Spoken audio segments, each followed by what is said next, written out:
Welcome, ladies and gentlemen, to the 39th Annual Sarasota Grand Prix presented by VisitSarasotaCounty.com. I am Mike Iwaski along with Matt Trulio from Speed on the Water, Mark Granite, formerly of Miss Geico Racing. Welcome to the troublesome trio of Offshore Powerboat Racing broadcast as we bring you live coverage from the beautiful Gulf of Mexico here in Sarasota, Florida. You know, Mark and Matt, Sarasota is not only known for its white beaches and its beautiful clear water,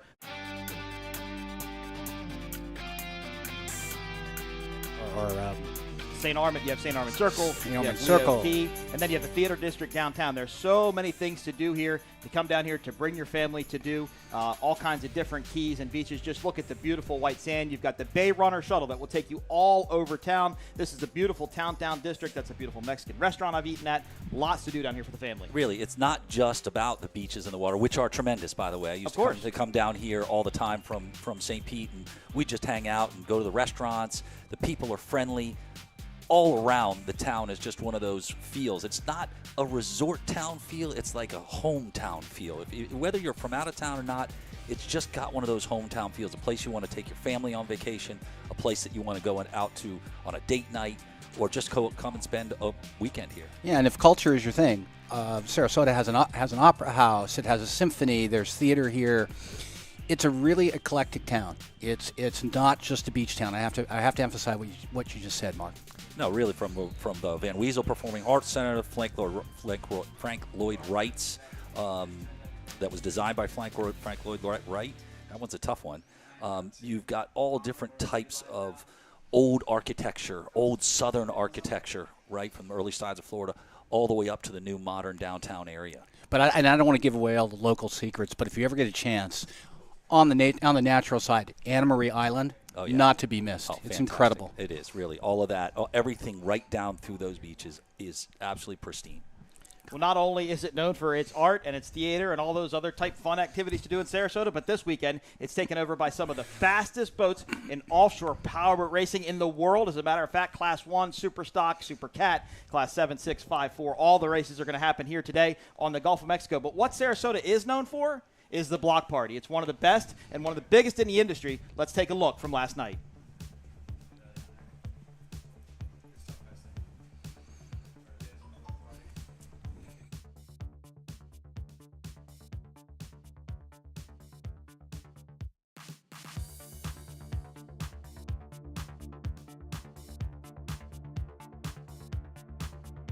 Musical performances last night, tons of Monster energy drink given out to the fans, and of course the tuna skin aquatic apparel shirts that you could buy right there saying the 39th Annual Sarasota Grand Prix. Just tons of great things to do last night. Yeah, what this is about a chance for the fans to become one and interact with the race teams. Not only can you go around and see and buy cool stuff and see some of the great vendors and sponsors that do this, but you get to go and see the race boats up close and personal. That's really, really great to see. It was awesome last night. Tons of kids, tons of activities. And again, looking back here, the beautiful water, the beautiful sandy beach. But just a few weeks ago, we were on the east coast of Florida, in Cocoa Beach, Florida, racing for the Space Coast Grand Prix. Let's take a look at the Mod V races there. One of my most favorite classes, the single engine, 30-foot V-bottoms, 750 horsepower. Let's take a look at that action there. There you see the Latacrete boat. There's LSP Hurricane of Awesomeness. My Trinidad friend, Sheriff Lobo. A great start for these Mod V boats. A lot of these teams knew, Matt, getting used to the 750 horsepower motors. Came from the Mercury 525 package, but it was really a four-way battle at the start. LSP, Fast Boys, Sunprint, all up front at the beginning. Yeah, I mean, it ended up, there was a restart. There was an incident, and it ended up being a really good battle at the end. Yeah, it's super tight racing. It changed everything up. It did. Now, this is a spec class racing. These guys can go as fast as they need to go. These boats run upwards of 95, 96, 97 miles an hour with their setup. But on this day in Cocoa Beach, it was LSP, Hurricane of Awesomeness, Revex Oil, Kevin Smith, Kyle Miller, his first time in an extreme boat. He just bought one from Brit. It's not quite together yet, but Kyle and Kevin took the win in Mod V. It was Fast Boys, Ken Riddle, and Ken Bollinger taking second. Latacrete, the first time racing together for Tyler and Rob, I'm terribly sorry. Yep. Racing together. They were able to take third place in that Phantom boat. It was an epic battle. We look forward to seeing if LSP, Hurricane of Awesomeness, Revex Oil can do it again here in Sarasota, Florida. But they're not the only races here today. Right now, starting live at 1 o'clock, we're going to bring you Class 7, Class 6 and Class 5. At 2 o'clock, we're going to have Class 1 qualifying. Of course, all the hype around here in Sarasota is Travis Pastrana and Johnny Tomlinson and Pothole Heroes going up against Britt Lilly and Steve Curtis in Husky Ice Sprints. This is the talk of the town around here. Well, oh, yeah. What you have here is two dynamics going on. You have Britt Lilly and Travis Pastrana, who are arguably besties, right? So you got that war that's going to go on, and there's been a lot of smack talk between a lot best of friends. smack talk, yeah. And then you have Johnny T up against Steve Curtis, right? You have arguably two of the best throttle men in the world who are going to go head-to-head. So you got a really, really epic battle that is brewing underneath just the race. It's going to be epic, but there's so much more racing here today. Superstock, last but not least, is going to be at 3 o'clock today. One of my other favorite classes, the catamaran class. 300 horsepower Mercury Racing outboards are going to be racing later today. Let's take a commercial break. Let's watch a Wildlife PSA. We'll be back with live coverage of the 39th Annual Sarasota Grand Prix presented by Visit Sarasota County.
If you own a home or business, it might surprise you to see what is not covered in your insurance policy.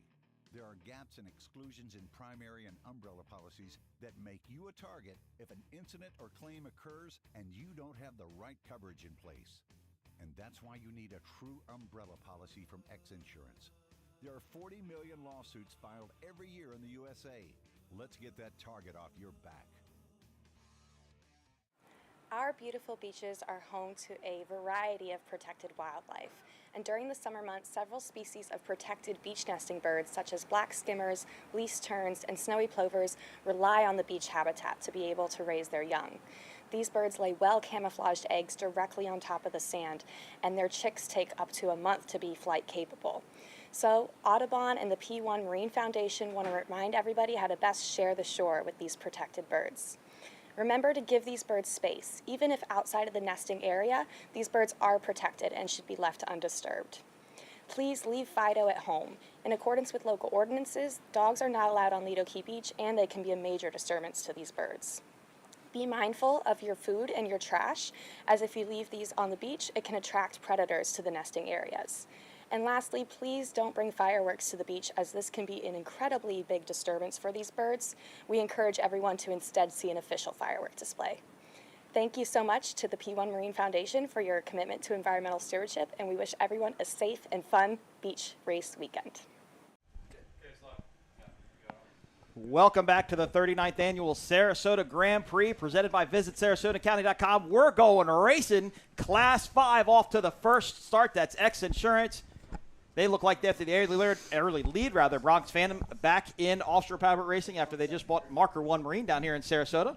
My good buddies from New York, of course. And that looks like Bulletproof Team Farnsworth. They are your top three right now in Class 5. Of course, Class 5 is a bracketed class. They can only run a top speed of 75 miles per hour, and the boats are under 30 feet long. So it looks like Bronx Phantom in the lead.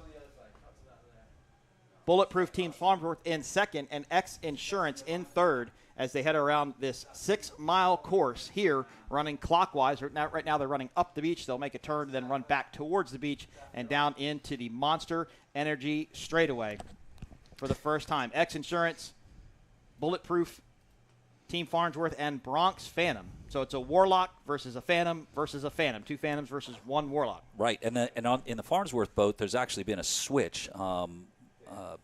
Rob O'Connell is going to be running with Jay Healy, who's also going to be running in the Farnsworth. He's going to be throttling the Farnsworth SV boat. Oh, the Fountain. So, yeah, there was a switch, last-minute switch, and Jay has jumped over to drive for Rob. That's awesome. Great battle here in Class 5 as they head into that first turn. We apologize we skipped our course map, but we got this race off actually right on time, so that's awesome to hear. X Insurance is going to be on the inside. Bulletproof Teams Farnworth in the middle. Bronx Phantom on the outside. They have to maintain their lane through these corners. Nobody can cut them off, or nobody can go inside or outside or pinch anybody. Michael Stancombe, JJ Turk, and X Insurance, very experienced racers. They are your defending national champion in Class 5. Bulletproof Teams Farnsworth in the middle. Bronx Phantom now dropped back to third, but not by much. Let's see if they can carry more speed around the outside. They should be able to carry speed. Notice that the boats are not flying out of the water right now. This is actually coming off of the straightaway, so I haven't seen any spiking where the propellers are coming out of the water, hitting the water, and shooting up in the air. That means the conditions are very, very calm out there. There's not a lot of boat traffic creating wakes out there yet, so this is going to be a fast race for these guys. Of course, X Insurance, Michael Stancombe, JJ Turk, they are in the early lead in Class 5. Bulletproof Teams Farnsworth in second, Bronx Phantom in third. Let's see if we can zoom back out, get a little bit wider shot. There we go. So that's X Insurance on the inside.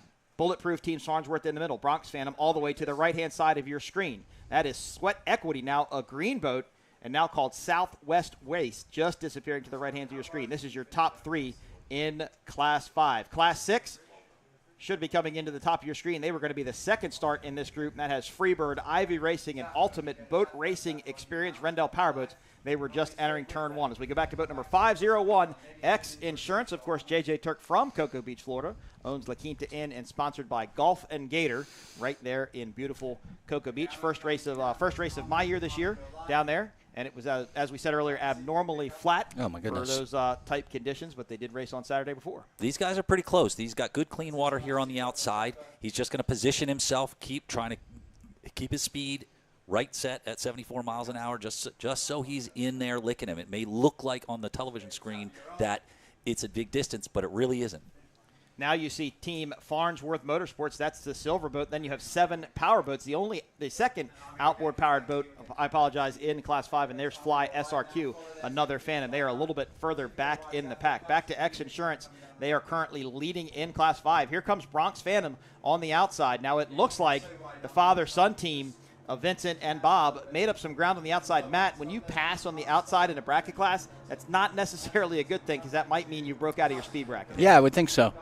You know, you mentioned Michael Stancombe earlier and JJ Turk. Michael lives in Sarasota, so I have to think for him, this is a really big deal. Yeah, he really wants to win here. Yep. Yeah, every race is a big deal with Mike. He's Mike doesn't need extra motivation. He really doesn't. Super competitive guy. But passing on the outside is not. It's also you got to be running much faster. But it's also very, very hard. You're carrying more speed on that outside, which makes the weight kind of pull farther on. Now this is an awesome battle here for me because I've actually driven both of these boats. 651 is the former maxed out motorsports boat, number 626, and then the Freebird boat, which is a boat with the American flag graphics. That used to be the Smith Brothers Marine, both 26-foot Joker hulls, very similar power. I have driven both of these boats. I drove one at Lido, and then I drove one for 2014 and 2015 season. So good to see these boats battling back and forth. This is a little bit further back in the pack. This is Class 6. I apologize. I may have said These Class guys 5. are tight. Wow, this is racing right here. This is really going to make their day. I mean, this is tight racing, especially for two 30-foot V-bottoms that have incredible 750 horsepower, 650 horsepower. They are doing fantastic. I mean, they are inside. Their hearts are racing. They are limited to 70 miles per hour. When I say limited to speed, what I mean is they have a GPS inside the boat. The throttleman and the driver are watching a GPS speedometer, or some watch it, believe it or not, an iPad. Some of them watch an actual GPS that display just the speed in front of them, and they are running right up to that 69.9 mark, and they are not going over it because if they do, they will get disqualified and come in last place. This is Class 7. This is boat number 744, Jackhammer.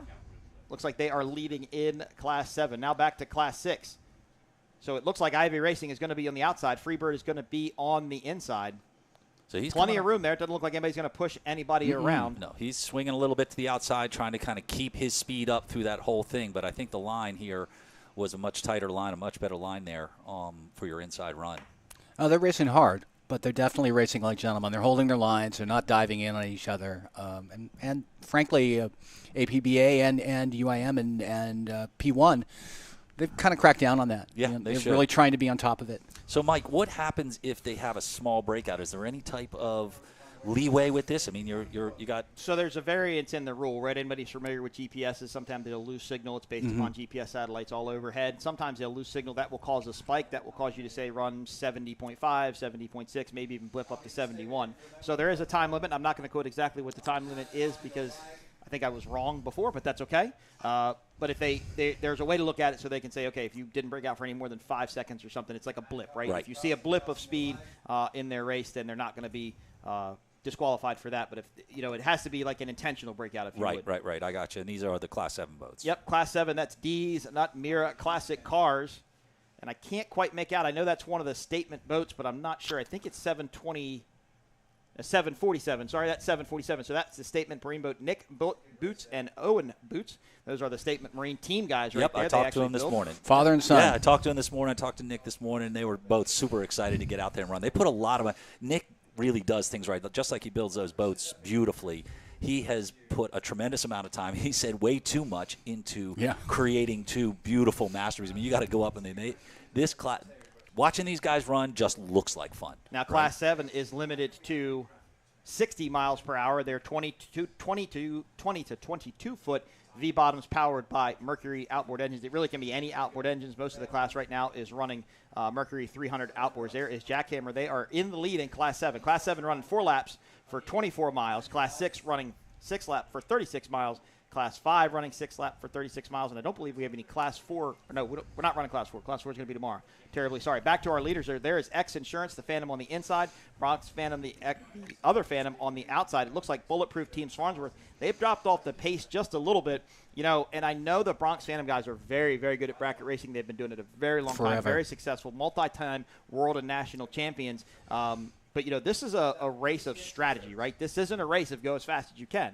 This is a race of manage your speed, manage your race, manage how fast you go. And the way this race started with where Bulletproof Team Farnsworth was as compared to they are now, you got to think maybe they know something. Maybe they think they didn't break out and they're going to let Bronx Phantom go and they're going to let X Insurance go if they thought they brought out. See, this is all about strategy, right? They've got to think about this entire race. Let me ask you this question, Mike. Is it more difficult, and this is from someone who hasn't raced, is it more difficult to manage your speed in water like this, which is fairly calm, than it is in big water? 100%, because in big water, Mark can attest to this, you're not going wide open. I mean, if you're flying through the air and trying to run a level and flat, you're not getting enough time to get up to your top speed, right? But when it's this flat, I mean, these boats aren't leaving the water at all. I mean, these throttlemen are right on their mark. Planted. Right. I mean, they're not moving, right? So this is, look, it's hard for a lot of reasons. They're spending more time at the limit. We have a change lead. Sorry, Mark, didn't mean to cut you off. Bronx Phantom now takes the lead in Class 5. X Insurance in second. That puts Bulletproof Team Farnsworth in third. And there is Bronx Phantom. Two Phantom Hulls.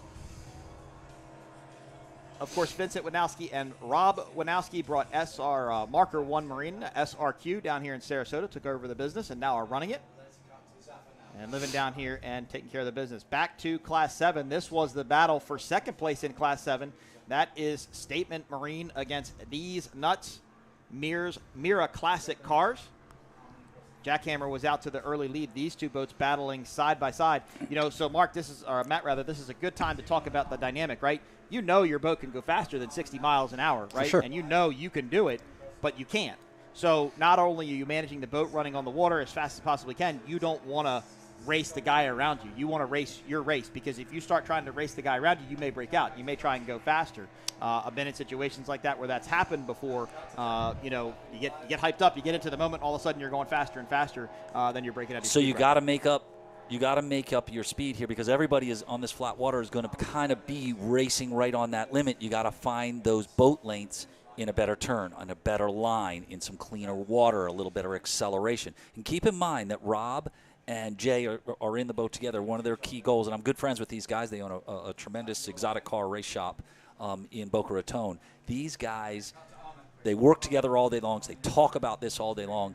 Those two together are learning, and their goal for this race was really to get out and finish this race. So to some degree, these guys really have to manage their emotions. Yes. Right? They can't they cannot, if they get caught up in something, it's over. They're going to break out. Yeah, and that goes across.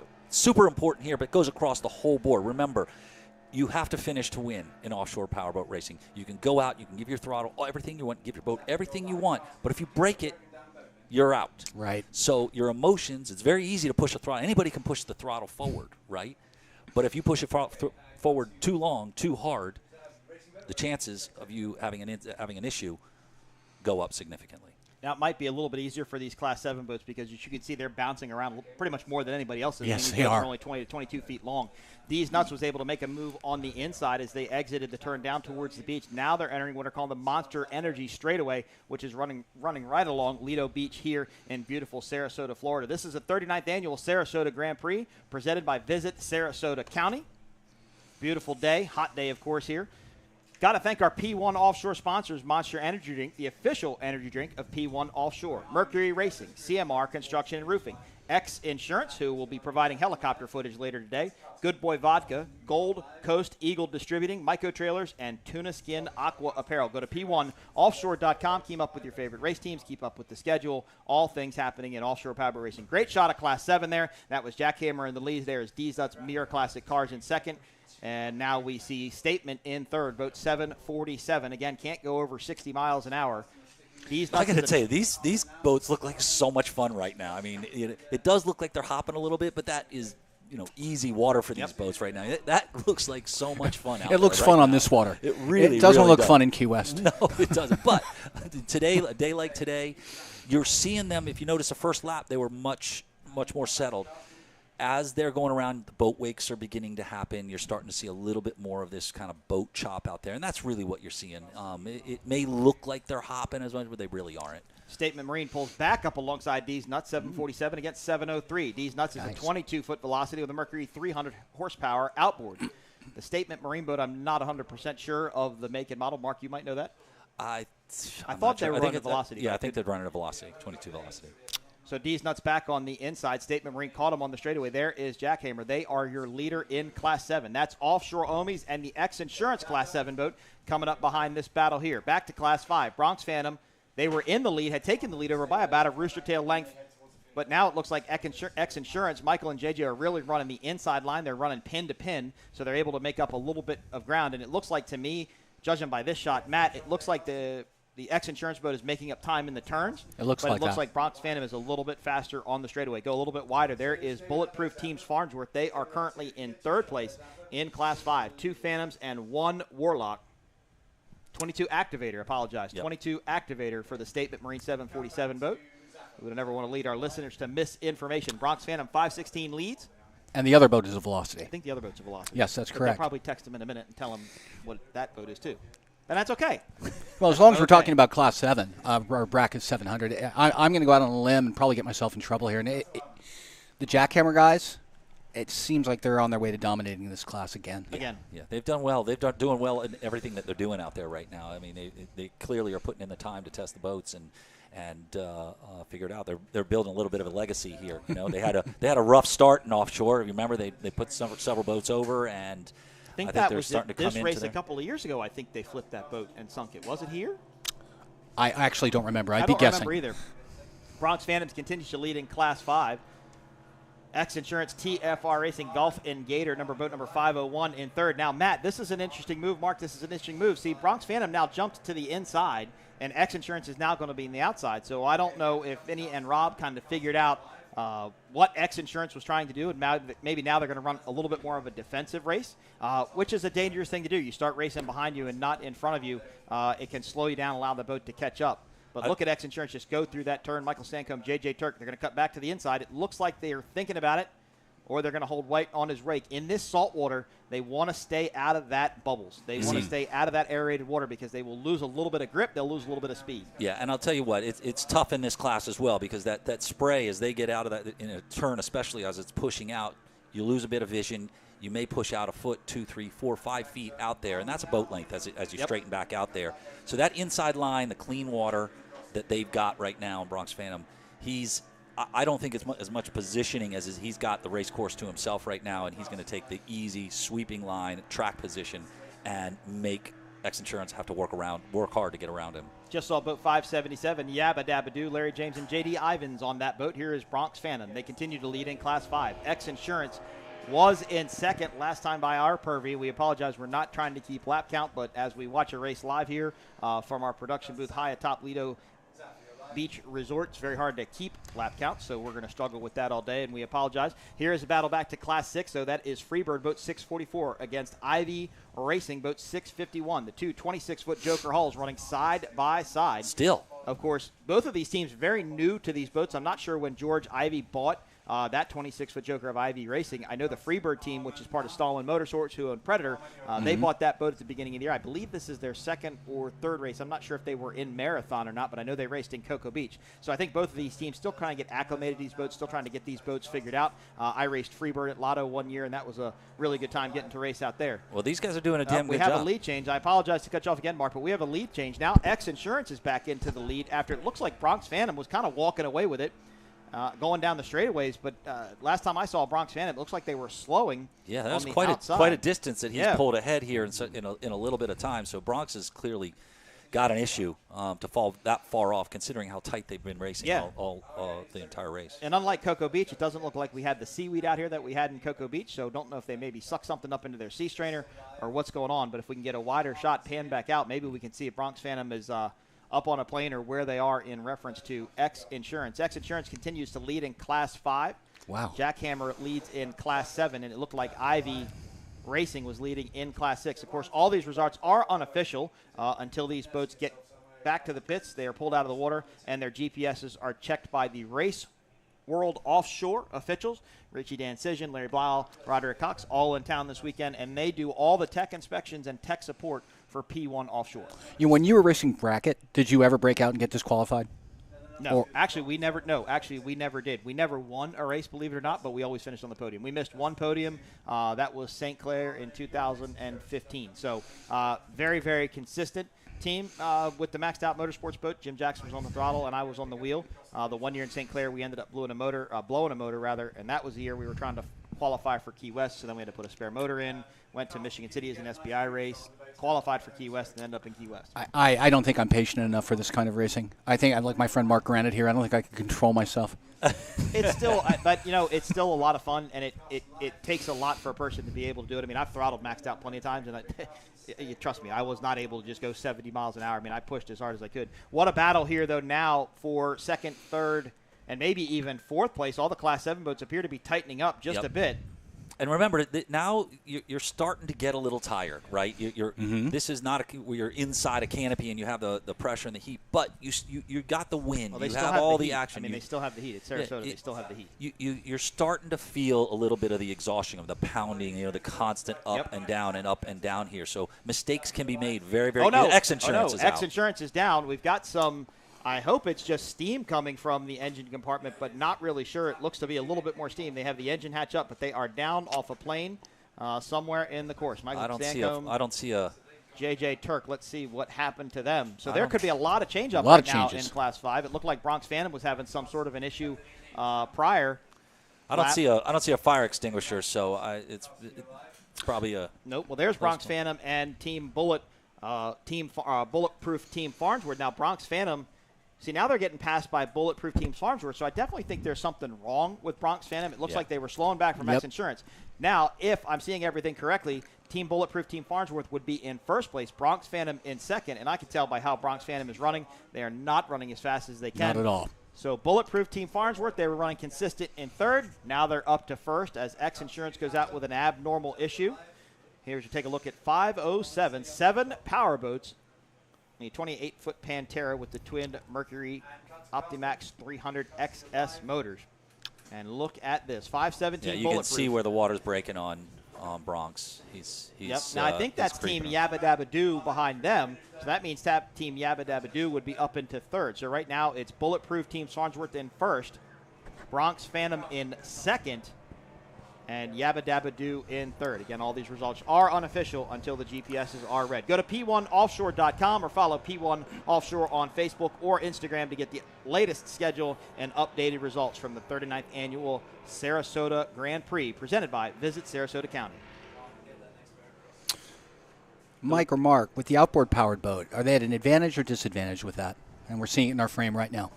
Well, you have the advantage of weight, right, depending on how you're doing it. I personally think an outboard boat that's tuned right, that's doing that, can out-accelerate and run longer right? If the engines are right. Do you remember the two brothers that used to run that outboard, gray outboard cat, or excuse me, V-bottom? Oh, geez, what was their names? Sorry, I don't mean to kind of ponder on the point there, but there was a couple of guys that ran one in one of the P classes, and they were just dominant year after year after year after year. So I think the reliability factor, right? You've got a weight issue depending on what engine you're doing. Those 300 XSs are light. How about stability? You've got twin engines instead of one. Absolutely. Where are you at with that? Twin engines instead. You got two propellers. The boat's going to be a little bit more stable. It should accelerate better. You have more propellers that are pushing the boat. I think it's ideal if you can match the power that the single big block is running. Well, a single big block engine can give you a lot of acceleration because the torque curve can be much different than an outboard power boat. An outboard really makes its RPMs from the mid to the top. Correct. So it's a much longer, higher revving engine, right? But you don't get that instant torque out of corners. You're going to have to go through corners a little bit wider, keep the RPMs up, not be able to get on the gas get on the gas, but it's not going to have nearly as much punch as, say, a 540 cubic inch, 750 horsepower big block. But you're running at the top end anyways. That's in racing you're always up there on the top end. Sure. I think if you've got something that's competitive that can do it, and you've got that kind of power that's reliable, it's just one of those things that, if done right and you find the zone there, you can be ultra competitive. 644 has taken the lead in Class 6. Freedom over Ivy Racing. Not sure what happened to the Rendell 1 design entry. See if we can get an update from them. This is back to the battle. What was for second in Class 7, D's Nuts up against Statement Marine. It looks like D's Nuts in second, Statement Marine in third. Jackhammer was out way far away. Of course, Class 7 only running 4 laps today. Classes 5 and 6 running 6 laps here in beautiful Sarasota, Florida. There's a look at Team Farnsworth. Matt, some exciting things happening here today in the VX class. As we talk about Team Farnsworth, we're going to see a very well-known 40-foot fountain, 42-foot fountain with Arneson surface drives, formerly known as Taboo, now racing under Team Farnsworth Hancock Insurance. It's good to see a VX boat out there. We need more. Well, we actually have 2 here this weekend. So that's we have correct. the Wick Filter boat, and we have Team Farnsworth. So it's going to be good to see the VX class make their return. Of course, if Billy Glick is listening, who is real close to Sarasota here, we'd love to see the old Twisted Metal boat back out and racing. There is Jackhammer. They are your leader in Class 7. D's Nuts in second. Statement in third. That's Offshore Omies in fourth just behind them. And there is the X Insurance boat. Really tightening up here in Class 7. D's Nuts in second. Boat number 703, 747. Statement Marine in third. Again, 4 laps for Class 7. Beautiful shot there of all the boats running towards the beach. Of course, that's a Class 5 boat. That's Bulletproof Team Farnsworth. And I don't think they have anything to worry about at this point. X Insurance is down with a mechanical issue. Bronx Phantom was definitely slowing with some sort of an issue. So we'll have to get an update on what's going on in Class 5. There's the X Insurance. Of course, this is the teammate boat to the X Insurance Class 5 boat. This is J.J. Turk's son racing in X Insurance. That's Cameron, and he's got Robert Bryant throttling. Now, Robert Bryant actually throttled the Ivy Racing boat, which is the Class 6 entry last year. As you see there, they actually just passed their teammates who are unfortunately down with a mechanical issue. X Insurance 720, there is 742, Offshore Omies. Good battle here. As you see, the 517 Bulletproof Team Farnsworth. Slower boats to the inside, faster boats to the outside. That's standard protocol with Offshore Powerboat Racing. Want to give everybody a chance to get around. These Class 7 boats, though, Mark, they're getting bounced around a little bit out there, trying to walk a little bit side to side and getting some air. Yeah, I mean, this is going to be that chop building up. It's this race chop right now. Well, actually, this looks like, if you look in the wash here, it looks like a swell coming out of that southwest here. That's what I saw too, Mark. Just starting to pick up that swell. And I think later in the day, yesterday, towards the start of the block party over at the 10th Street boat ramp, I think the wind did start picking up a little bit. It did. So I was down here earlier in the weekend. It was quite windy. Earlier in the weekend, the wind has kind of just generally laid down all week. You also got to remember, these are 22-foot boats and 30-foot boats. You're going to see the 30-foot boat isn't moving at all. The 22-footers are doing it. But I'm they're bouncing off of their own wake. I mean, seeing a little bit of it. Looking out across the water as we see right now, we're really not seeing that deep swell that I think is going to make a difference in any of the future races with the bigger boats. So it looks like we have the white flag lap coming out now. Since everybody's kind of all jumbled up, we're not sure if that's for Class 5 or Class 7. So we're just going to kind of call it all the way till the end. Here is boat number 549, Team Farnsworth Hancock Insurance. Yep, there is the white flag. As Team Farnsworth Hancock Insurance comes around one more time. Not quite sure where they've fallen into this Class 5 battle because there's been so many changes up to the front. It's Bulletproof Team Farnsworth in the lead.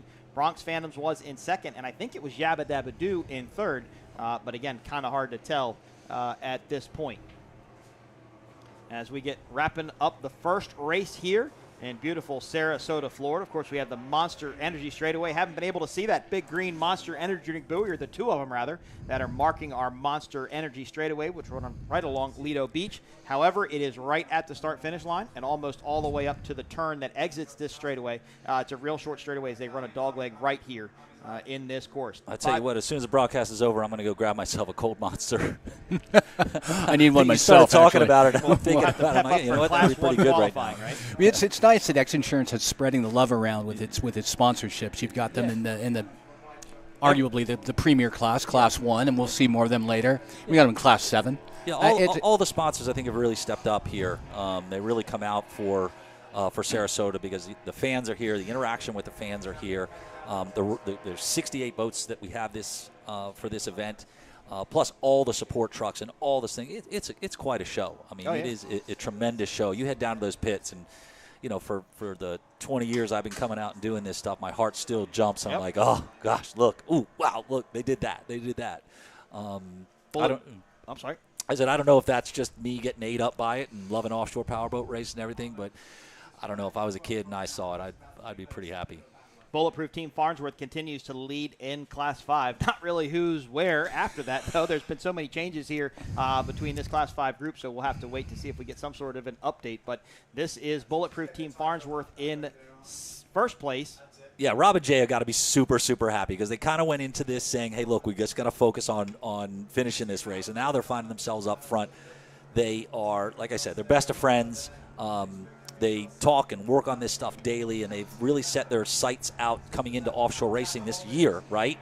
And they both have cigarette boats, and they kind of watched it on the outside. So this year they're kind of entering into the race stuff, and I think they are they've just got that mindset where everything is offshore right now. Well, it goes back to what you both were talking about earlier. You know, if you're still in it, you have a chance. Yeah. Mm-hmm. Well, this is it. I mean, they bided their time. They saved their boat. They managed the boat. They didn't push too hard. Jumping in together, they've run a great race. And if they can hold it together for this last lap here, they're going to take away a win. There is X Insurance back under tow. Disappointing day for J.J. Turk and Michael Stanko, because this is normally a very dominant team in Class 5. Of course, towing provided by Fast Response Towing. Maybe we'll get those guys back into the crane, either get them out on their trailer via the crane or via the boat ramp. We wish them all the best and looking forward to seeing them at our next event. Here is 517 Bulletproof Team Farnsworth. They are your leader in Class 5. Looks like they are going to enter the north part of the course one more time. And they will run back towards the beach, come down into the right-hand dogleg, and then they will enter the Monster Energy straightaway. Yep, nice easy turn there. Boat is trimmed right. Doesn't have it tucked in too tight. You're watching the 39th Annual Sarasota Grand Prix presented by Visit Sarasota County. Our sponsors, Monster Energy Drink, the official energy drink of Offshore P1 Racing. P1 Offshore Racing, rather. Mercury Racing, CMR Construction and Roofing, X Insurance. Helicopter footage hopefully provided later today by X Insurance. Good Boy Vodka, Gold Coast Eagle Distributing, Myco Trailers, and Tuna Skin Aquatic Apparel. Go to P1 Offshore to follow your favorite race team. Keep up with our schedule. Follow them on Facebook and Instagram. Search P1 Offshore. That looks like Team Fly SRQ there in another Warlock Hull and Team 7 as we are wrapping up the Class Bulletproof? 5. Is this Bulletproof coming in? I got to tell you, Win Farnsworth's got to be happy. You know, this is a big one for him. Really getting the boat out there and running it. They've been doing a bunch of testing. They tested down in Boca last week. They had some issues initially on the big VX boat. They got the Class 5 boat right. Now, if they can pull off this win He's got one more boat going out there, and if he can pull off a double win this weekend coming into the sport, I think Wynn is going to be a huge presence on there. Super guy, just loves the water, very personable. Him being in the sport is a fantastic thing. And he's a perfect team owner, and not just because he has deep enough pockets, but because he was a very serious high-performance powerboat owner. He had low altitude, the 50 Mystic with turbine power. He did a lot of several amazing passes in top speed shootouts. 517 Bulletproof Team Farnsworth. Mark, I'm going to correct you because there's 2 Team Farnsworth boats out there. Bulletproof Team Farnsworth actually got Elijah Kingery and Correct. Eric Ullum on board. They are going to take the checkered flag in Class 5. The other Team Farnsworth Motorsports boat is 549. They've got Jay Healy and Rob O'Connell. There you go. All right, well, my apologies there to to Elijah and Eric. I didn't see that other boat out there. They ran a fantastic race out there. So the white flag is waving again, so we're not quite sure if it came out a little prematurely before because it came out for Class 5 and for Class 7. I didn't really see anybody go laps down, though. So we may be running one more extra lap here, but kind of hard to tell from our vantage point. 517 Bulletproof Team Farnsworth. They continue to lead in Class 5. That was Elijah and Eric running a fantastic race, really, really stuck in there, ran smart, managed their boat, and they're going to come out with the hardware today. Here is 562 on edge. That's Fly SRQ. I apologize. The other Warlock in the class is Hammerhead. There is Team Farnsworth Hancock Insurance, the other Class 5 boat. And there's the battle in Class 7. So that's Hammerhead. It looked like Offshore, Omies, and Still Statement, your top 3. There's a better look at Hammerhead and 7 powerboats. As they head away from the beach, they're going to turn clockwise and head north up towards the Tampa St. Pete area. As the Class 5, Class 6, and Class 7 race wind down. Up next is going to be Class 1 qualifying. Had some changes to Class 1 qualifying. In Cocoa Beach, they could run 2 laps with the option of running a 3rd lap to improve their time. What they're going to do this time is they're going to run 3 laps. They're going to have a first practice. It's just going to be a practice lap, go out, warm the boat up, get everything working and stretch the legs. Then lap 2 and 3 will be timed. You'll only see MCon run 2 because I think they were tested earlier and they haven't put fuel in the boat. So you're going to see MCon run 2 laps today. I'm not sure that they have the fuel to make it all the way through. So Hammerhead is down off a plane. So is D's Nuts. So the Class 7 race has wrapped up. Hammerhead, your unofficial winner in first place, I believe. D's Nuts in second. And I think, if I'm not correct, Statement Marine should be in third. But, of course, all these results are unofficial. As we look at boat number 700, the 22-foot Velocity Punisher, normally a very fast team in Class 7, didn't have the best race today. So we wish them all the best. X Insurance still getting towed back in. That's J.J. Turk with his back two, and then Michael Stancombe looking down the bilge, still trying to figure out what happened. Glad it wasn't anything too serious because there was quite a bit of smoke or steam coming from inside that boat, so it'll be interesting to talk to them to see what happens later today. Here is Class 6. That's Freebird in first. Ivy Racing in second. We didn't see the Rendell One Design Ultimate Bird Racing Experience. I'm not sure if they even made the start. But the two Jokers had a great battle early on, and then it was Freebird who just jumped out to the early lead. They enter the monster straightaway for one more lap as the white flag comes out for Class 6. So I believe Class 7 is done, and I believe we're on the last lap for Class 5 and for Class 6. So let's hope Freebird can hold it together. Ivy Racing in second.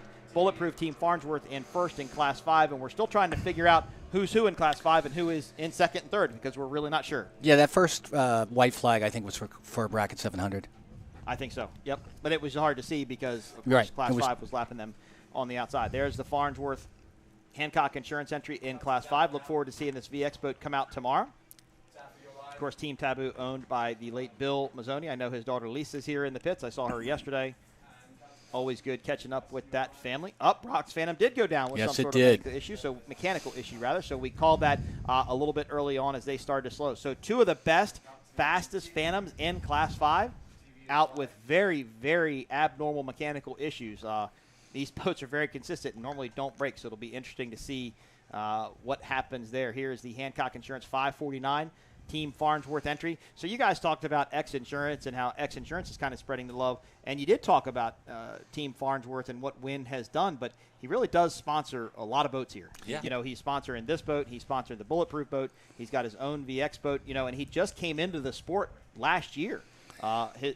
his girlfriend went fishing with one of the racers and kind of got hooked up with him and became friends. And then Wynn got involved and started helping out with the Class 5 boat. And then at the end of last year, Wynn announced that he was going to purchase a VX boat. We weren't sure which one, but he ended up buying the Team Taboo Fountain. Well, I think since he's not competing anymore, and I haven't spoken to him about this, but he's not competing anymore, so I think he's really getting that jolt, that competitive fire, through the teams he's backing. Yeah, don't kid yourself. He'll go jump in that VX boat and blast around a little bit. He enjoys it. I mean, he's in the thick of it. I was up at the race shop where they are working on the boats a week or so ago, and I walked up to the boat, and Jay's working on there, and I looked down into the bilge, and there was Wynn down in the bilge with a wrench in his hand.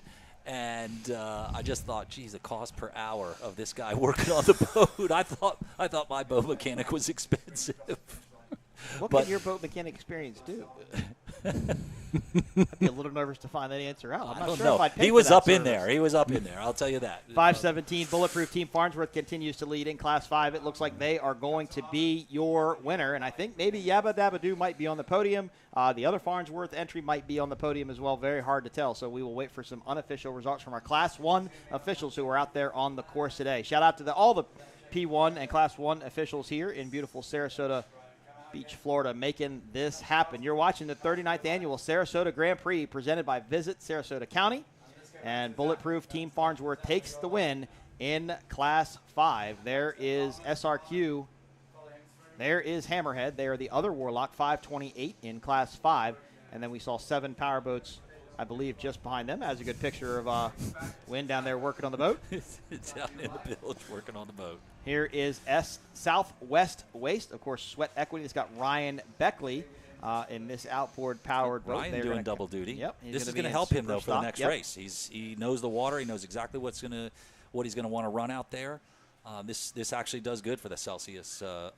And I don't think a lot of the Superstock teams tested earlier today. I saw Alan Longcare Landscaping go out, but I really didn't see. I think LPC went in the water. They may have gone out and tested as well. So yeah, I saw CMR go out. Johnny jumped in. I think Johnny's jumping in for Sean, who's in France for an F1 race. So that race is going to be tremendous. Yep. It always is, but that Superstock race is going to be one to watch. Super, super competitive. We got the Savage boat out there. It's got a fresh livery. They've done a bunch of work on it. They've got a bunch of changes to it. We've got a new sponsor in there, Chad Havens, who is really, really going at it. He's really giving these guys an open checkbook to make it as fast as they can possibly make it. And I've seen the credit card. They have it, and there is spare no expense. Well, if you can get it for dinner tonight, that would be nice. So I think Yabba Dabba Doo did take second in Class 5, and it looked like Team Farnsworth took third place in Class 5, so potentially 2 Team Farnsworth boats up on the podium as we are wrapping up the first race today here in beautiful Sarasota, Florida, Classes 7, 6, and 5. Winding down. So we're going to take a short break once all the races are over and collect the checkered flag, and we will bring you Class 1 qualifying. That should be right around 2 o'clock, so just about 20 minutes from now. And then right after that, we are going to go Superstock Racing, 12 boats in the catamaran class powered by Mercury 300 horsepower racing outboards as we wrap up our first race of the day. There is a good look at Southwest Waste. Of course, Ryan Beckley will hop out of this and go get into the Celsius boat and run in Superstock as everybody crosses the finish line for the first race of the day. Oh, we got the Class 6 boats. They still have to finish, so Freebird out to the lead. Ivy Racing in second. It looks like they're going to finish this way. And of course, all of our results are unofficial until the GPSs are read and speeds are confirmed. But a great race for these 2 Joker power boats. Ivy Racing, this is their first race in this boat. Look forward to see what this team can do in Class 6. Kind of disappointed to see Class 6 shrink down the way that it has. You know, it used to be such a big class. I remember racing 9-10 boats in that class back in the day. But look forward to what George Ivy and Damian Murata can do in Class 6 as they cross the finish line. Of course, we did not get the checkered flag there, so not sure what's happening. They enter the monster straightaway along Lido Beach one more time. So maybe they were a lap down. We weren't able to quite see that. So we'll keep going until Class 6 pull back into the pits. We'll make sure we stay live until all racing is concluded. but I did not see a checkered flag for Class 6. Maybe we can I just heard the motor maybe cut. we can pan back out and see what's going on. Oh, they are slowing. Okay, so I do think it is over. I think the race has concluded. So 644 Freebird wins in Class 6. Ivy Racing in second. Bulletproof Team Farnsworth wins in Class 5. And it should be Hammerhead taking the win in Class 7. There is the X Insurance helicopter. Probably going to go back, refuel, and get ready for Class 1 qualifying coming up at 2 o'clock today. We finally got those aerial pics. Yeah. We're working on them. I'll tell you what, Rick Lindsay has been tremendous as well. Another guy that has just really jumped full force into the sport and been so generous and has fun, and he's really brought a lot of life, and excitement into it. Yeah, he's committed. Yeah, and it's fantastic to see. Bulletproof Team Farnsworth takes the checkered flag as they get it from the start-finish boat. Congratulations to this team in the Warlock Hull. They will go back and celebrate just a little bit later today. Hopefully Hammerhead goes over there and gets their checkered flag as they took the win in Class 7. And Freebird will hopefully go over and get their checkered flag as we wrap up our first race here for the 39th Annual Sarasota Grand Prix presented by Visit Sarasota County. Monster Energy Drink, the official energy drink of P1 Offshore Racing, Mercury Racing, CMR Construction and Roofing, X Insurance, Good Boy Vodka, Gold Coast Eagle Distributing, Micro Trailers, and Tuna Skin Aquatic Apparel, the sponsors of the 39th Annual Sarasota Grand Prix. Beautiful day here. There's another shot of Bulletproof Team Farnsworth as they have taken the win in Class 5. That's Elijah Kingery and Eric Ullum, who ran a fantastic race out there. Congrats, guys. We're going to go ahead and cut to a commercial break. We will be back with Class 1 qualifying just about 2 o'clock. I am Mike Iwaski, Matt Trulio, Matt Granite. We'll be back right after this.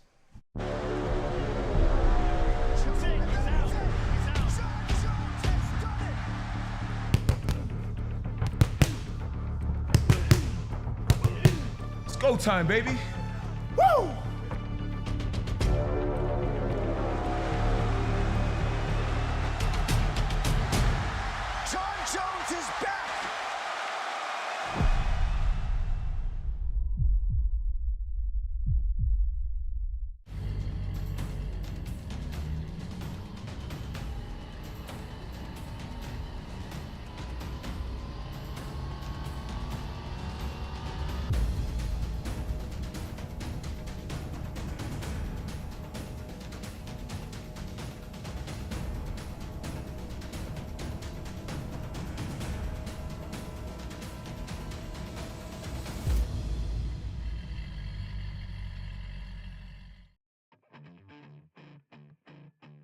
If you own a home or business, it might surprise you to see what is not covered in your insurance policy. There are gaps and exclusions in primary and umbrella policies that make you a target if an incident or claim occurs and you don't have the right coverage in place. And that's why you need a true umbrella policy from X Insurance. There are 40 million lawsuits filed every year in the USA. Let's get that target off your back. Our beautiful beaches are home to a variety of protected wildlife, and during the summer months, several species of protected beach nesting birds, such as black skimmers, least terns, and snowy plovers, rely on the beach habitat to be able to raise their young. These birds lay well-camouflaged eggs directly on top of the sand, and their chicks take up to a month to be flight capable. So, Audubon and the P1 Marine Foundation want to remind everybody how to best share the shore with these protected birds. Remember to give these birds space. Even if outside of the nesting area, these birds are protected and should be left undisturbed. Please leave Fido at home. In accordance with local ordinances, dogs are not allowed on Lido Beach, and they can be a major disturbance to these birds. Be mindful of your food and your trash, as if you leave these on the beach, it can attract predators to the nesting areas. And lastly, please don't bring fireworks to the beach, as this can be an incredibly big disturbance for these birds. We encourage everyone to instead see an official firework display. Thank you so much to the P1 Marine Foundation for your commitment to environmental stewardship, and we wish everyone a safe and fun beach race weekend.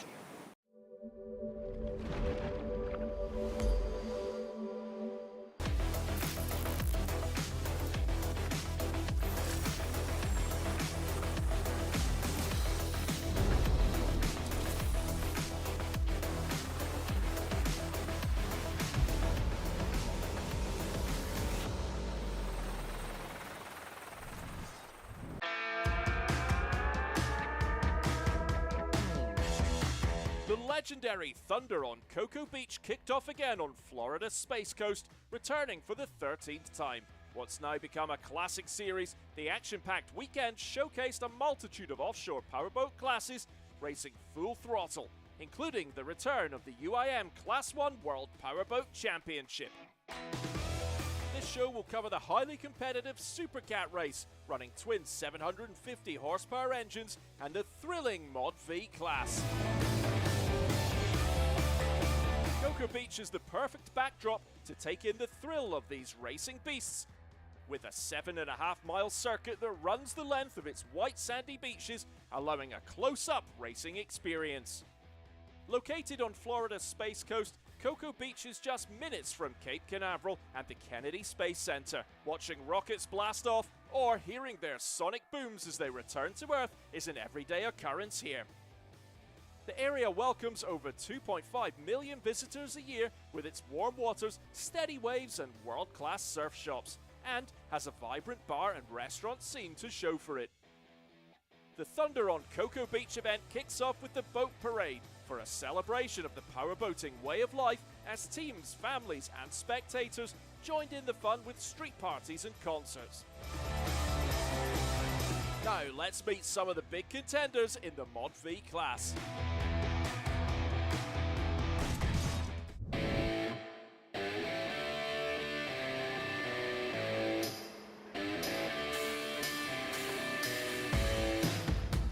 The Mod V class saw 8 boats competing here in Cocoa Beach. The boats are some of the most exciting to watch as they bob, careen and crash from wave to wave.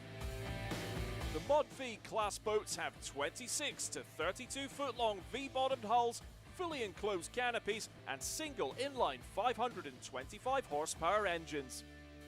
So Modified V and Stock V has joined forces this year. They all have a 509-inch cubic inch spec carb motor that we're all on, so similar platforms. We can only run a certain RPM, a certain gear ratio. That keeps the boats very close. We're weight sensitive, so we have to come out of the race at the end of the race weighing a certain weight. So that keeps the boat parity very close, and it really comes down to your setup. The difference in these boats, winning or losing, is a couple pounds in weight and your prop selection.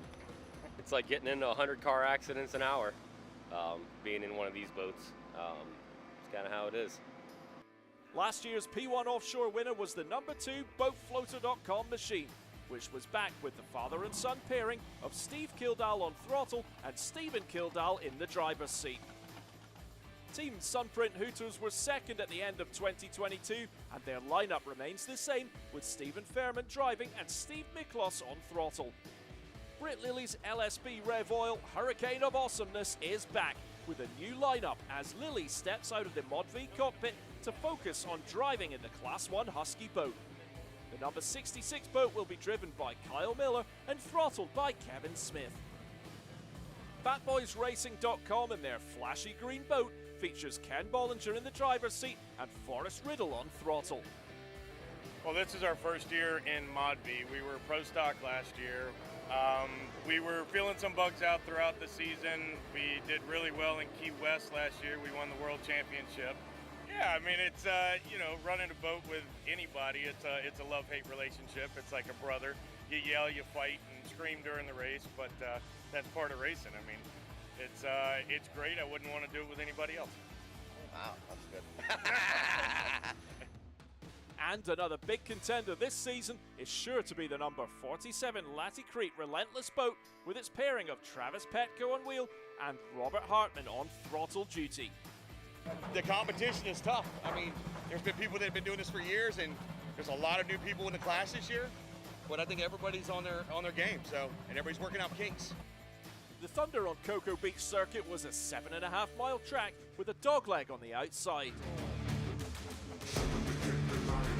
The starting lineup for the Mod V was determined by the finishing order of the last race in Marathon, Florida. Number 51 Sunprint had the inside lane advantage. Boat Floater was to their starboard in second position, and LSB RevX Oil was in third position. With a course as big as this, it's always tricky to get a good line of sight on the cigarette start boat. And there it is, green flag. Steve Kildall rams the throttle as far as it will go, and the field takes off. LSB RevX is being squeezed and bumped around between Boat Floater and Fast Boys. A risky spot to be if they can't find the pace soon. Sunprint now picking up some serious speed and taking the lead from Fast Boys with almost 2 miles to go before the first turn. Sheriff Lobo is in 5th position, trying to keep up with the top 4 boats on the inside. Boat Floater getting some air, getting tossed from side to side. They lose some momentum and LSB RevX Oil capitalizes and pulls ahead. The field is running parallel to the ocean swells. Taking the waves from the side for these Mod V hulls is trickier to control than the catamaran hulls. LSB RevX has crawled out of its pinch and found its pace now, pulling away from Fast Boys and attacking the leader Sunprint on the inside. Back in 5th is Sheriff Lobo, and in P6 is Laticrete, way to the outside, avoiding the infield bunch-up. The battle for first as Sunprint leads LSB RevX Oil by barely a boat's length going into that first turn. The boats now start to take the incoming waves from the bow, truly punishing conditions in these cockpits. Boat Floater in 3rd position getting big hits as they charge through the waves. The father and son pair getting bashed inside that cockpit came 2nd here last year. Fast Boys are keeping up the pressure, trying to reel them in. Out front, Sunprint has held on to a precarious lead around the first turn, with LSB RevX right on their tail. Now out of the first turn, the boats can now change lanes and cross over each other's wakes. Fast Boys moves up on Boat Floater and pulls to the outside, taking the inside lane, entering the yellow left-hander. Behind them, Laticrete has joined the podium battle, having passed Sheriff Lobo into P5. Fast Boys has the speed, takes the lead and the inside track as they breeze by the yellow boy, locking in 3rd position and a potential podium place before the end of the first lap. The 2 leaders have locked horns up front. They are neck and neck and just feet apart. LSB RevX pushing to the max. They pass Sunprint on the outside. Both boats full throttle. Sunprint have to back off slightly to avoid hitting LSB RevX, and the Hurricane of Awesomeness takes the lead. LSB RevX Oil goes into lap 2 in the lead. Sunprint, who won here last year, are giving hard chase in 2nd. Fast Boys are P3, and now the battle for 4th is between Boat Floater and newcomers to this class this year, Laticrete. The grey boat takes a wider outside line to the first turn boy and tuck into that turn earlier than Boat Floater. They catch up and round the turn on the outside. Laticrete relentless past Boat Floater and move into P4. With P4 in the pocket and on the straightaway, Laticrete can be seen releasing their ballast, spraying down the side of the hull to increase their speed and hopefully chase down the 3 leaders. LSB RevX Oil Hurricane of Awesomeness are P1 and now in a league of their own with a significant gap over Sunprint. Then the number 51 Sunprint boat loses speed, comes off the plane and slows down. They've broken down and are out in lap 3 as Fast Boy zips by and into 2nd place. And Laticrete Relentless move into the last podium spot. Laticrete has the pace, and their gap from Fast Boys is less than 5 seconds. With 2 laps to go, they are in attack mode. LSB RevX Oil Hurricane of Awesomeness live up to their outrageous name and bring home the win with a gap of over 25 seconds over the rest of the field. The Laticrete duo slowly reel in Fast Boys and enter the Monster Mile just a rooster tail behind Fast Boys. The 2 rookie boats battling it out till the end, but it's the green Fast Boys boat that holds on and takes 2nd place. Laticrete are 3rd and on the podium. Boat Floater is 4th and NMB RV Resort 5th. Nice f***ing job, baby. Hey, I wanted to get you the money. That was my main goal. And a trophy and a checkered flag, baby. My new selling point. Boat's so good, I don't even have to be in there to win. Yeah, once we started running, just got to put a little bit of ballast in it and figured out what this good setup was going to be. And we got through the first turn pretty clean. All the boats seemed like they got through pretty good. And then, I don't know, we just kind of found our setup and just started getting it. And we're victorious, baby. over to the bottom. He loses my hatch like this. Yeah, it was definitely difficult. You know, we're playing catch up, running around the guys, so we were behind somebody to cut through their wash and everything else. Slows you down a little bit. I think we made up on the turns. Like I said, another half lap. I think we would pull second place, but we'll take third, right? Yeah, hell yeah. That's it. As soon as I dumped the ballast, you could feel the boat just We take never off. even ran ballast. Yeah, well, we didn't. We didn't were have already any kind of weight set up. Last minute, we took the weight out of the bow and put the big prop on. We should have. Should have just left it up there. Charlie told him that. Your typical Cocoa Beach race. I mean, it's beautiful out. It's a lot sportier out there than what they were calling for. I think they were calling for 1 to 3s. It was probably 3 to 5s. Not a real high speed race, but very punishing on both us and the equipment.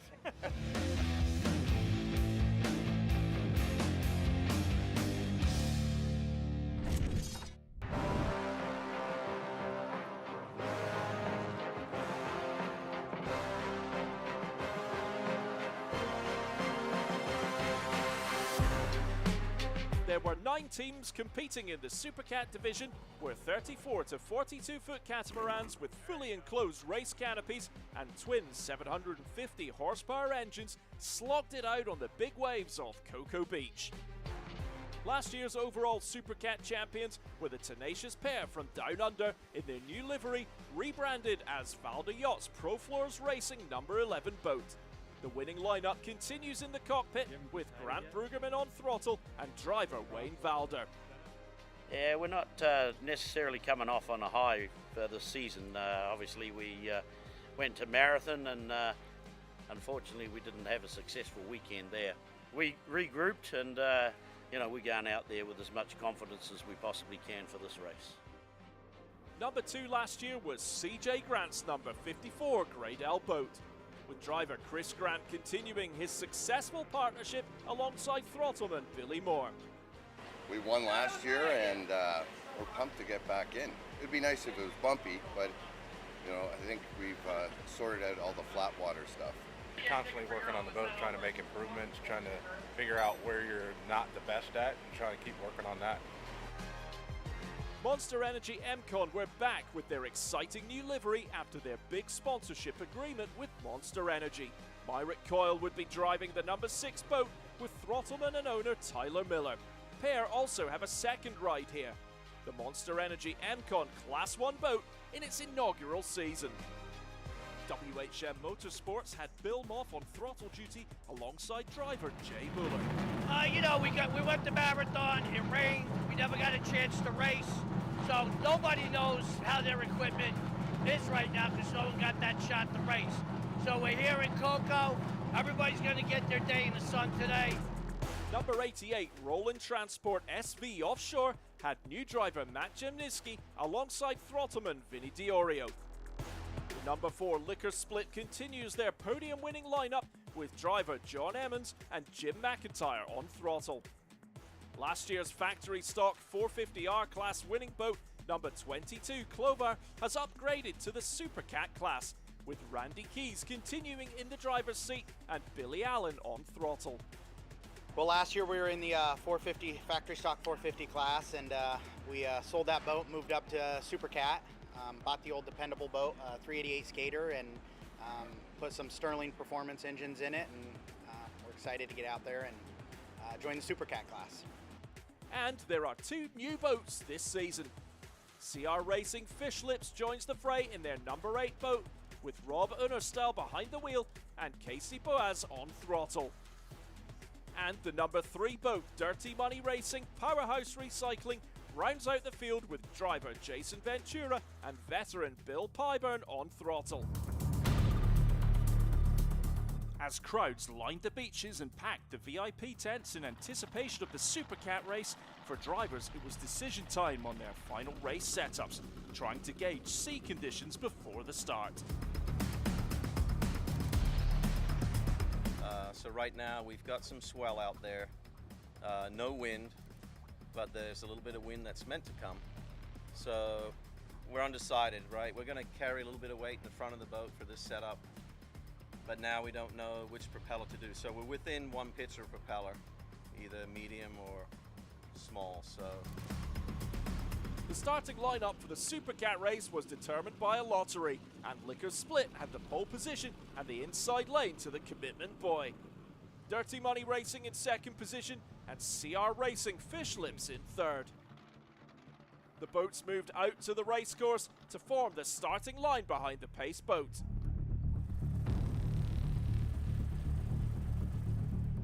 Critical now to have a clean line of sight to the pace boat to see the green flag come up.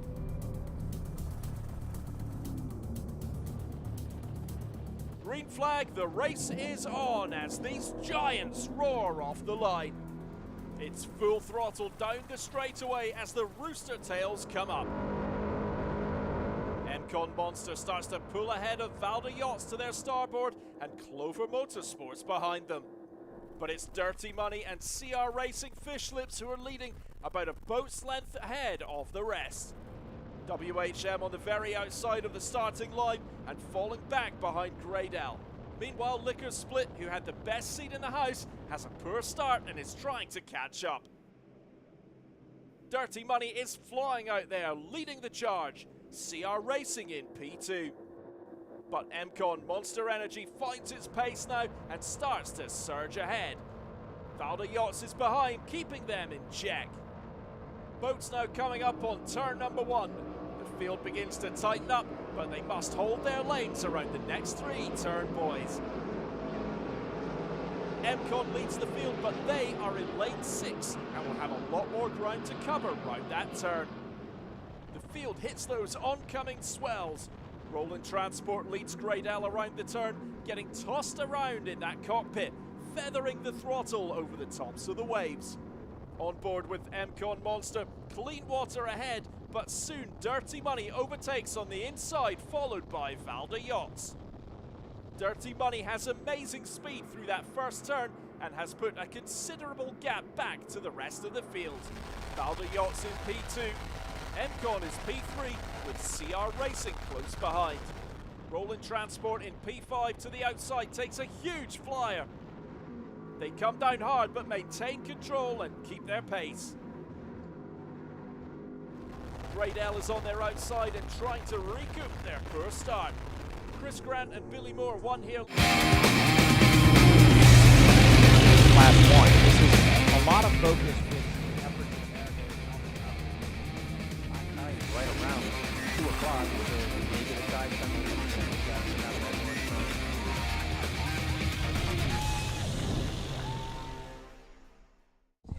We ready?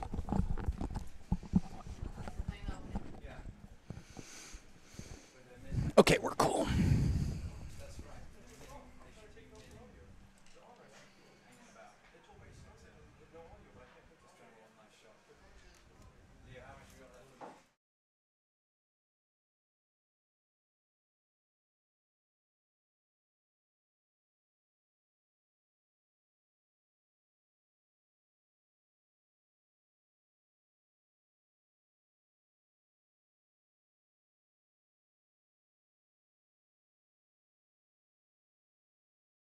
Sarasota Grand Prix presented by Visit Sarasota County. I am Mike Iwaski, Matt Trulio, and Mark Granite joining me in the broadcast booth. Let's shout out to our sponsors one time. Monster Energy Drink, the official energy drink of P1 Offshore Racing.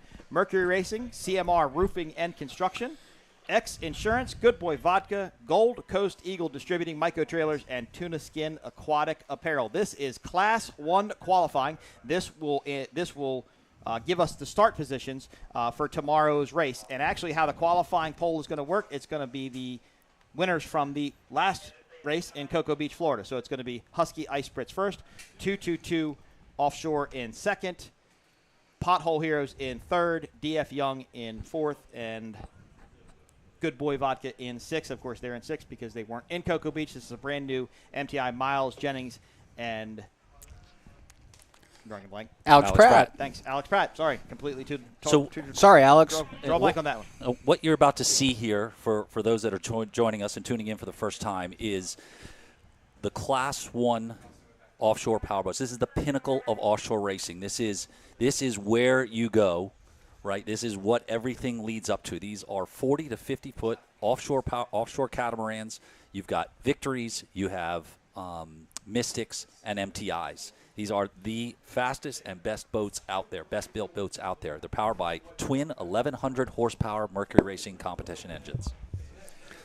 So the goal and really what they're going to do here is they are going to run one lap, right, to get their. They're going to run. They have 2 laps to run, but they're going to run one single lap to get the best possible time that they can run that course in.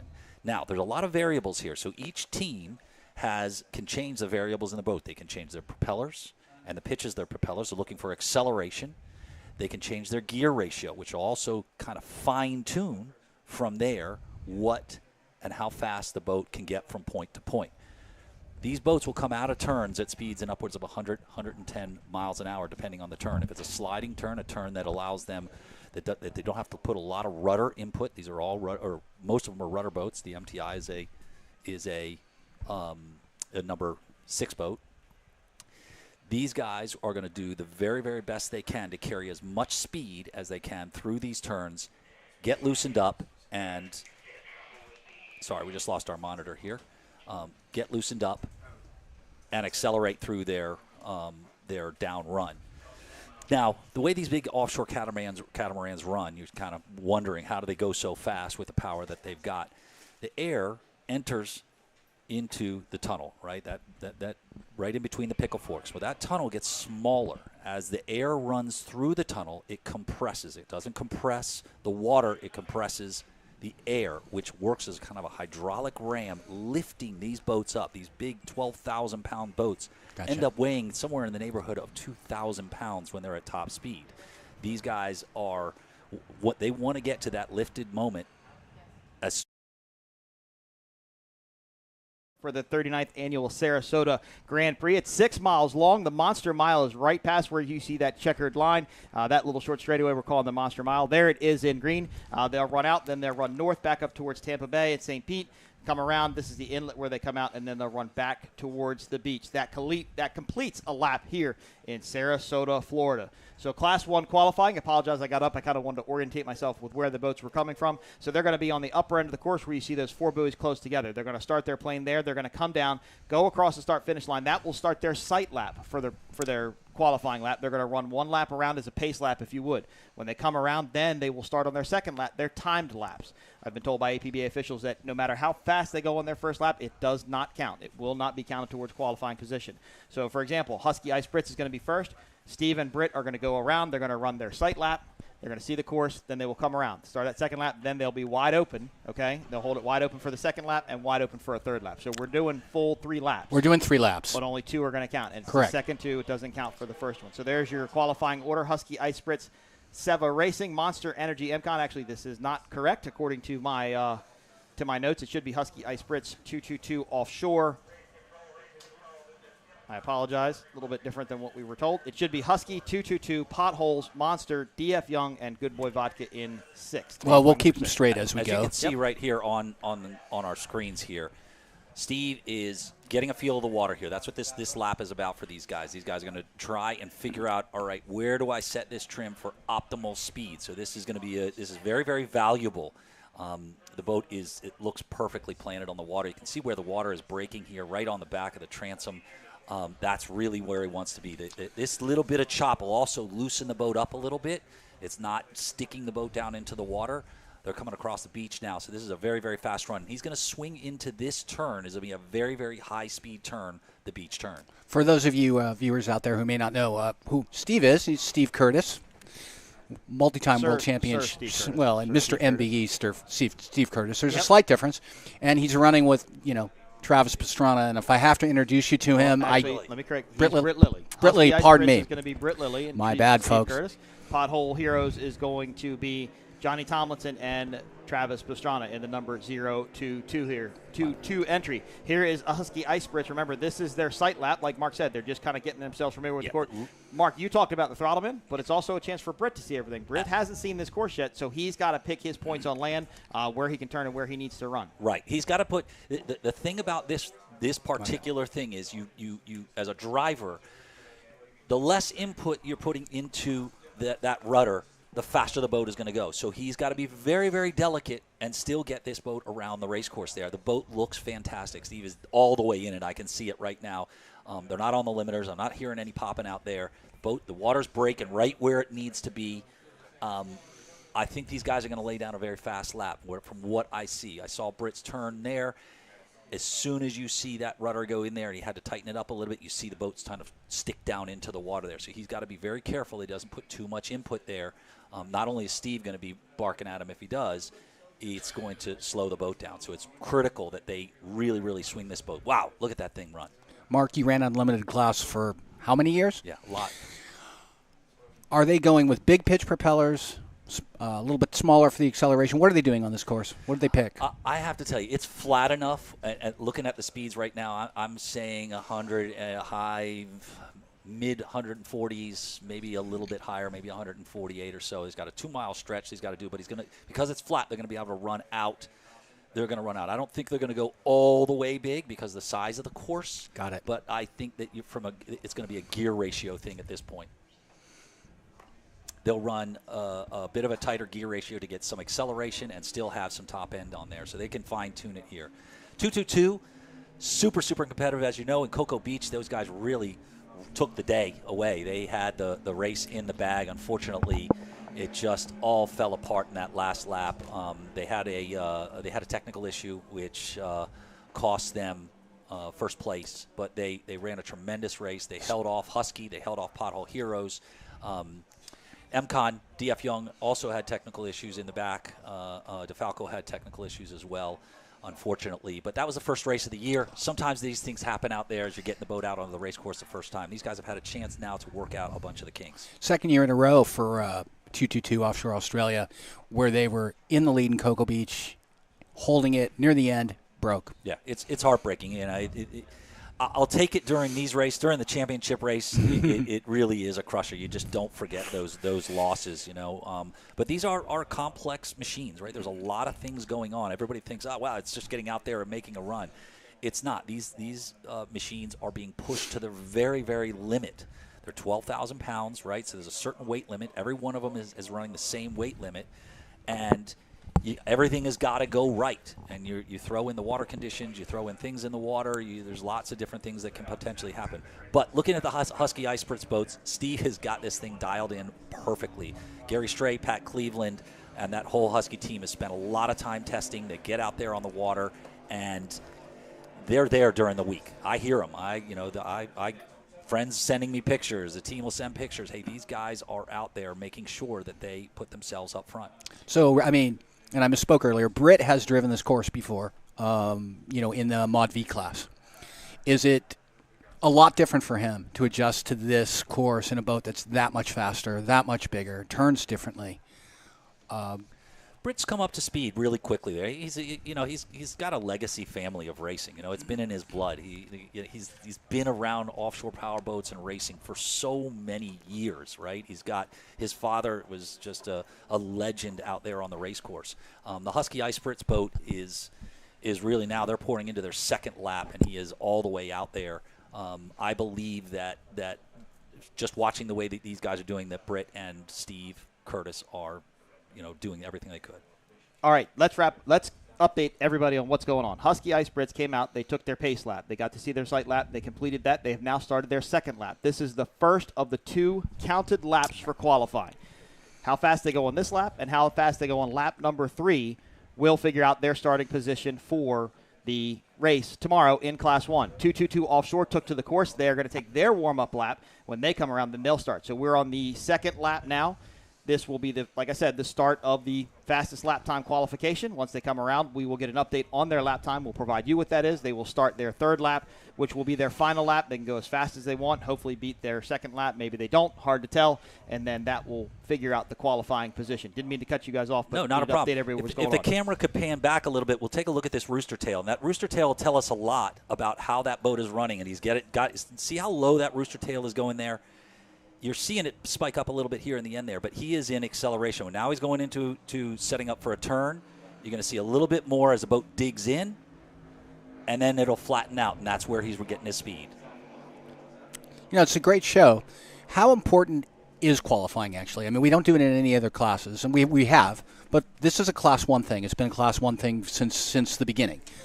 How important is it actually to get that inside lane? It's tremendous. I mean, it really sets the pace. As an inside lane, remember, you have to carry your lane through the first turn. The inside lane is the shortest way around the track. So you control the course when you are on the inside, unless you have a much, much faster boat. All these boats are running the same power, so essentially that becomes such a critical item. Whether you're running in Formula One, whether you're running in Formula One boats, whatever, that inside lane dictates most of the time, unless you really missed your setup, how that beginning of that race ends up.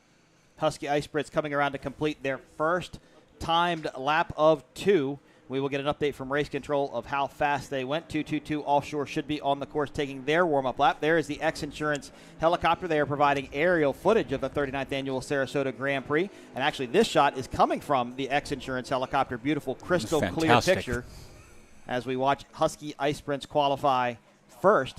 Now, qualifying first could be bad. Qualifying first could be good. I feel it's kind of bad because it's good because you're setting the bar, right? And the rest of the teams are going to know how fast you went, but you just don't know if you pushed hard enough and went fast enough in order to be able to take that pole. So it's kind of a double-edged sword, in my opinion, because now you've got some uber-fast teams, 222. Of course, talking about 222, Australian Navy, they led the entire race in Cocoa Beach, Florida, and down to the last lap, they had a mechanical issue, and they were unable to finish the race, handing the win over to Husky Ice Brits. Yeah, I like knowing what I have to hit, right?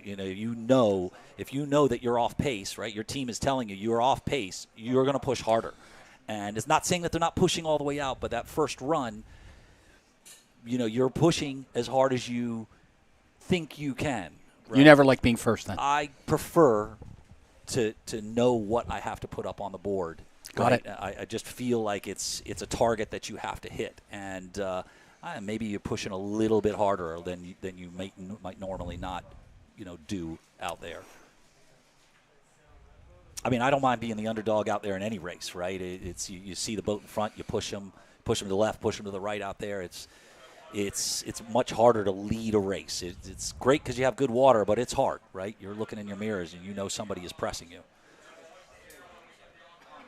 Steve and Britt really, I think, coming into their own right now. You can see the boat's just floating, just slightly up and down. It's just on a nice little cushion out there. And the rooster tail is almost non-existent. Yeah, that's when he's going in there. He's just diving into this turn now. Steve's not lifting at all. Mm-mm. There is no break. There's no set. There's nothing.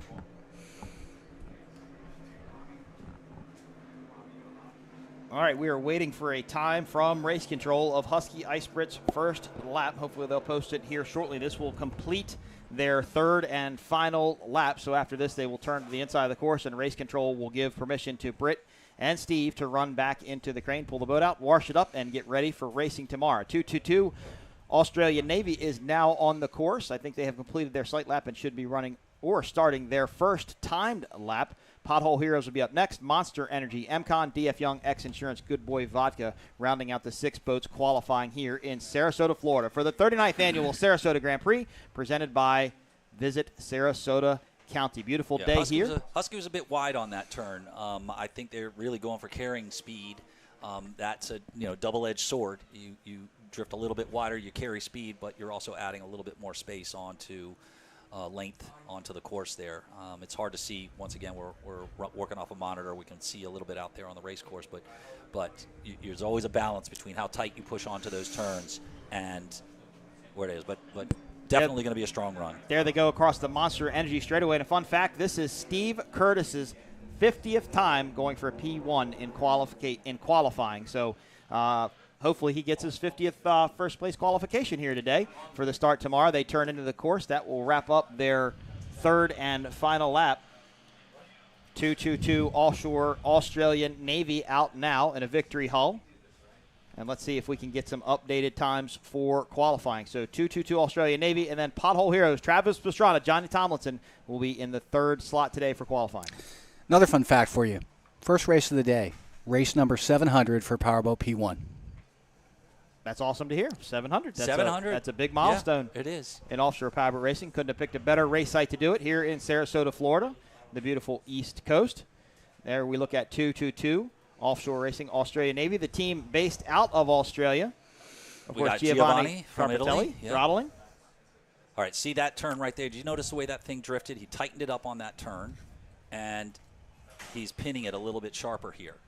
The boat doesn't look quite as lifted as Husky was, but this is let it pay him back here.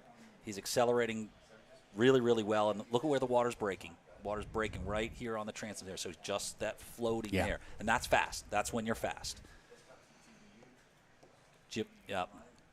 Darren Nicholson out of Australia, Giovanni Carpatelli out of Italy, a true international-based team. Of course, tomorrow we'll see the Valder Yachts boat all the way from New Zealand with Wayne Valder. So got some good different cultures here racing. Of course, we don't have the Norwegian Class 1 boat yet. Steve Curtis told me yesterday just unable to get the boat ready to go for this race. And, of course, we're missing DeFalco from this race. Notice how they are fixing some hull damage from what I understand. Notice how stable the Navy boat looks. Notice how stable 222 is. It's just not moving. No side-to-side chine.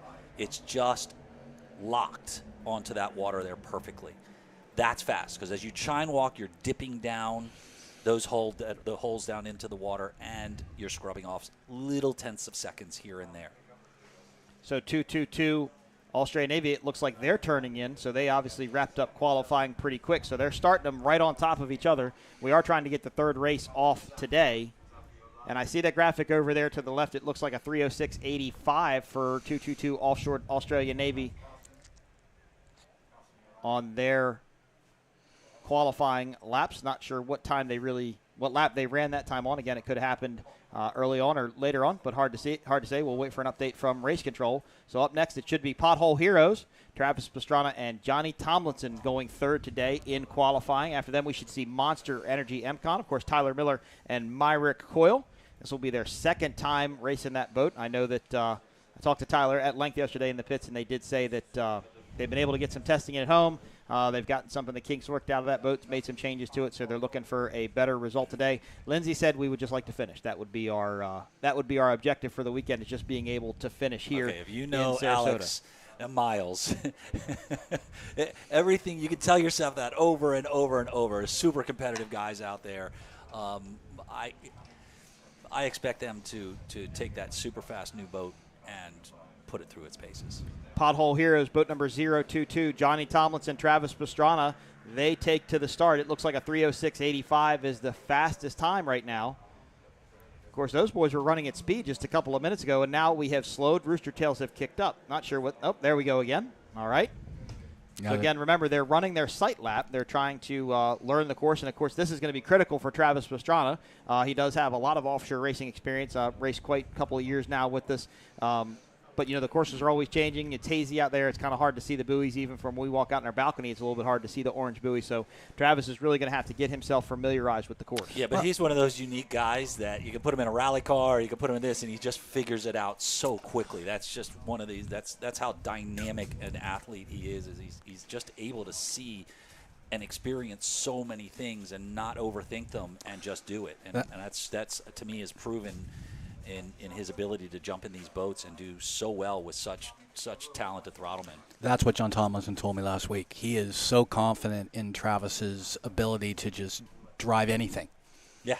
Well, I've seen some of the rally car stuff, which is tremendous. You just got to think so quickly, and like I said, his ability to just not overthink it and use his instincts, which is really what offshore powerboat racing is all about. Pilots do very well because they don't overthink it, and they use their instincts on how and what and trust the machine. Pothole Heroes looks fantastic right now. You can see they look fast. They actually look really fast. I raced this boat for many, many years, and if you take a look at that rooster tail right there, it is flat. Johnny has got that thing freaking rolling. Yeah, it's rolling. I like that you see the bow just kind of up a little bit. That means he's just on that even trim mark there. He has no chance of blowing that boat over at the speeds he's going. This boat is good for 200 miles an hour. He's probably just running just under 150 miles an hour in this shot. Of course, Pothole Heroes on their qualifying lap. It looks like right now the fastest lap time is a 306.85 set by 222 Offshore Australian Navy. Husky Chocolate looks to be about 2 seconds behind them.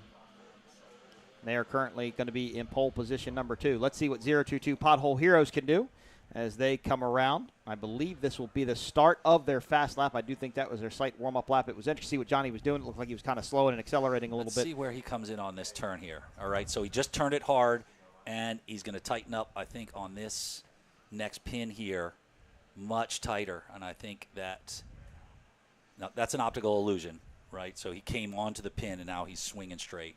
So there's even a bet going between Britt and Travis of who's going to win qualifying and who's going to win the race. They were poking back and forth with each other this morning on a television interview, and I happened to be sitting right there watching it, and Travis likes to do his dollar bets. And, of course, there's a dollar bet between Travis and Britt between who's going to win qualifying and who's going to win the race as 022 Pothole Heroes comes around, and it looks like they'll start their first time lap here in Sarasota. This is the 39th annual Sarasota Grand Prix. This is qualifying for Class 1. Up next is going to be Super Stock, 12 boats, all catamarans, all 300 horsepower Mercury Racing outboards, taking to the beautiful waters here in the Gulf of Mexico. Awesome looking boat. Love the graphics, the red, white, and blue. Unfortunately, Carlos this weekend doing the 24-hour Le Mans, so he's unable to be here. But what better person than Travis Pastrana to get to fill in with JT, and of course childhood rivalry and friends with Britt Lilly. They actually won here together last year in Mod V when they raced together. I think that was actually Pro Stock V at that time. They actually won together. Britt was driving, Travis was throttling. If you've never seen the YouTube cockpit footage of that, it's pretty fun to watch. Probably got some pretty explicit Pothole words. is really off the mark on this one. I'm not sure where, what challenges they had if they've moved some weight around into the boat, but they were plus 32 over. And that's 32 seconds behind your leader of 306.85, Australian Navy 222 Offshore. Now, so again, but Mark, it looks like to me though, it looks like Johnny is slowing down a little bit. You see these rooster tails pick back up. It looks like he's surging in speed just a little bit. He may be having an issue with temperature, where he's trying to cool the thing down and just trying to keep it going there. 32 seconds is not really not. We know the boat is there. Now they do have this boat has a. They're a little bit hesitant. I know they've got a gear ratio thing. They're waiting on some gears to be delivered that will put it kind of right there in competitive action with the Husky 1 boat. So they may be kind of running into a propeller gear ratio issue where they just aren't hitting where it is. But you can see right now the boat does look fast, but the water's starting to break up here, and that's not fast. That's where that water's starting to stick. Yep. And it's holding the boat down. So let's see how this should be the start of their third and final lap, second timed lap here in Sarasota. Let's see if they can improve on that time at all. Of course, your pole position leader right now is 222 Offshore Australian Navy, sitting there with a 3:06.85, and it looks like we have MCON 06 out there. We haven't seen them on the screen yet. As I look over to our producer screen, I do see the boat 06 MCON, Monster Energy MCON rather. So they are on the course. And if our timing and scoring is correct on our screen, it looks like they are currently in third, about 8 seconds behind 222 Offshore Australian Navy. And we apologize for a little bit of the confusion. We were a little unclear on how qualifying was going to go today. We're going to do the best to update you and bring you the information that we can as we see it. You said MCON came out there about plus 8 seconds that you said over the Aussie 222. Excuse me, over Husky. So they are about 10 seconds behind the leader at this point. Which I got to tell you, it's a new boat still, right? They didn't get a lot of laps in the last race, so it's important to note that some of these boats are getting out there with new setups. The 222 boat and the Husky boats have been running this setup, as I mentioned in our last broadcast, for many, many years. Well, in the 15, last race. 20 years. They have those boats dialed in. They know exactly what it will run. They're fine-tuning to the tenth of a second, where some of these other boats are still kind of figuring out the Class 1 setup, and they are getting used to the 1,100 horsepower, changing their gear ratios out and their new propellers. Last race, They tested, Monster Energy MCON tested on Wednesday at the Lake of the Ozarks, put the boat on the trailer, hauled it to Cocoa Beach, tested a little bit on Saturday, and ran on Sunday. Yeah. So to say they didn't have much time is a significant understatement. Yeah, and you can test all you want on a lake. It's great. You can get the data, and you can really look at speeds and accelerations, all things. But once you're kind of out on the race course, the pressures, the heat, the whole thing, it all kind of comes into play. And in this type of setup here, you're on show. Like, there's no time. You don't have time to be like, oh, let me do another lap and let me do another lap, and I'm starting to feel better here. It's it's time to go. We're qualifying. You get one pace lap, and then you're putting down the time. And so the pressure is on instantly. Well, Pothole Heroes was able to make up some ground. It looks like they're 19 seconds back behind what I think is the leader, 222 Offshore Australia Navy's blistering lap at 3:06.85. Trying to get some official updates from race control on lap times. Monster Energy MCon, boat number 06, Tyler Miller, Myrick Coyle out on the course now. Last shot I saw of them, they looked like they were slowing a little bit, so not sure what's going on. A lot of bugs to get worked out of this boat. It's a brand new boat. It's the first Class 1 skater ever built, first Class 1 skater ever rigged. So they've got a lot of work to do. I know that Jake and the entire team at Performance Boat Center has done a great job at trying to get the boat together. But this is an uber competitive class where so much separates first, second, third, fourth, fifth, and sixth that it's just you've really got to work hard to find the speed. And I think everybody involved at MCon or Monster Energy MCon understood that this was a process, and it wasn't just going to happen overnight. It took them a while to get successful in Supercat, and look at them now. Oh, yeah. I mean, they're dominant. And guys, listen, putting a new hull out onto the water is not an easy thing to do. Not only do you have to figure out the engine package and how to get the power to the water, right, and deal with all of the pressures and issues that you're going to face there, but figuring out how your hull works, right? Like you guys said, this is a new hull. Peter's put out a new hull out onto the water out here in a rudder configuration. So this is something new. They're going to have to, do their best. It's going to take a little bit of time, but they'll get there. All right, Pothole here should be wrapping up their third lap for qualifying here in Sarasota. Again, this will determine the starting positions for tomorrow's race for the Class 1 race in Sarasota. Of course, we are missing DeFalco. They had some structural issues. I believe they were unable to get repaired in time, so we hope to see the Outer Limits boat back out here shortly. Here is D.F. Young, boat number 17, the 50-foot Mystic. Herb Stotler tuned Mercury Racing 1100s. Beautiful boat. Yeah, it is. I've raced this boat many, many times. I talked to Hugh and Rich this morning. These guys, they've done some testing. They're up at Lake X. They've made the appropriate changes to the boat. These guys have raced together. They've won championships together, so they've done their thing out there. Rich is excited. He feels the power. They've been out dynoing these engines. They feel like the power is there.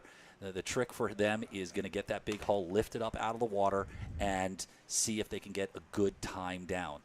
They haven't had a lot of time back in the cockpit together in the past couple of years, but this should be a good telling idea of what we're going to see on Sunday. And from what we're seeing from our vantage point, it does look like it's actually blown up a little bit. It looks like it's gotten a little bit rougher out there in the Gulf of Mexico as Pothole Heroes enters the Monster Energy straightaway along the Lido Beach. Spectators here in beautiful Sarasota, Florida.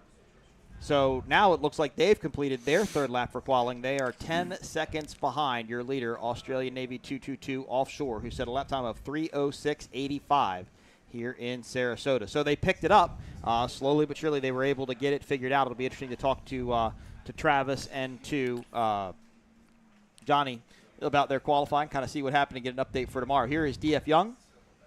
They should be on their sight lap. Correct.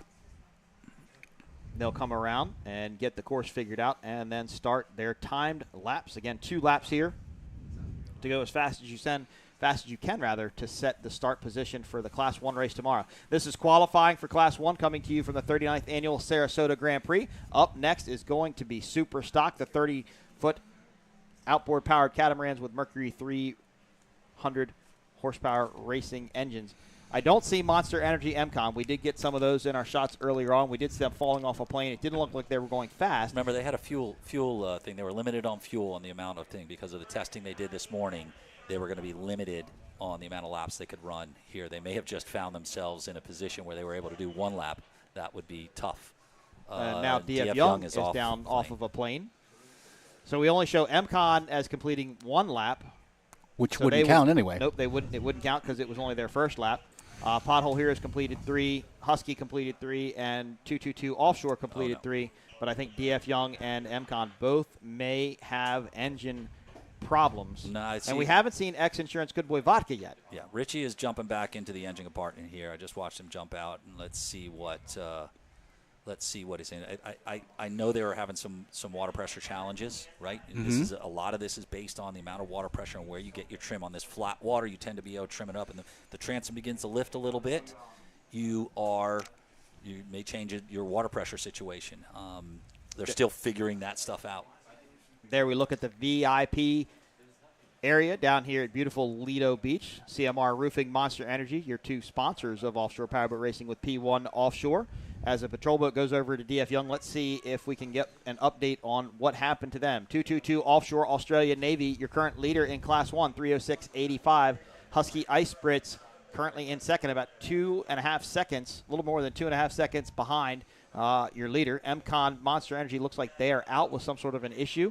Have not seen them come back by. Pothole Heroes should be in third then, about 10 seconds behind your top two boats. Still waiting for DF Young. It looks like they're down with a mechanical issue, and we have not seen X Insurance Good Boy Vodka take to the course yet either. So, again, we apologize about further confusion. We're trying to bring you the best updates that we can. Superstock coming up next for the 39th Annual Sarasota Grand Prix, presented by Visit Sarasota County.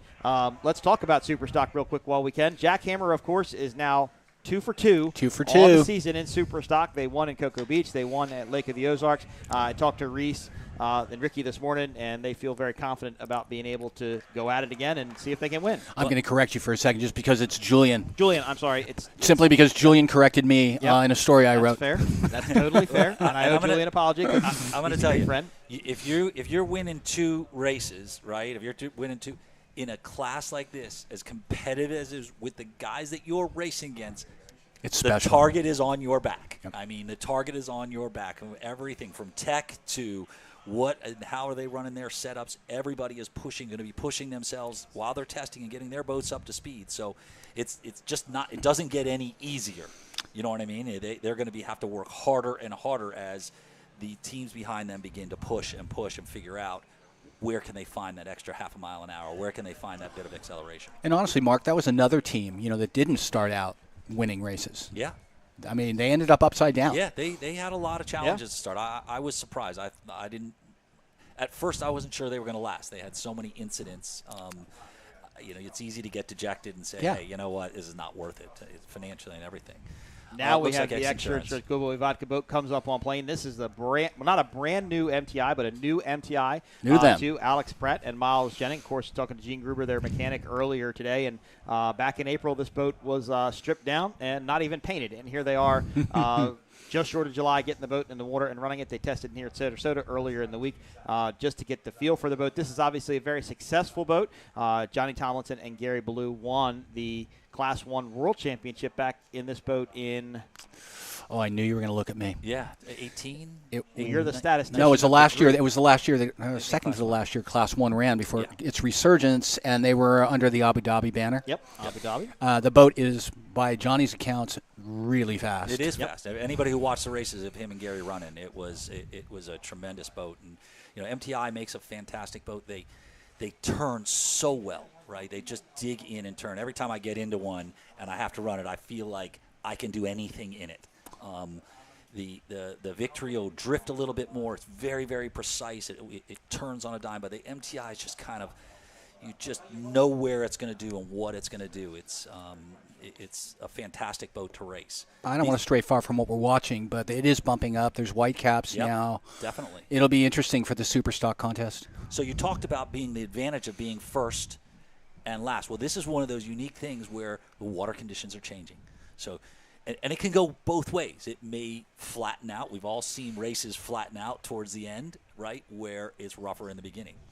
It looks like they're slowing now, though. X-Insurance Good Boy Vodka slowing drastically on their qualifying lap, so not sure what's happened here. Let's hope they can get the engine spooled back up and running. This has been, Mark, I'm just going to interrupt you. This has been a lot of attrition happening in just qualifying alone. DF Young is out. We haven't seen them come back by. MCon Monster Energy, we have not seen them come back by. So two of the class favorites right now.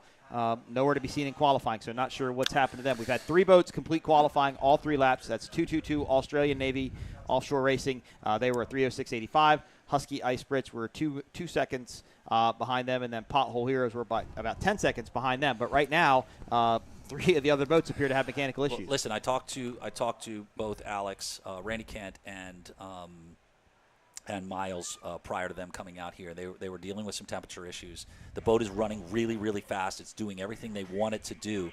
The propellers that they're running are a low-rake propellers. The transom is lifting a little bit, and as they're getting up to speed, the boat's temping up a bit. So they're trying to figure out now how they can get temperature and get water pressure back into that thing. And I think they made some changes with some weight, hoping to mitigate it and get get a little bit more water pressure. As you can see, it's bumping up out here. You're starting to see this boat sink Oh, it is. down It's and rolling. it Starting to is roll. there. So the boat's coming in and out of the water now a little bit more, which is not going to help his water pressure situation. I'm going to be honest, guys. This has been kind of brutal.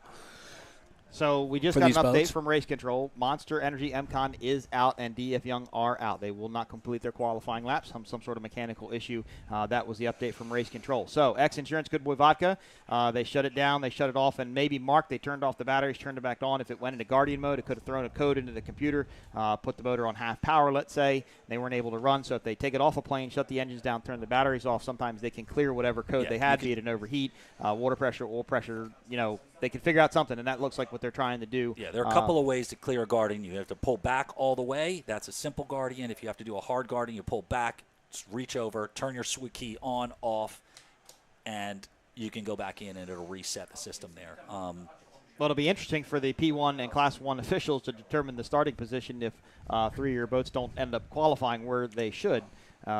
We'll see how that goes. Of course, Liquor Split out in the course. Not quite sure what they're doing out there yet. No Class 1 action happening. Maybe they're waiting to test until later today. X Insurance Good Boy Vodka, they are trying to get the boat up and running, but I just don't see it taking off as quick as it should. So might have some work to do for the X Insurance Good Boy Vodka team later today in the pits as they get ready for tomorrow. I figure that they'd go and make one more shot at this and just give it one more shot to see if they can run this thing and maybe change a dry position to see if they can hold a little more water pressure in there. I'm almost certain that they're dealing with a temperature issue right now. After their testing this morning, that's what they were facing. Sounds like from Race Control we have some sort of a water pressure issue. Not sure what's going on there. So it's currently about 2:40 East Coast time. Super Stock race is going to start hopefully right around 3 o'clock. We will confirm that with Race Control, and we'll wait for some sort of an update when we're going to clear for qualifying for Class 1. Qualifying for Class 1 in Cocoa Beach, very exciting here. It left a little bit desired. It looked like it was a race of attrition. Yeah, it's unfortunate, but it can happen, and they'll deal with it. I just want to make sure we can get as many boats as back on the course tomorrow. That's really what matters most. Yeah. There's definitely going to be some working on boats tonight. There's no question. Oh yeah. These guys are going to have to spend some time figuring out, dropping down pickups, trying to figure out how do we get these things to get the water pressure that we need in there. And keep in mind, this is really that first time that they're going to get out there on a flat course like this where you're turning. As you change and you turn a boat at high speeds, remember, it'll take water pressure out of one side. It may put it onto the other where it's higher. So you start losing a little bit. If you're already on the edge, you get there quickly. As we see a nice shot of the beautiful beaches here in Sarasota, Florida. It's packed just for qualifying and the first races. Tomorrow will be an absolute zoo out here. If you can get out here, you want to get out here. It is tremendous. The water is beautiful. The temperature is right. I mean, it's exactly how you'd want a July 4th weekend. But a zoo in a good way. It's a zoo in a good way.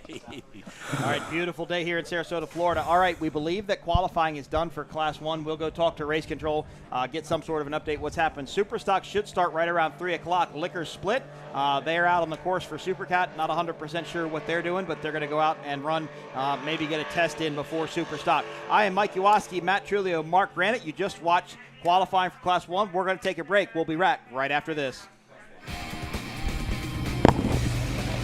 Class 1. This is a lot of focus with the efforts in America.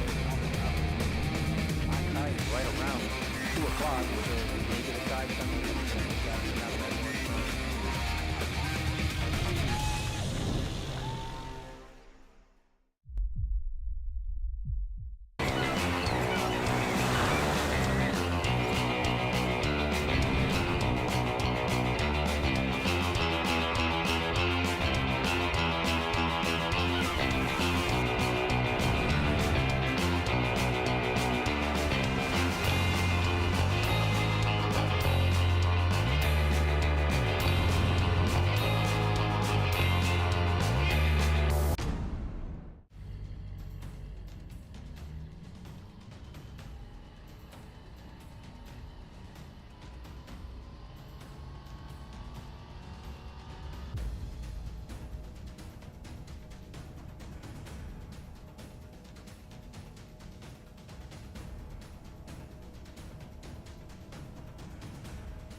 If you own a home or business, it might surprise you to see what is not covered in your insurance policy. There are gaps and exclusions in primary and umbrella policies that make you a target if an incident or claim occurs and you don't have the right coverage in place. And that's why you need a true umbrella policy from X Insurance. There are 40 million lawsuits filed every year in the USA. Let's get that target off your back. Our beautiful beaches are home to a variety of protected wildlife, and during the summer months, several species of protected beach nesting birds, such as black skimmers, least terns, and snowy plovers, rely on the beach habitat to be able to raise their young. These birds lay well-camouflaged eggs directly on top of the sand, and their chicks take up to a month to be flight capable.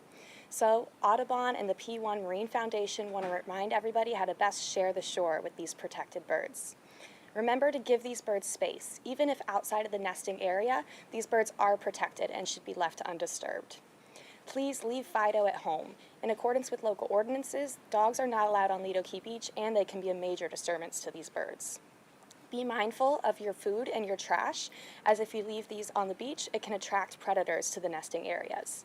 And lastly, please don't bring fireworks to the beach, as this can be an incredibly big disturbance for these birds. We encourage everyone to instead see an official firework display. Thank you so much to the P1 Marine Foundation for your commitment to environmental stewardship, and we wish everyone a safe and fun beach race weekend.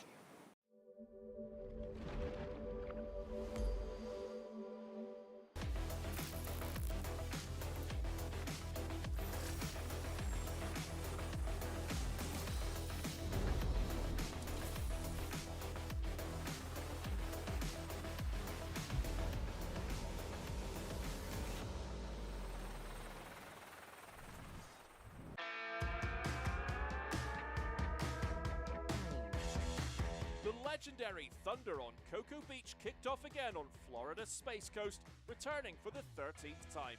What's now become a classic series, the action-packed weekend showcased a multitude of offshore powerboat classes racing full throttle, including the return of the UIM Class 1 World Powerboat Championship. This show will cover the highly competitive Superstock race, running the 300R or 300X's Mercury engines, and the larger factory stock 450R class boats running the 450R Mercury engines. Cocoa Beach is the perfect backdrop to take in the thrill of these racing beasts, with a 7.5-mile circuit that runs the length of its white sandy beaches, allowing a close-up racing experience. Located on Florida's Space Coast, Cocoa Beach is just minutes from Cape Canaveral at the Kennedy Space Center. Watching rockets blast off or hearing their sonic booms as they return to Earth is an everyday occurrence here. The area welcomes over 2.5 million visitors a year with its warm waters, steady waves and world-class surf shops, and has a vibrant bar and restaurant scene to show for it. The Thunder on Cocoa Beach event kicks off with the boat parade for a celebration of the powerboating way of life, as teams, families and spectators joined in the fun with street parties and concerts. Now let's meet some of the big contenders in the factory stock 450R class.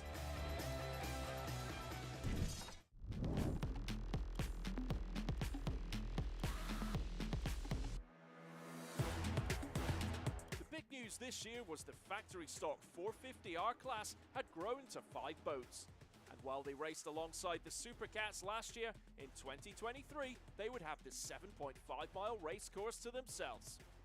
The factory stock 450R class features twin outboard 450 horsepower Mercury engines on catamaran hull boats between 34 and 40 feet. Finishing second last year was the number 7 TS Motorsports Marine Technology boat, which sees Milton Calafel behind the wheel of their MTI-built hull and veteran John Tomlinson on throttle. Tomlinson is a legend in the annals of powerboating and is also on throttle in the Class 1 Pothole Heroes boat. GC Racing Team is back in their MTI boat with Willie Cabeza as driver and another legend, Gary Ballou, on throttle. Ballou is also pulling double duty here, throttling the Big East Construction Superstock boat.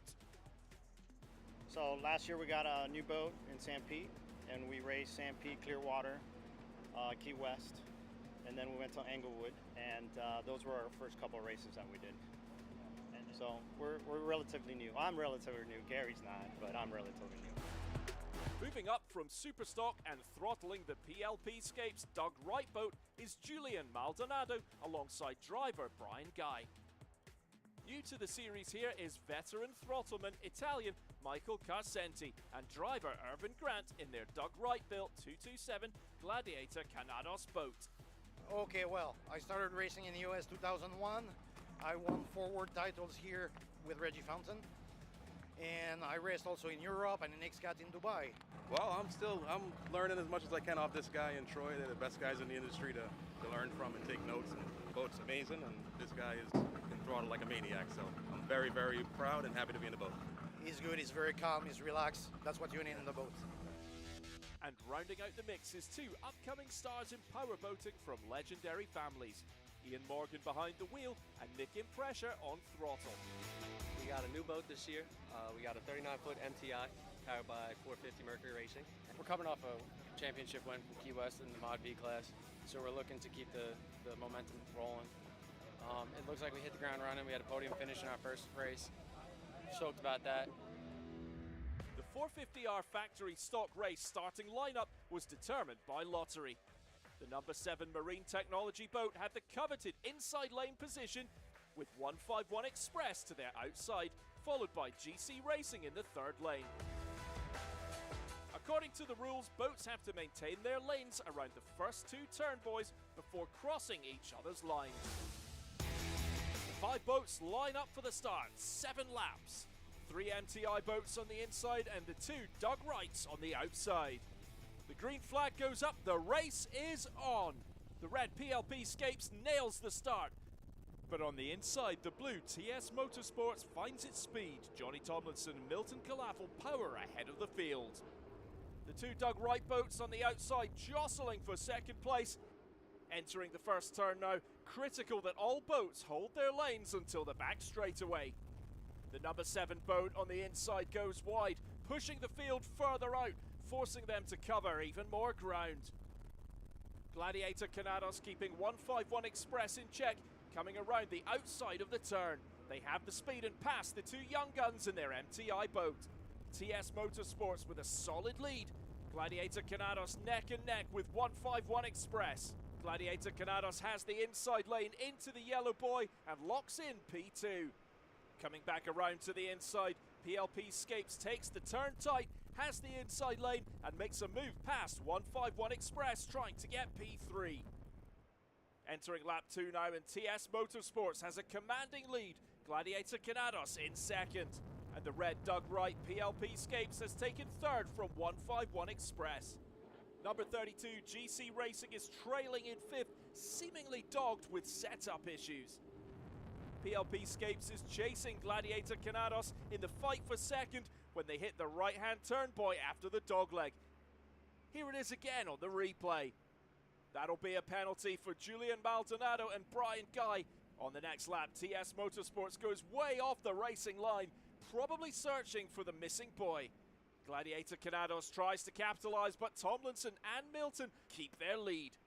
But Gladiator Canados has made up some precious ground, closed the gap and now puts on the pressure. There's the white flag as the race enters its final lap. TS Motorsports in the lead with just half a lap to go and they begin to lose power. Gladiator Canados breezes by into 1st place. TS Motorsports seem to be going on 1 engine now as PLP Scapes also passes them. Gladiator Canados in their Doug Wright glide to victory in their first ever factory stock 450R race. TS Motorsport Marine Tech able to limp across the line, taking 2nd place, able to fend off 151 Express, who end the day on the podium in 3rd. GC Racing is 4th and PLP Scapes 5th. We expected it a bit rougher, but it was good. Right props, right setup, right sim. We're happy. Good throttleman. good Very good throttleman. Oh, Ben, what are you thinking? It was good for a while. Blew a water hose off the engine. Fell off 20 mile an hour. Engine's sucking salt water in and it's barely running. The other engine's keeping the boat going. we wouldn't have made another lap.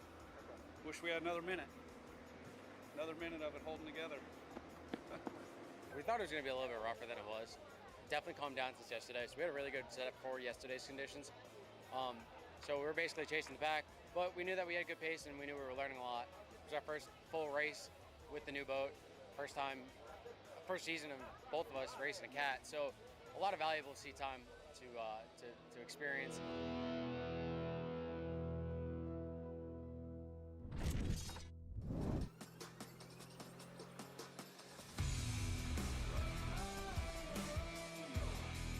In addition to the 450R and Superstock races covered in this show, and the Class 1, Supercat and Mod V races covered in others, there were 6 additional classes competing in Thunder on Cocoa Beach, and here are their results.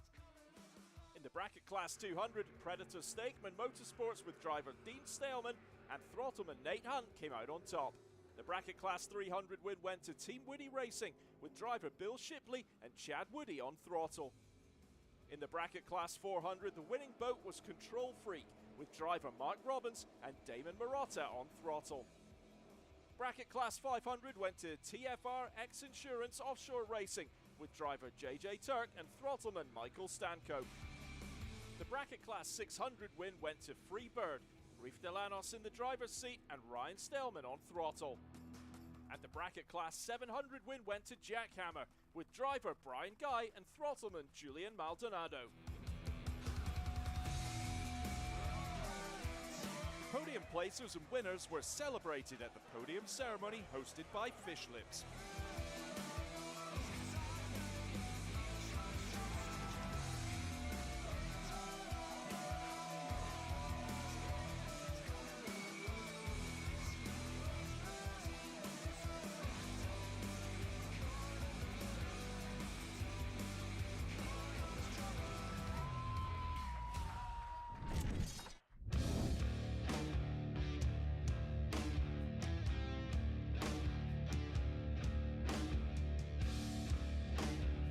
The highly competitive Superstock category has 22 drivers and 11 boats this year competing here in Cocoa Beach, as past masters and legends of the sport are joined by young blood and fresh faces.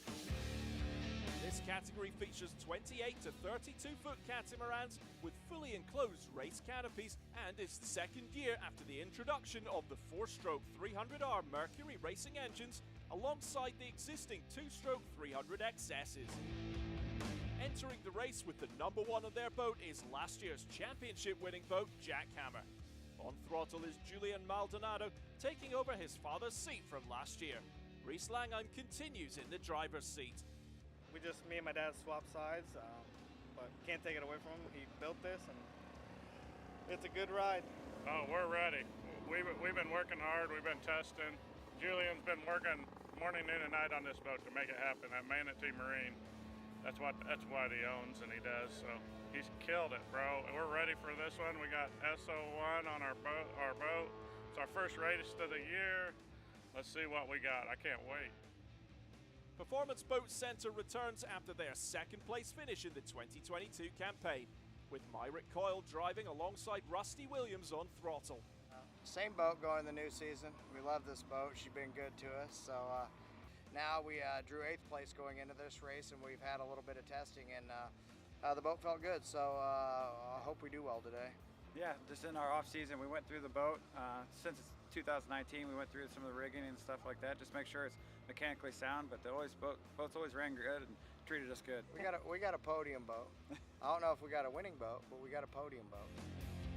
Myrick Coyle has a busy weekend, also driving the MCon Monster Energy Supercat and their brand new Class 1 boat entry.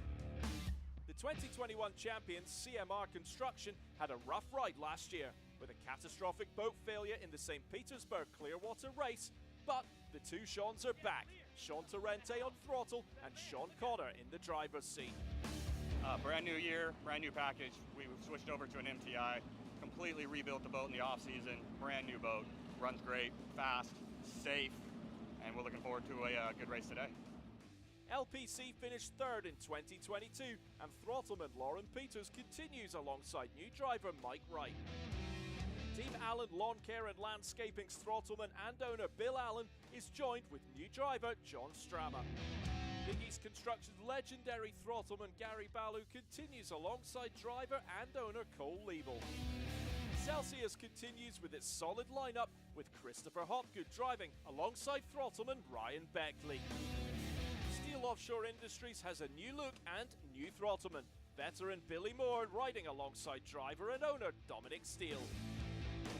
Entering the fray are 3 new boats in 2023. Northwing Offshore has Darren Kittredge as driver alongside Grant Brueggemann on throttle. Beginning of last year, we started building this boat, bought an older boat and put it back together and re-rigged it just with the new 4-stroke motors and got it together. We raced Key West last year and then obviously went for Marathon. That was canceled and now we're here. But yeah, we're getting there. We got stuff to learn about the boat, but we're finding our speed. Coco's Monkey has AJ Bogino driving with Peter Bogino on throttle.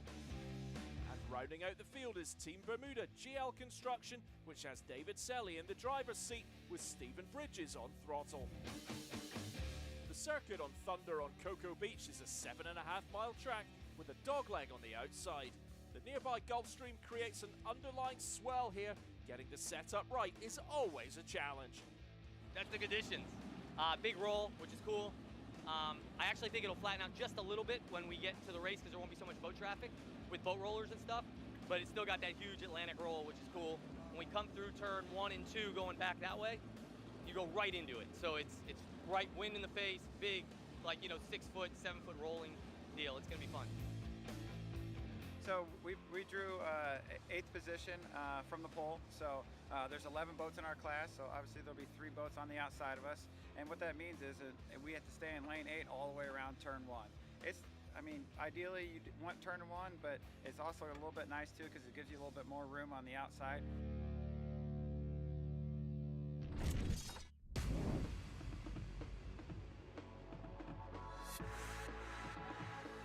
The starting lineup for the Superstock race was determined by lottery. Northwing Offshore had the coveted pole position spot. To their port side in second would be the bright green Canadian Big East Construction boat and number 39 Coco Monkey in third. Crowds lined the beaches and packed the VIP tents in anticipation of the Superstock race. The 11-strong field of Superstocks jostle and line up before the cigarette pace boat. And there it is, the flag is up and the field roars off. Big East leading with Performance Boat Centre and Jackhammer giving chase. Northwing trying to recover on the inside. On board with Coco's Monkey, up ahead CMR picking up some pace and moving into the leaders pack.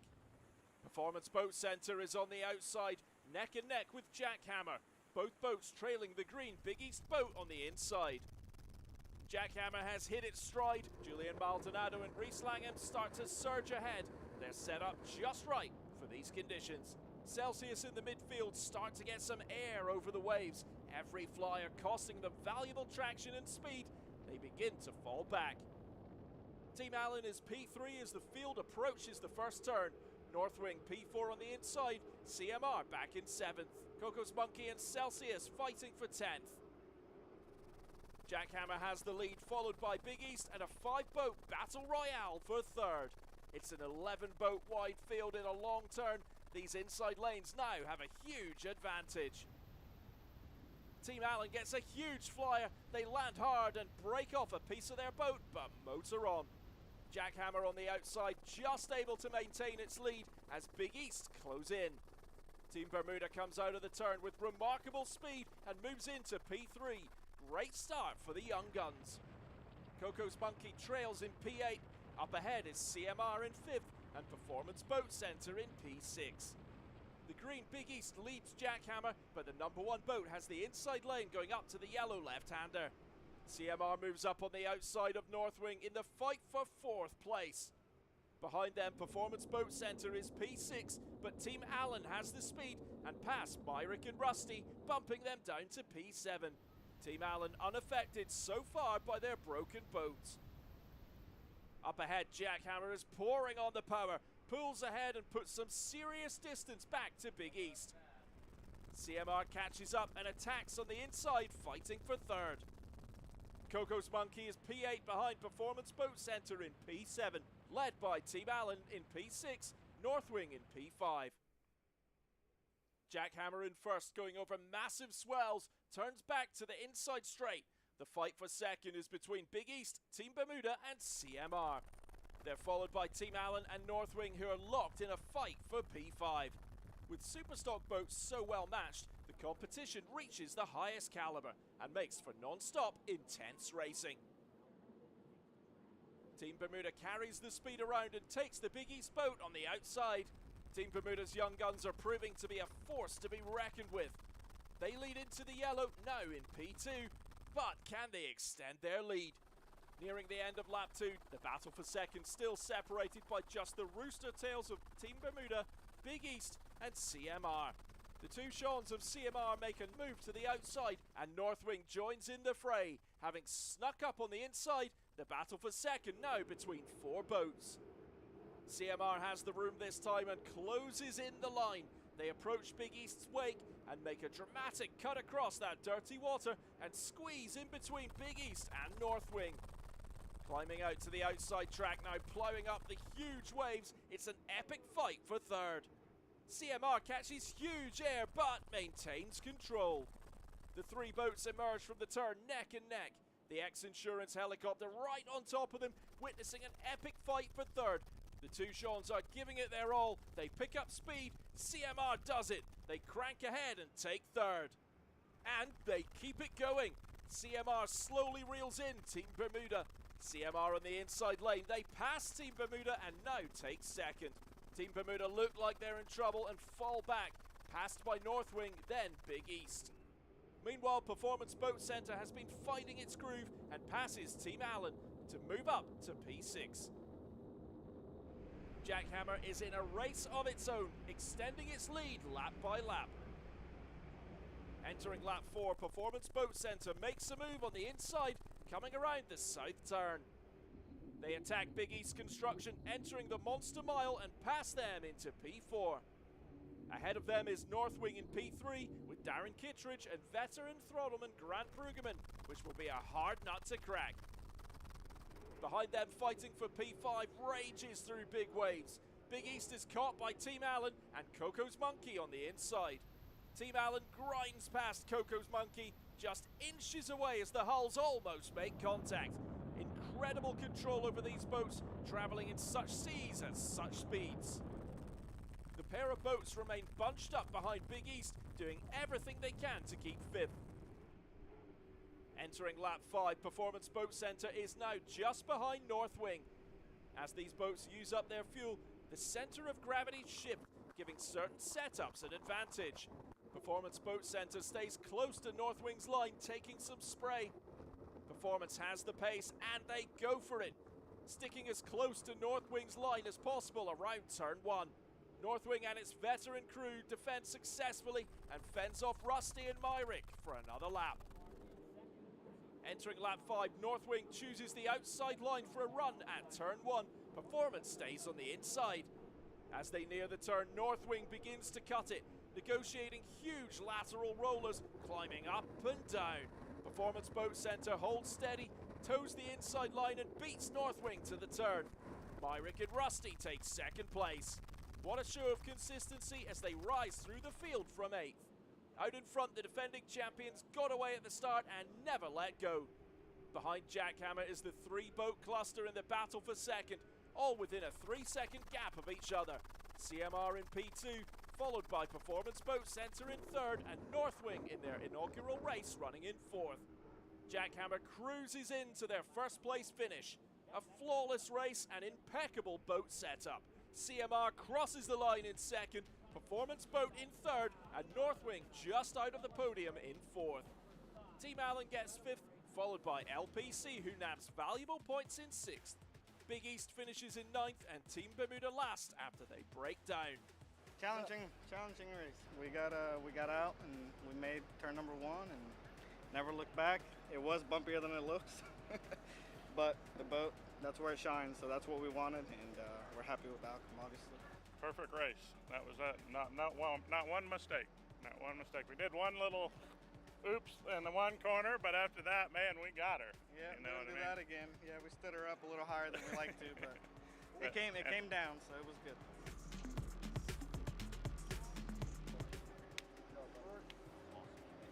No, you're mad because you didn't get her out. No, we the startup. We hurt ourselves.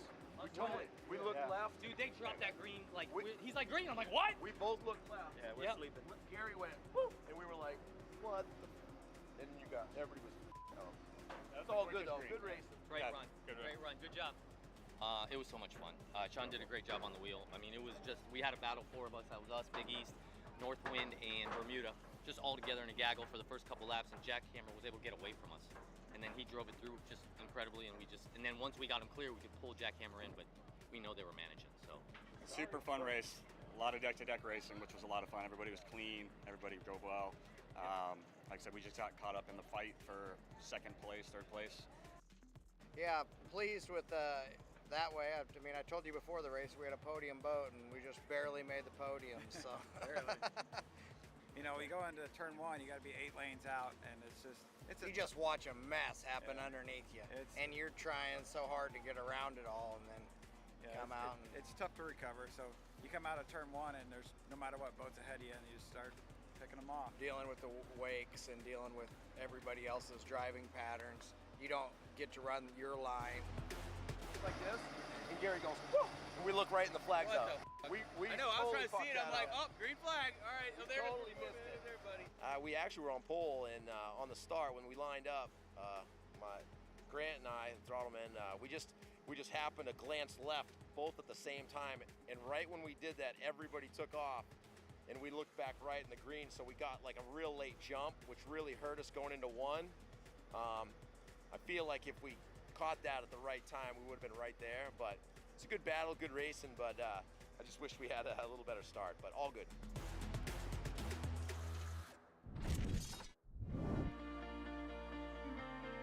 With the racing action completed, trophies were handed to the winners and podium placers at the event ceremony hosted by Fish Lips. 450R Class C's Gladiator Canados come out on top.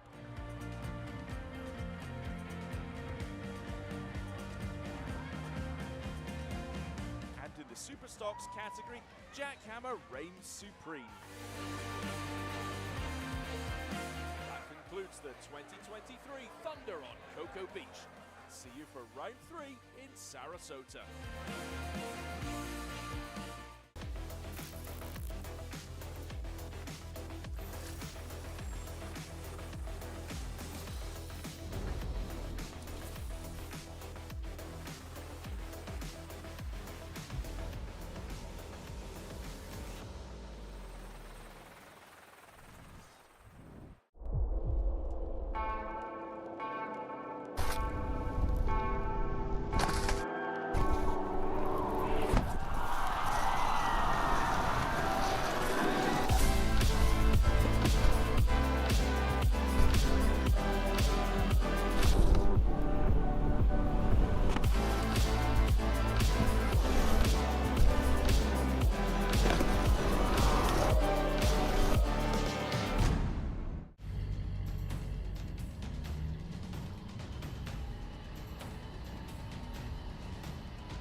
If you own a home or business, it might surprise you to see what is not covered in your insurance policy. There are gaps and exclusions in primary and umbrella policies that make you a target if an incident or claim occurs and you don't have the right coverage in place. And that's why you need a true umbrella policy from X Insurance. There are 40 million lawsuits filed every year in the USA. Let's get that target off your back.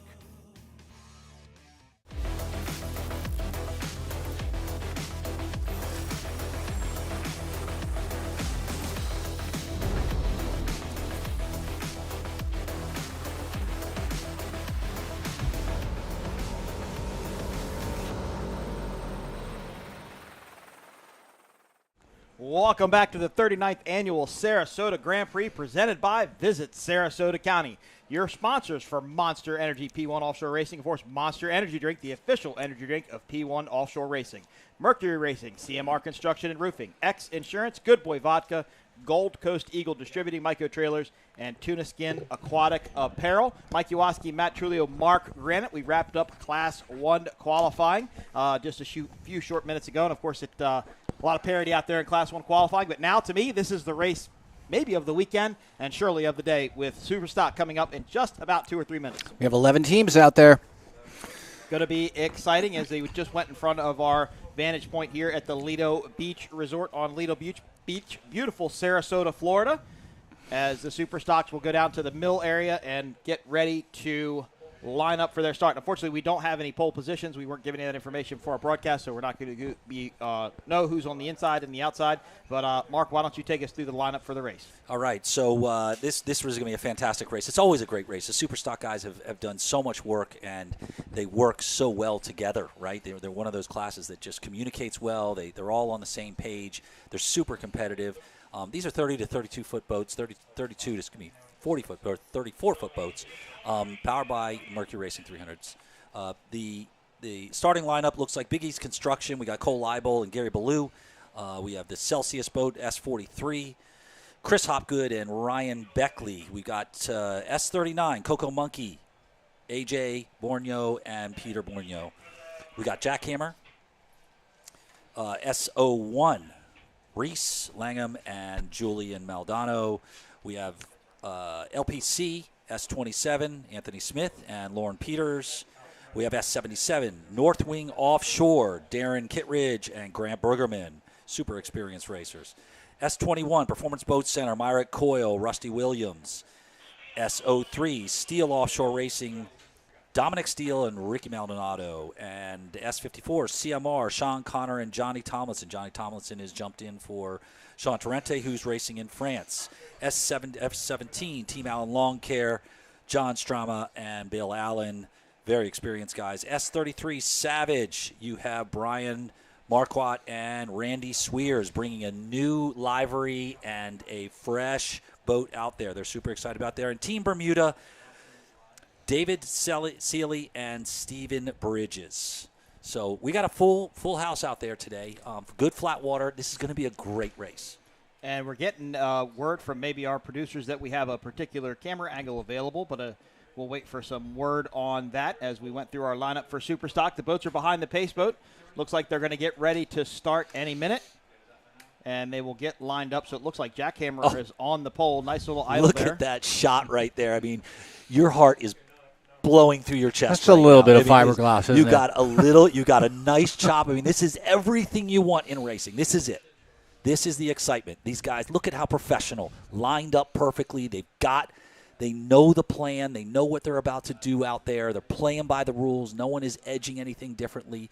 This is really what pros do. One thing to point out here is the change of conditions. When we brought you that Class 7 race early on, it was very flat. In fact, Class Com could have gone wakeboarding out there, I believe you said. Right now, judging by the way these boats are moving around, I think it's roughed up a little bit. These boats are kind of bouncing up and down just a bit as they follow that Force 10 pace boat. Yellow flag. Hanky. Super smart decision right now with getting these boats to line up. A lot of the Superstock teams told me yesterday they weren't too pleased with the start in Cocoa Beach. They would have liked to see them held a little bit longer and released in a little bit better of a position. So it looks like that's what the starter is doing right now on Pace Boat 1.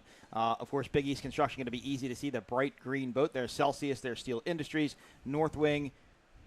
Savage all the way on the outside. Jackhammer just to the left of our screen as we get ready to go Superstock racing here in Sarasota, Florida. Look at this thing build up there, guys. I mean, look at the chop that's now building up. They're actually dunking the bows. Yep. This is started to whip up. This is an afternoon offshore breeze that's coming in. And that could be a big factor in here. We've got what in the heck is? Looks like we have Savage. Well, looks like they're going back into a mill because the boats are going to start circling back around. We'll wait to get some sort of an update from race control. They're moving into North a mill. Wing has turned. Savage has turned. And I'm going to go off for just a second. All right, we got a 10-minute start, so we got a 10-minute delay in the start. We'll figure out why we got that 10-minute delay, but it looks like these guys are going to go into a mill pattern out there. That just kind of extends out there. It's very, very hard on a race crew to have something extended out. When you're ready to go, you're ready to go. You're pumped up. You go into a 10-minute hold, whether it be a wildlife hold, whether it be a course hold, a buoy being replaced. It's really hard on your system, really hard on your mentality. How about fuel? Does it affect fuel? 10-minute mill? Maybe not? It shouldn't be. Idling-wise, you're really not that bad. The outboards, no. Yeah, with the outboards, it's not really going to be that bad. I mean, some of these guys, they're cutting it tight. They're definitely cutting it tight. But for this idle, it shouldn't be. Just heard from the radio. It sounds like Pace Boat 1 is going to come up on plane. I think that's what I just heard. Yep. All right, Pace Boat 1 should come up on plane. So we're going to start racing here. Okay. There is the Force 10 Pace Boat. Yellow flag is up. We're going to get the super stocks up to speed and then let them go with a green flag. They start headed north on the backside of the race course. They come around for turns 1, 2, and 3. I think it's actually 4 in that pin, and then come all the way around down the beach into the Monster straightaway to complete their lap. First lap here in Sarasota. Well, there is the Pace Boat. I can see the green flag being held, still being held. That means the starter is trying to line them up, wants to get them in the right position before they drop that green flag. And a quick note here, Ray Hankey, the owner of this race boat, Force 10, I got to tell you, I started down here, and he's been here ever since. He's committing the boat to the races here. So I see some waving of the starter there holding the green flag. I think he's trying to get those boats to line up. He wants to give them the green flag. They've held them for quite a while. Again, this is what the Superstock starters wanted, from their last race. Of course, there you see Performance Boat Center Fast Diesel Fuel System. These boats have got to get into a line. They've got to get with each other. Yeah. Seemed like there was some future. Green flag. There's the green flag start for Superstock. We're going racing. Superstock is going to run 8 laps for 48 miles here today in Sarasota. There's CMR Roofing. Jackhammer, of course, didn't expect anything less from Jackhammer to try and get out to the early lead. But look at Performance Boat Center Fast Diesel Fuel Systems. All three wide now. Gulfwing coming up there. Look at Team Bermuda way on the outside. Look how tight everybody is, guys. Look at how tight everybody is. No one's running away with this at this point. So everybody's got to hold their line through turn 1. This is key here. How they transgress this turn will dictate a lot of how, because the specs are so close, how the race goes. Jackhammer is on the pole. Now it looks like Performance Boat Center Fast Diesel Fuel Systems is kind of caught up to that group. CMR falling way back in the MTI. There's a better shot of Jackhammer. They're going to have the inside lane going into the corner. Performance Boat Center Fast Diesel Fuel Systems now looks like they're in second. CMR looks to be in third, but I think that was actually Gulfwing just on the outside of them. But notice how stable the boats are here. Remember, we saw that chop out there. These guys are right on top. Everybody they got the setups right here because everybody is in the same zip code. They got the setups right. The boats aren't flying around out there. They're hanging perfectly and just skipping on the top of these waves. This is what the P1 officials are going to be looking for, maintaining your line through the first corner. This is a great shot of how you're supposed to be able to do that. Jackhammer in the lead. CMR looks like they're losing a little bit of ground. Performance Boat Center Fast Diesel Fuel Systems now in second. There is Allen Lawn Care Landscaping. Big hop by CMR.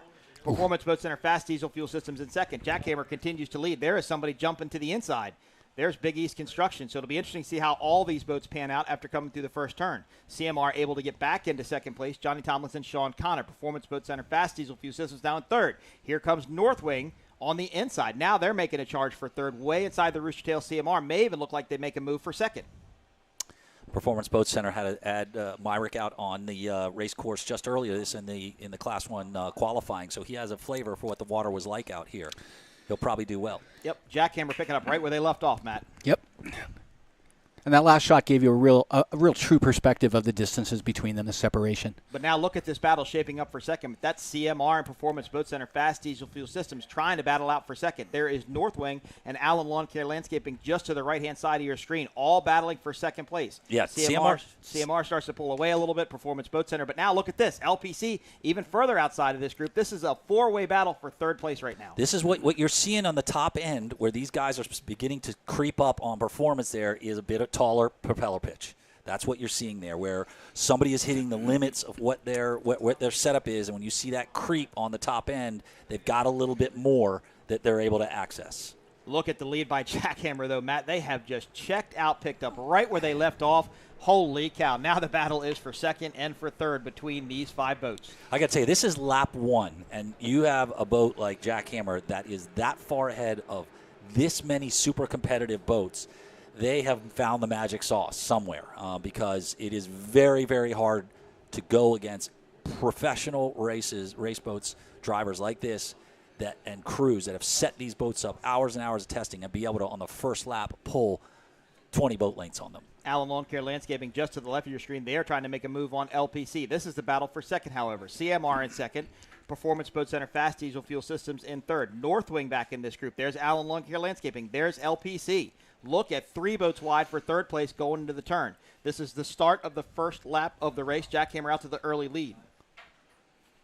Look at Northwing. Now they're trying to look up the inside, but they're going to be in some really confused water, Mark. Yep. You know, that's the CMR wake. They're dealing with Jackhammer wake. They have very little room to move around. Right. He needs to get over here in this clean water. It's a little choppy out there. He may be running in a lot of times a throttle man will use running in that wake to be able to see the water a little bit better when it gets a little nasty. That might just be what he's doing. But he needs to find some clean water and allow those propellers to get out of the aeration and start biting. He'll find a little bit more speed if he can just eke over a little bit. Allen Lawn Care Landscaping just to the outside of Northwing. This is the best shot we have of this race. That's just now dialed it looks in. like Allen Lawn Care Landscaping is now taking over for fourth place. CMR in second, Performance Boat Centers in third, but that might change by the time they get down to the next turn. CMR is going to be on the inside. Performance Boat Center Fast Diesel Fuel Systems on the outside. Another great shot there. Look at how fast Performance Boat Centers, big hop there by CMR, carried the bow quite a bit. Mark, they caught a little bit of that breeze. They did. They got a little bit of the breeze. I'm not sure if something is happening here because they were pulling away from Performance Boat Center on the earlier lap here, and Performance just put 2 boat lengths on them. That's not something that you really see out there in such a competitive class. They may be running into an issue. CMR may be running an issue because they caught up and they passed, and now they're falling back again. Well, that was a big scrub there with that hop and raising that bow. That scrubbed off quite a bit of speed. I don't think that's exactly everything that slowed him down and gave second to Performance Boat Center Fast Diesel Fuel Systems, but it'll be interesting to see as the race progresses. Jackhammer continues to lead in Superstock. Now S21, Performance Boat Center Fast Diesel Fuel Systems, they are in second. CMR in third. Yeah, now we're starting to get some separation between these top 3 Performance boats. found his speed there. I mean, he may have been stuck and not been able to find all his RPMs, and he just got himself unstuck and found his RPMs. And CMR's hop was costly. It was really costly. Now, on the outside of this group, it looks like LPC, and it is. LPC is now making a move for third on the outside of CMR. Let's see if Lauren Peters can get it done, and it looks like he can. Oh, he's over. LPC just rolled. Over. We have a boat over on the course. It was looked like a hop, and it hit on the rear corner and high-sided and went over. LPC over on the course. And that was a high-speed roll, right? These guys were coming into a high-speed turn. They found themselves in a position where they were tight. If you notice, they were also looked like they were running in a wake. They could have just dropped down into that wake and caught an edge and just did the slow roll over. Yep, this will put the race into a red flag situation. Anytime a boat goes over and divers are deployed, this should have a red flag come out and stop the race until we get word from race control. And it looks like everybody is starting to slow down and come off of a plane. We do have LPC over in turn number 1 and 2. Yep, there's the red flag. So all the boats will come down to an idle. Divers will be deployed to make sure that Lauren is okay. Lauren and his driver, Anthony Smith.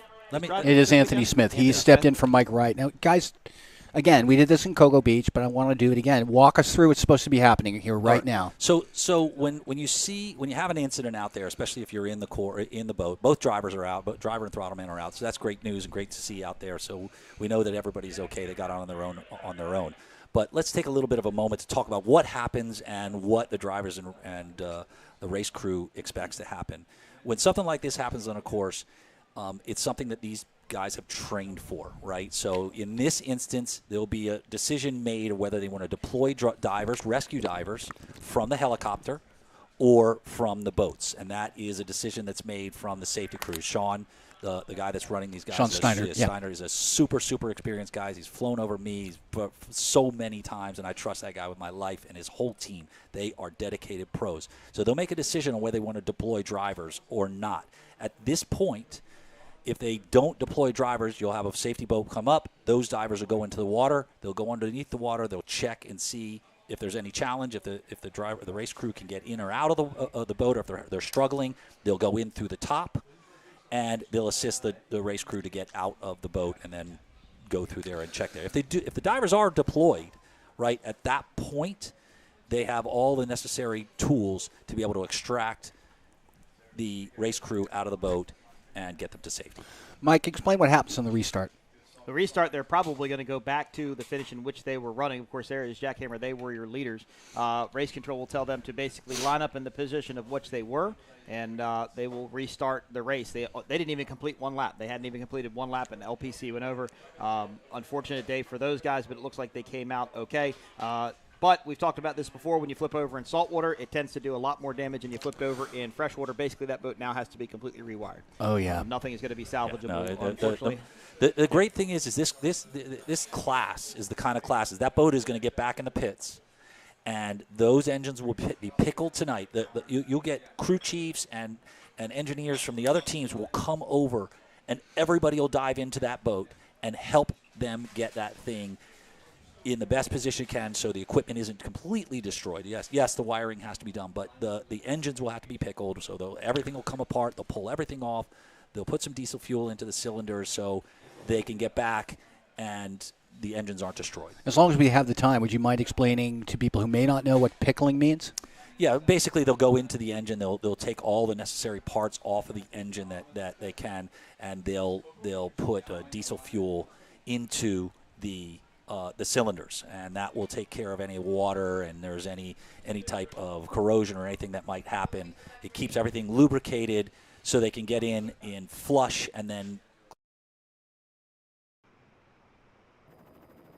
together. And believe it or not, if they do it right, those engines will be running. They could be running tomorrow. That's Obviously, incredible. the race won't be tomorrow, but they've done it enough times. That's how good this class is. Everybody will jump in to help. All right, guys, well, we get this situation figured out here in Sarasota with LPC, and we wait to get a restart situation from race control. We're going to go back and look at some live footage from Cocoa Beach and wait for race control to get back to us as to what the status of the race will be. Not even completed one lap out of 8 for the super stock team, so I imagine they will restart. It was a beautiful race in Cocoa Beach, though, a little bit bumpier than what we thought. Remember, there was a couple of ground swells coming through the corners, and a couple boats took a pretty big flyer there, but of course DF Youngmark had their issues. Yeah, DF Young did. DF Young did have their issues. I got a note from Rich that they had a water pressure issue. Not sure what it was, but I think they had another hose that gave them a problem. And these are the kind of the new boats. They've got the new engine set up in there. I think some of the other guys, one of the other teams had a fuel pressure issue. So these are, once again, these kinks that have to be worked out. And unfortunately, they only get worked out on a race course when you're at full tilt. You're talking about qualifying today. Yeah.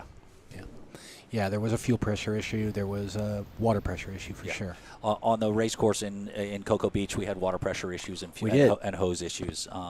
So these are, remember, there's a lot of weed that was on that race course, and that weed builds up. It gets into the strainers, and you can get fluctuations in pressure. And when that pressure builds or lets go, it can make these hoses expand and contract at rates that they normally wouldn't do, and they end up blowing. So right now we're looking at some of the super stock race from Cocoa Beach.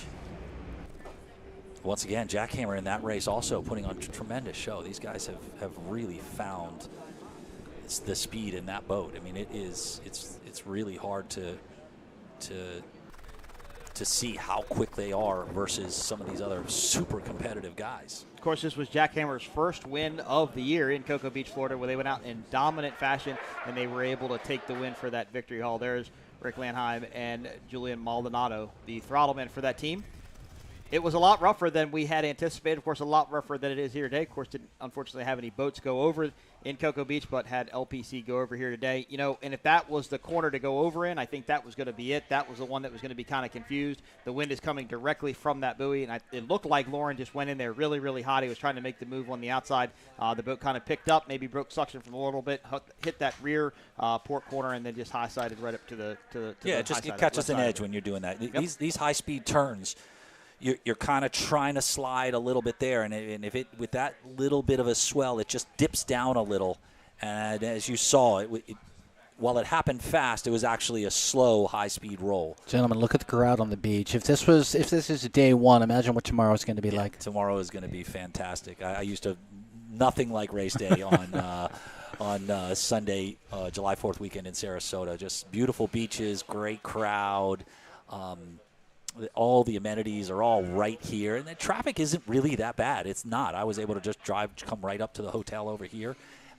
So if you do and are thinking about coming over to Sarasota to bring the family and spend some time on the beach and watch some awesome racing action, do it. Do it, because you can do it. Don't be scared away by thinking, I'll never get into there. I'll never get on the beach. It was pretty easy to get over here. It sounded like from race control that we were going to get ready for a restart for Superstock. We're looking around now, trying to get our eyes on that cigarette pace boat or the Force 10 pace boat that got the Superstock race started. So let's see what happens here. Beautiful day here in Sarasota Beach. Breeze has picked up out of the northwest a little bit. Got a little bit of white caps happening as we look down, and that looks like it's some Superstock boats down there, but very hard to tell from our vantage point. So let's see what's happening.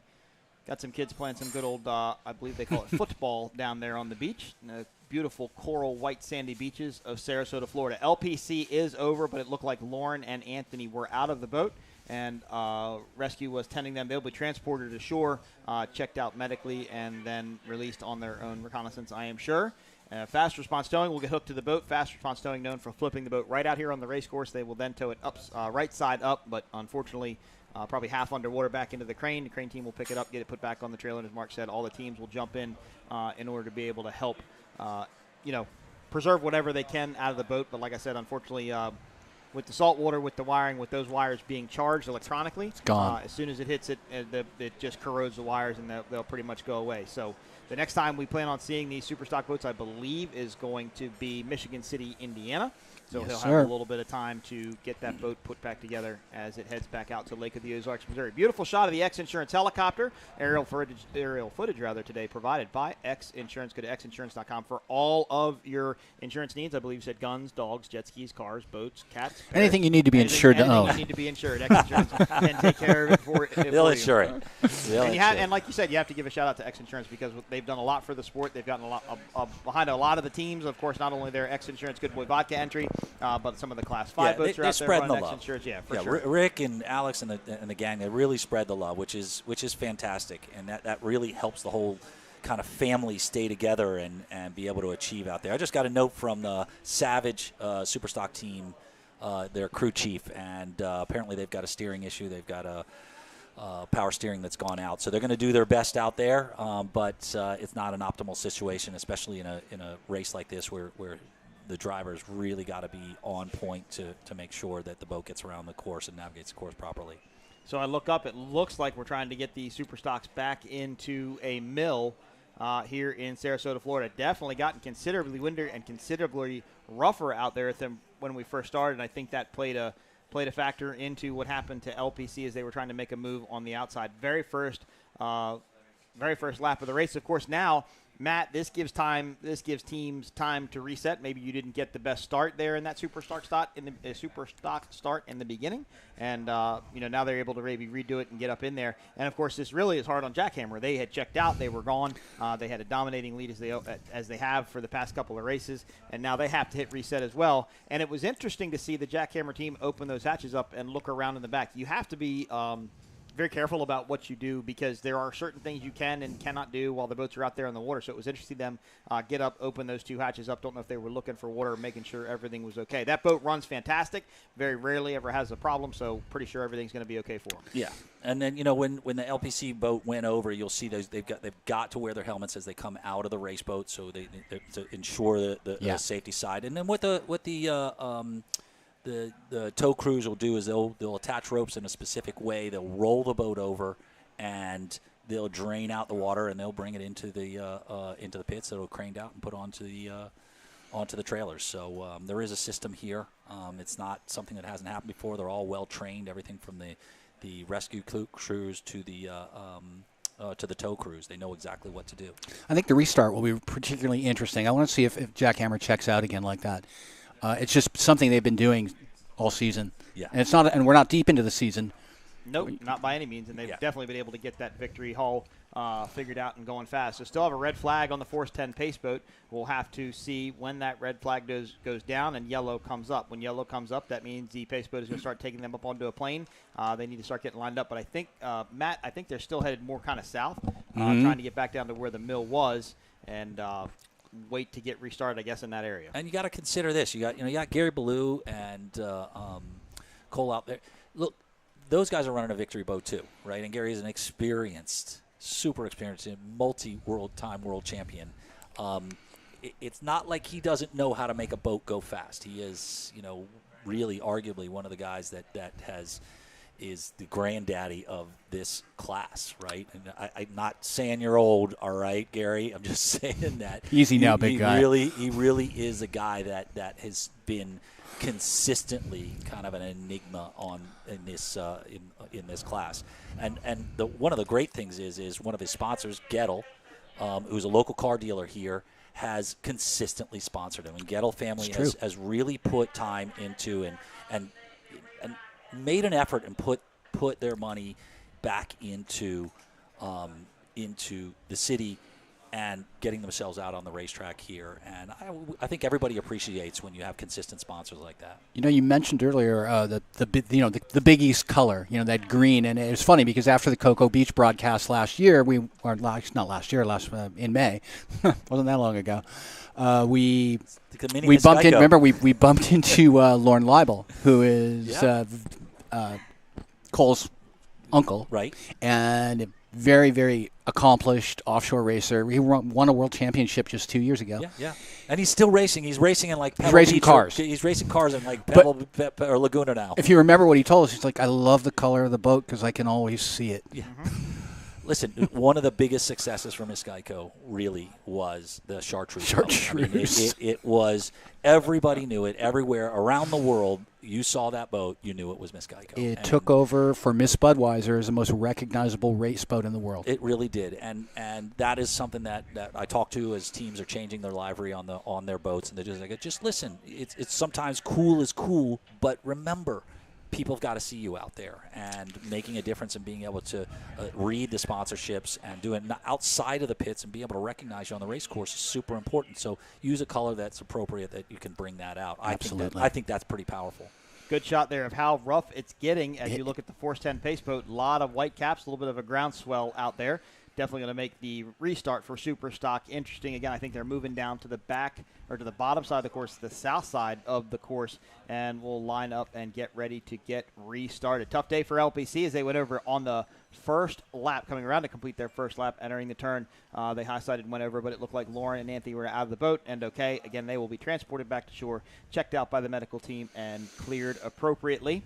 And we will get ready for a restart. You're watching the 39th Annual Sarasota Grand Prix presented by Visit Sarasota County. Our sponsors, Monster Energy, the official energy drink of P1 Offshore Racing, Mercury Racing, CMR Construction and Roofing, X Insurance, Good Boy Vodka, Gold Coast Eagle Distributing, Myco Trailers, Tuna Skin Aquatic Apparel. Follow P1 Offshore on Facebook and on Instagram, or go to p1offshore.com for more information. Keep up with your favorite teams, get point standings, and see where we're going to be next for Offshore Powerboat Racing. Speaking of that green Big East construction boat, there it is, right to the right of your screen. Again, a good shot there of how rough it is starting to get here in Sarasota. Yeah, this is pretty typical, though, I think, for South Florida. Southwest Florida is a breeze tends to pick up out of the northwest every day.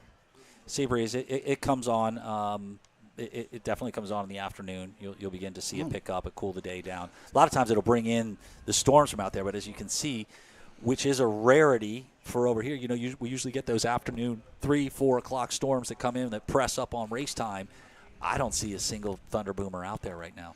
Nope, that means we'll hopefully get this Super Stock race in. There's not much that would cancel an offshore powerboat race, but I can tell you, lightning will do it. Stop it in a heartbeat. Exactly. So they will probably do, I think, 7 laps, but race control should tell us exactly how many laps they'll do. They didn't even finish their first lap, so didn't get 1 out of 8 done. So technically they still have 8 laps to do. So we'll see how that pans out once they start this race again. I saw something earlier that reminded me we needed to do something. We need to thank all of our military personnel that help us be here, the United States Army, Marines, Air Force, and Navy. Without your services, we would not be allowed, or not able, rather, to do things like we do on weekends, which is go offshore powerboat racing. Not only them, but the United States Coast Guard. They do a fantastic job at supporting these events. This is a Coast Guard permanent event. What that means is P1 has control of this body of water for the entire event. They can shut it down. They control who enters. They control who leaves, etc. So without the Coast Guard, and I know they're in the room right next to us with Dale Owens and Lisa Owens in race control, so thanks to the Coast Guard. Also have to thank all the local municipalities. Sarasota Police Department, Fire Department, EMS. Without their support, of course, with traffic and parking and all the different logistics that have to go into the race, Sarasota County, our presenting sponsor for the race. Without all these people, all of this wouldn't be able to happen. And it takes a lot of people, it takes a lot of time, and it takes a lot of effort to do this here in Sarasota. And just Very well said. Do a quick shout out, Doc Jansen, who's watching the broadcast out there, did his first Ironman. And cool. Doc's still out there doing it, you know. Doc is a nut. He's crazy, yeah. But nutty nut. Yeah, but in a good way. But in a good way. In a good way. Sorry, Doc. You know how I feel about you. But he's still driving at it. And listen, he's still out here watching offshore racing. Oh, yeah. We know what's in his blood, right? Oh. Whether it's on a snowmobile out at his ranch out in Wyoming or I'm expecting a text soon. Don't call me a nut. As we get ready for the restart in Super Stock, red flag was still up on the pace boat, waiting for clearance from race control. Not sure Look if at they're that still cool, trying to get cool the toy right there. Yep, that's a beautiful shot. Looks like they're having a good time. Wouldn't mind being in that position right now. That really looks good. Right. In fact, to one of my that was like associates Win behind me, Farnsworth boat. that pad looks Win a had little- one like that. Yeah, that pad looks a little familiar there, doesn't it? We are not complaining, but our broadcast studio is a teensy bit warm. A little bit, but it's just warm Could be in worse. Sarasota, period. So what else Yeah. can you expect? Of course, there you see the Class 110s, the Monster Energy VIP area taking place down on Lido Beach. Go on to P1 Offshore and get your tickets. And let's go back to some beautiful shots of Sarasota, Florida. You know, sometimes our videos and our pictures quite can't do this justice of just how nice this area is. Yeah. Beautiful white coral sandy beaches. Like you said, Matt, earlier, the theater district, tons of things to do downtown. Great place to bring your family. There's a little pickleball being played out on the beach. There's the Bay Runner Shuttle. That's a good shot of downtown. All the restaurants you get to eat at, different places you get to go. Just a fantastic area to bring your family. My Uber driver took me through some side streets on getting to the resort here, and I have a new wish list. Yeah, I need a house on You need a Lido Key. house on I mean, it's not going to happen, but I have a wish. There's one right up the beach that looks like the Starship Enterprise or a cruise ship. Just walk out of Lido Beach. Yeah, It looks like a ship facing north, or what was that? Yeah, I guess northeast. I don't know why I'm asking, but is it for sale? I always don't like seriously think so. the houses as you idle out, right? As you idle out to the race course, you go through which inlet is it? The Big Lido, Pass? Yeah, Big Pass. Those houses on the left-hand side, right, on that inlet, right. I always thought that would be the perfect place, right? Absolutely. You're right across from that's actually it right there. That Right. shot we just went over was Big Pass Key that takes you out to the race course. right. There's the party beach, you know, on the one side, and you have that beautiful current coming through. You can fish off your dock. You can have your boat there.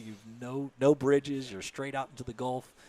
What an amazing place, huh? Yeah, just a great place to be. Of course, go to P1Offshore.com. Keep up with your favorite race team. Look at points and keep up with our schedule as we will move to, I See this believe, current Michigan pulling City, out Indiana next for Class 1. And then Class 1 will go on to Sheboygan, Wisconsin for the Mercury Racing 50th Anniversary Offshore event. I'm not sure the title of that one. Maybe you know. Midwest Challenge. Midwest Challenge. And we will be there. This All right. broadcast crew will be there for we will be that, there in and for Sheboygan. St. Petersburg after that, and I think that's When is that? That might be it, but it's hard What to say. what date is that? Sheboygan is in August. August. Well, you need to give me a specific date of when that is because Lisa's right here, and and she's going to be asking me when is that race.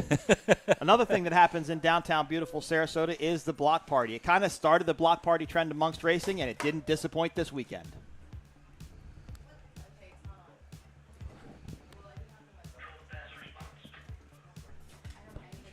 Tons of activity for the family to do. We had a live concert. There you see the Tuna Skin Aquatic Apparel with your official Sarasota Grand Prix T-shirts. We had the Kona Ice Truck. We had a couple of beer vendors parked out here. It was just a great night, great way to celebrate. Tons of Monster Energy handed out to the fans as they got to enjoy a lovely evening at the 10th Street Boat Ramp Park.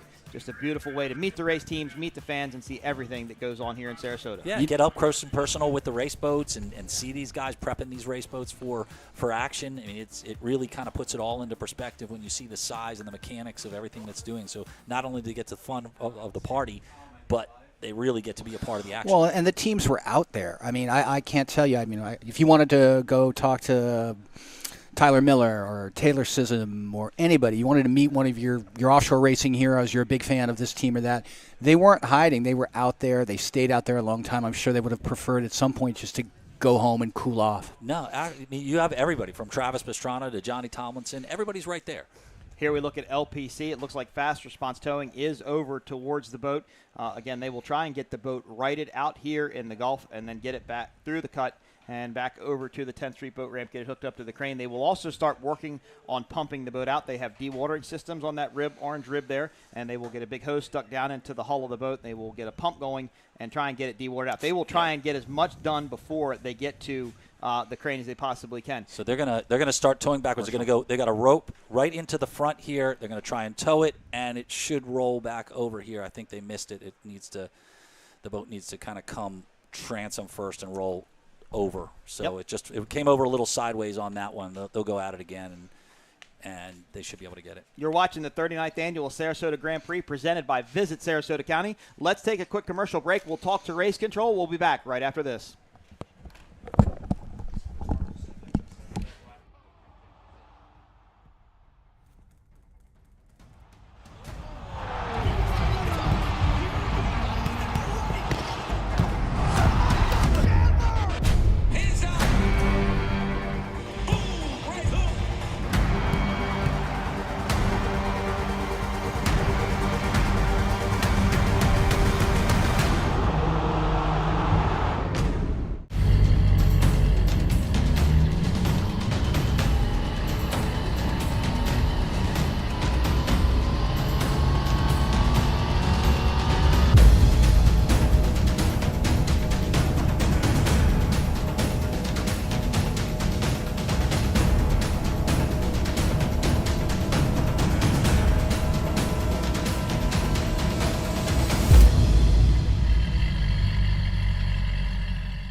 If you own a home or business, it might surprise you to see what is not covered in your insurance policy. There are gaps and exclusions in primary and umbrella policies that make you a target if an incident or claim occurs and you don't have the right coverage in place. And that's why you need a true umbrella policy from X Insurance. There are 40 million lawsuits filed every year in the USA. Let's get that target off your back.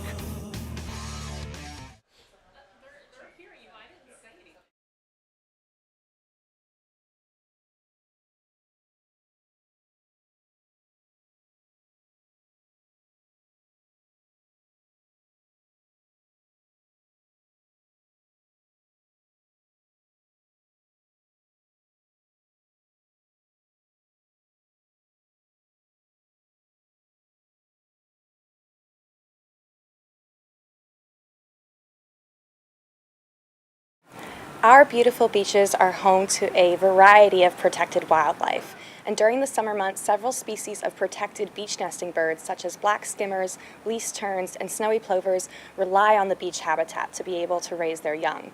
These birds lay well-camouflaged eggs directly on top of the sand, and their chicks take up to a month to be flight capable.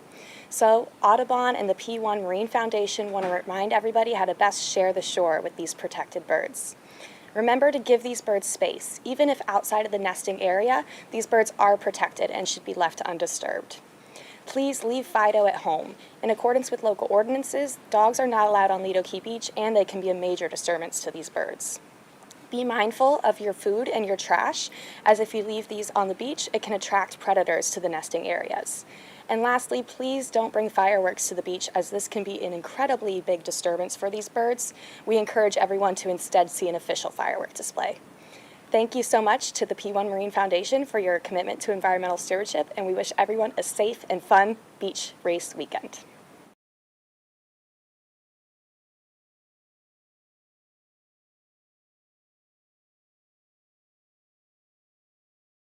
Sarasota Grand Prix presented by Visit Sarasota County.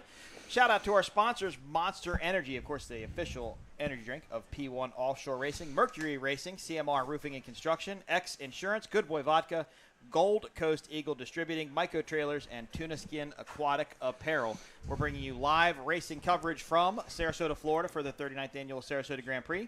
Qualifying wrapped up earlier today, and qualifying didn't quite go so well for some teams out there, Matt. In fact, a lot of teams struggled with various issues. It'll be interesting to see how it pans out once we get a little more information. But I think according to Race Control 222, Offshore Australia Navy will have the pole.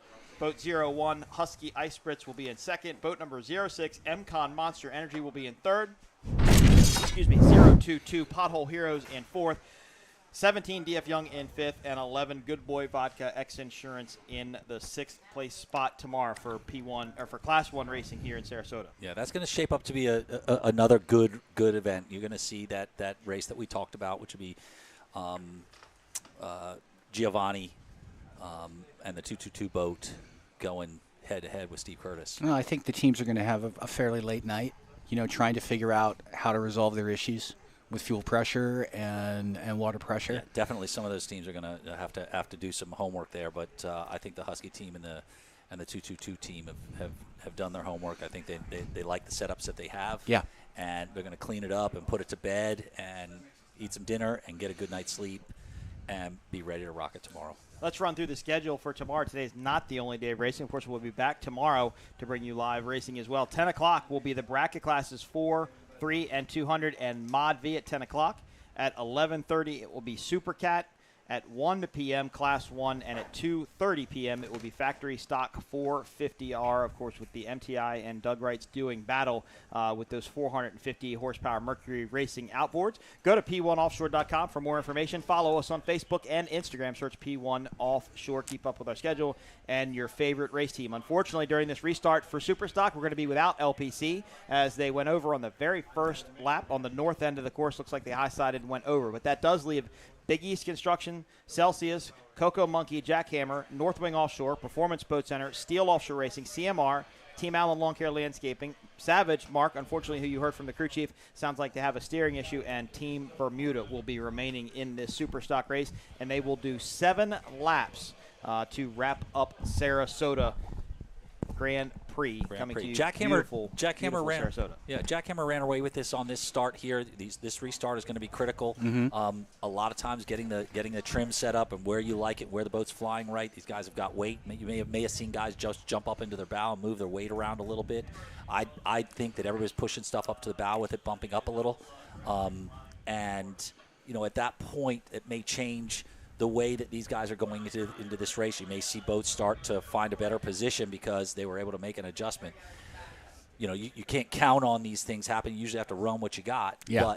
But they had that ability, should they need it, to make some small weight adjustments. If you get a bigger picture of this, it actually looks like a Superstock raft up out there. Yeah, it does. Boats just floating and waiting. Yeah, it's hard. I mean, I got to tell you, I don't get seasick, but if you sit outside, if you sit in there in that cockpit in that heat and you're bouncing up and down right there, it's hot. It does not feel good. It does not feel good. It's just word from Race Control is it sounds like they're trying to get the boat that flipped over LPC into the middle of the course and get it secured there so we can get the Superstock racing going again. It might take them a little while. The way the wind's blowing, if they can't get the boat secured fast enough, it might be blowing it back into shore. So they just can try and secure it in the middle of the course. That's what our holdup is right now. Of course, we don't want to hold up too much longer. We have limited time with the fuel and the helicopters. Of course, these have to be airborne in order for us to race. Still under a red flag situation after LPC went over on the very first lap, and we're trying to get them into the middle of the course. Look at the beautiful. So we can get the second race started. On these passes here, these beautiful sandbars and everything, it's fantastic. You see the color and the shades of the water out here, but I'll tell you what, as a boater, you got to be on point because you make one wrong turn and you're high and dry. It's treacherous. It really, really is. I don't know what Big Pass is like now, but there was a time when we used to test boats with Powerboat Magazine here. It was almost counterintuitive. You'd almost be running along the shore. You are. Because if you ran straight out, you'd be on a sandbar. You actually have to do that. You have to actually hug the shore as you come out. You run tight against the shore, and then you have to break out. But you have to break out at a specific time, or you run into a sandbar in front of you. All right? Usually the rain was coming in at that time, and the boat traffic was there, so you're like, oh, where am I? You guys used to do a lot of testing out here. Wasn't that one of your big for Powerboat? It was. We tested here every year for almost as long as I was with the magazine. Yeah, it was fantastic. Tom Newby, unfortunately, we lost out here on that thing. God rest his soul. Well, a tremendous part of offshore racing and just a great force and a positive spirit. Every time we come here, I think both you and I, it was really where one of our friendship grew out of an unfortunate incident. But he's not forgotten, and I think that if he's anywhere, he's here watching over all the power boats.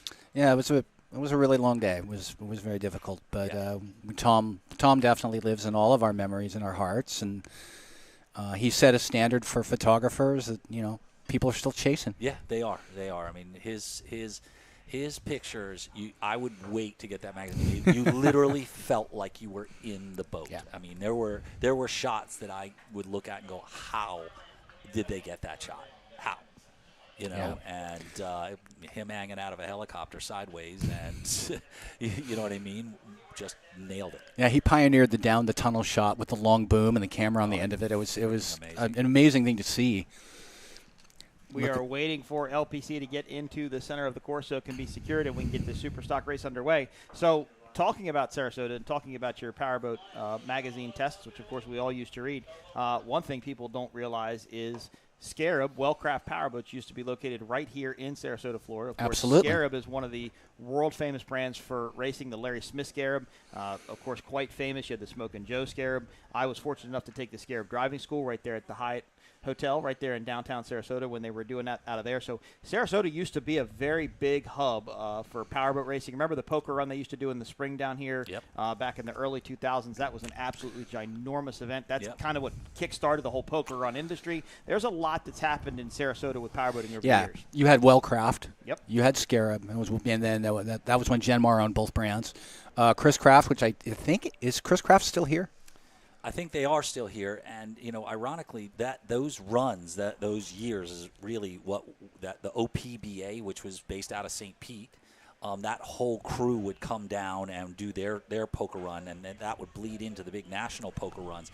I mean, we would be down here on the weekends, and there were just hundreds of boats out, everybody just running. But this water and this environment, it lends itself. Everybody from the restaurants to the hotels, they loved when we came in, and it was a show, right? People would come out just to see it all. Well, and I overlooked probably the most. All right, just heard from Race Control. It sounds like we have green flag to go racing again. So I didn't mean to cut Matt off there, but we do want to keep the racing action going. So I think that Force 10 pace boat should raise the yellow flag, which will signify to all the boats to start lining up. They will have to secure their hatches. If you look closely, there were a lot of hatches opened up, trying to get a little bit of air blowing down into the cockpit, as it's pretty steamy inside these boats as they don't have any air conditioning. It looks like we're going to restart Super Stock here. 7 laps left. Jackhammer was in the lead. The battle, of course, was for second, third, and fourth until LPC went over in the north turn. Let's see if we can zoom in on that Force 10 pace boat. And actually, I think that's just to the right of your screen there. Yep, so everybody's going to get lined up. And a couple of these boats do have air conditioning. There's a new system that some of these guys are installing. I think it weighs about 150 pounds. It's all self-enclosed and battery operated. I know the Team Savage has one installed in it. This is their first race with it, but unfortunately, they've lost power steering. So I think those guys are going to do the best they can out there. They're going to need the air conditioning. Yeah, they're going to be wrestling. They're going to need the air conditioning out there. But that would be a tremendous, if that system begins to work for them, that's a game changer for a lot of these boats, just due to the heat and the summertime and our race schedules, being able to be cool. And I've raced in air-conditioned boats. It's a huge difference. You can think clearly. The heat is not, your sweat's not dripping down your face and everything. So what does that mean ultimately? A position or two? I think it does. I mean, you're cool. You can think clearly. That can mean all the difference in the world on a racetrack. Force 10 pace boat gets ready to come up on plane. The yellow flag's still up. That means the super stock boats are to line up behind them, get back into the order in which they started this race. So Jackhammer is going to be on the inside. Let's see if Jackhammer can pick up right where they left off. Of course, the battle was for second, third, and fourth, and fifth behind all those boats, 2 and 3 wide going through the turns. Let's see if that can happen again here in Sarasota. Still under a yellow flag situation on the pace boat. You can start to see the boats line up just to the left of your screen. They'll have to all get up. The starter on the boat, I'm not sure who it is, will want them all to kind of get as lined up as they possibly can be. He's got the green flag kind of bundled up there in his hand. Have to kind of keep that out of view a little bit. Don't want too many racers to see that because that could cause a slight jump on the start, if you would. But a good shot there, giving you an idea of exactly how rough it is. Matt, we talked about it earlier. Look at some of these boats starting to bob up and down. It's incredible. I want to back up for a second. How did we miss the most venerable Sarasota brand, Donzi? Yeah, Donzi Marine. True. Yep, you're right. They are lined up tight. Yep. I think we're going to get a green flag pretty quickly here. Yep, pace boat starts to come up on plane. There is Big East Construction. Big East Construction will have to drop back quite a bit. They are pretty far out there for a good start. But the Force 10 pace boat now up on a plane, still under yellow flag. I think you're going to go to green quickly here. They need to get this race going. Still holding yellow flag. Looks like they turn maybe to get back to the inside of the course. Green flag still down, still under yellow. Pan back out and see if we can see all the boats lined up. Well, we need to get them to line up a little bit more. I hope they wouldn't let them go into that condition, but I think they did. They're gone. Like All right. Let's go racing. Jackhammer picks up right where they left off, rather, with the early lead. CMR to the inside. Much better start for Big East. They are on the outside, the bright green boat just to the outside of Jackhammer. They are currently in second. Here comes Performance Boat Center, Fast Diesel Fuel Systems. They are now in third, trying to get to the inside of Big East Construction. Jackhammer's going to have the inside lane. They will have to, actually, I rephrase, I don't think they have to maintain their lanes going through this because this isn't the official start. This is just a restart, so they're going to be able to dice it up through the first corner. Great start for Gary Ballou and the Big East Construction boat.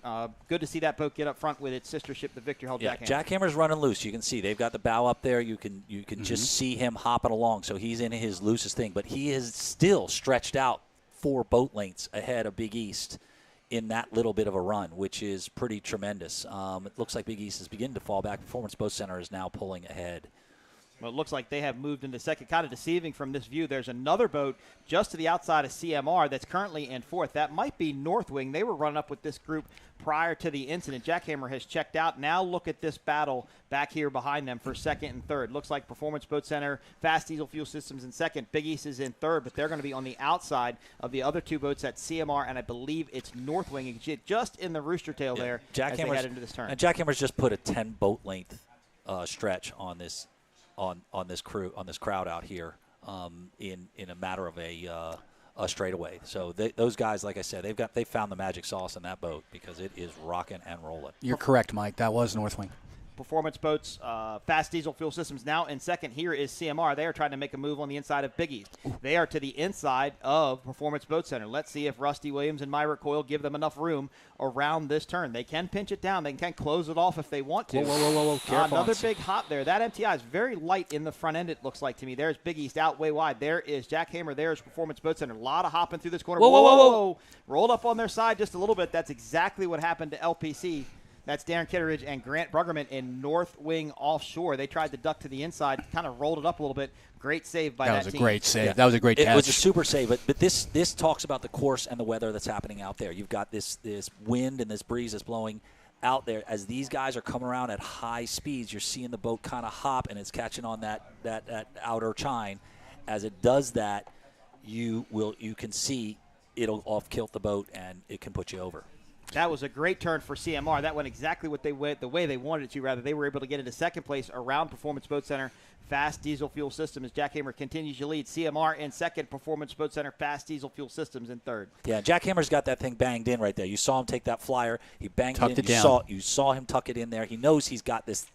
He's got these guys completely covered, so he's tightened the boat up, so he's not taking his flyers. You saw when that bow just banged right back down in there. Big East holding steady on the outside. These guys, it looked like they slowed down. I think they're going to make a run for third. If they don't get it by the time they get to that monster straightaway located along Lido Beach, I'll be very surprised. But they look really fast on the top, and it's flying real level. It looks just like Jackhammer to me. Well, he slowed down for a little bit. He lost a bunch of positions, but now you can see he's just come back in. Gary may just be – he had a coil issue in that Cocoa Beach race. He may have just kind of found or figured out they may have had a little bit of a technical issue in the boat, but he's just found his speed again. He found a lot of speed just now. Yeah, he did, because you don't catch performance out of the blue like that. Well, and this is what we expected to see out of Gary Ballou. Of course, one of the most experienced guys in these outboard-powered boats, raced them all over the world. And, of course, they've just had their issues time and time again, but it's great to see Cole Leibel and Gary Ballou up now into third. CMR in second, Jackhammer in first. Performance Boat Center, Fast Diesel Fuel Systems, they're going to have the inside of this corner, and they will be able to make up quite a bit of ground on that thing. Notice how Gary and Cole, they sit in that nice clean water on the outside there. He wants to carry speed and get a good bite on those propellers. CMR, Johnny Tomlinson, and Sean Connor in that boat. These guys are fresh in the boat together, but it's bumpy out there, guys. It's bumpy out there. So these guys they're running really, really well. Performance now pulling back up. It looks like they've got a little bit of acceleration.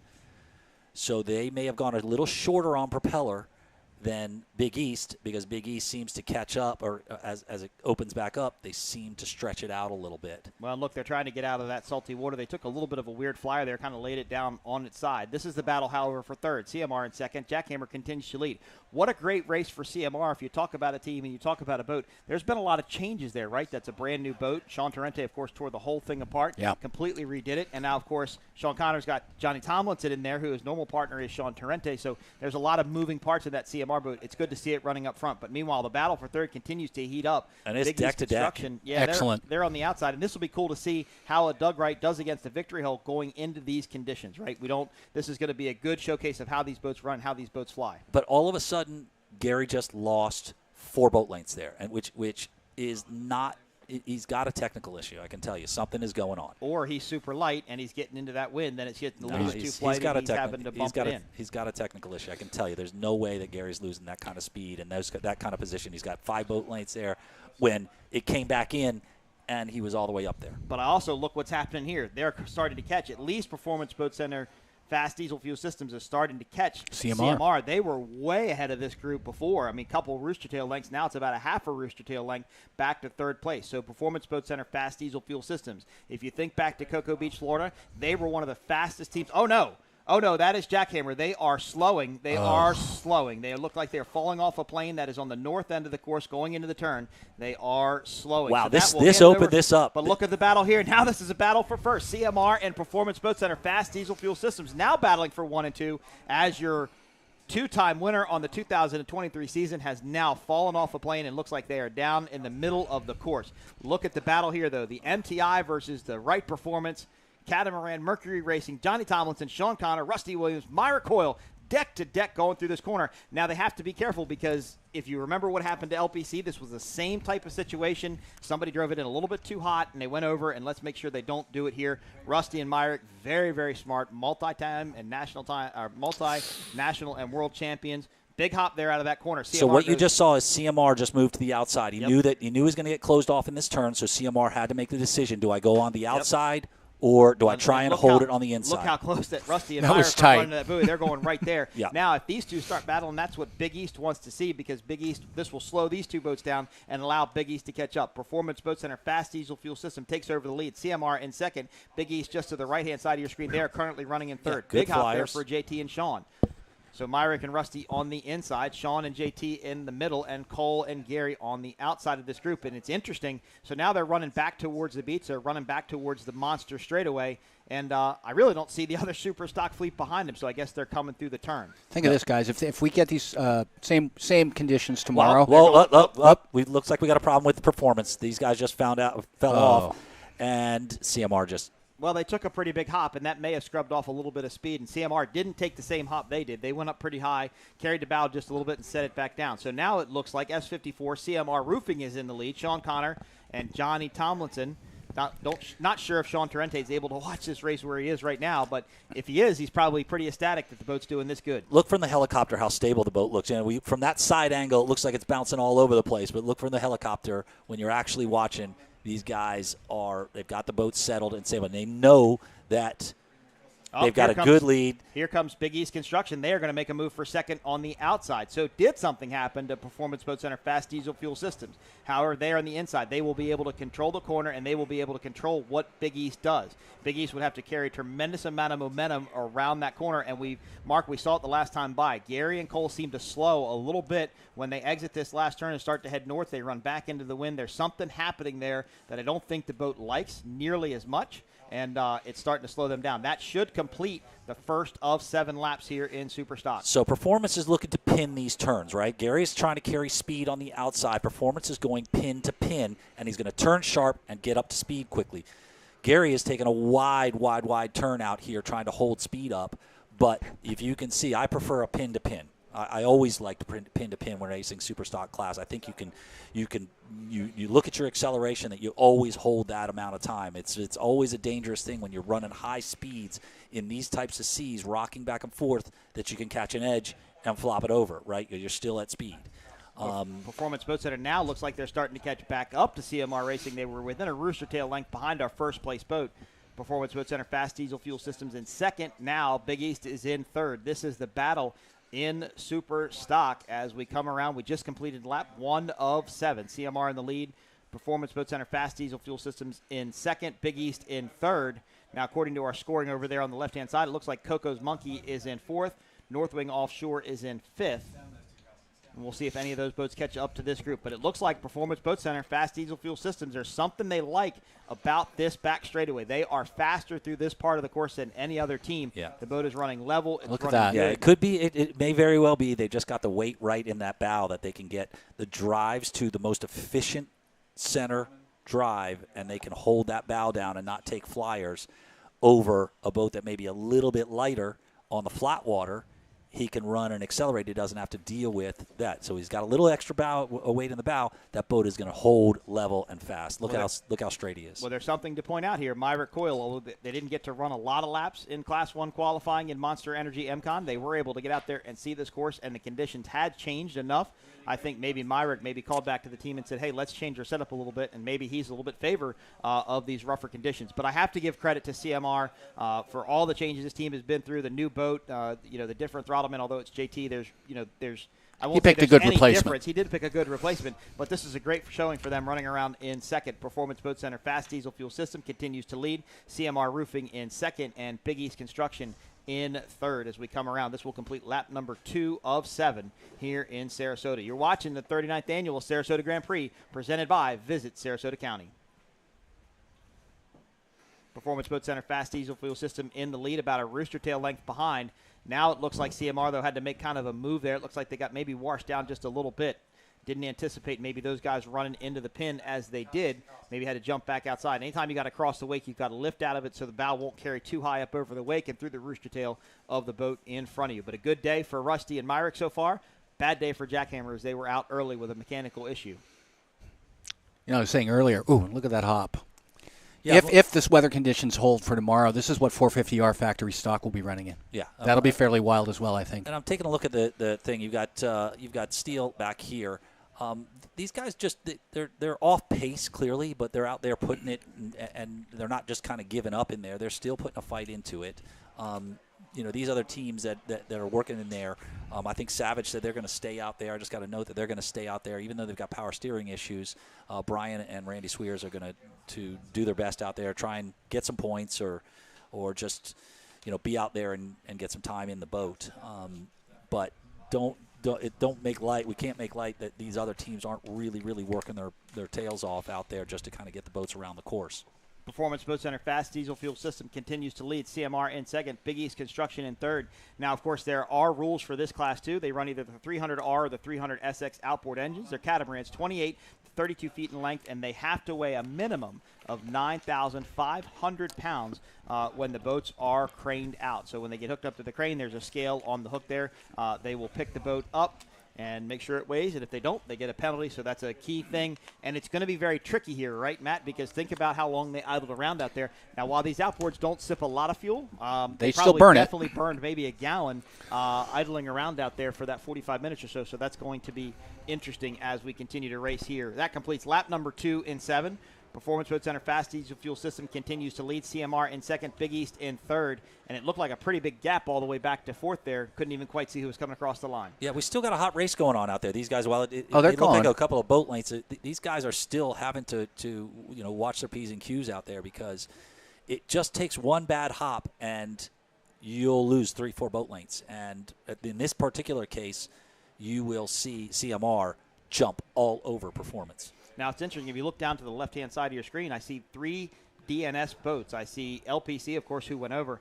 I think that's, S17 Allen Lawn Care Landscaping. They didn't start on the restart, and Team Bermuda did not start on the restart. So what we about are Celsius? Out.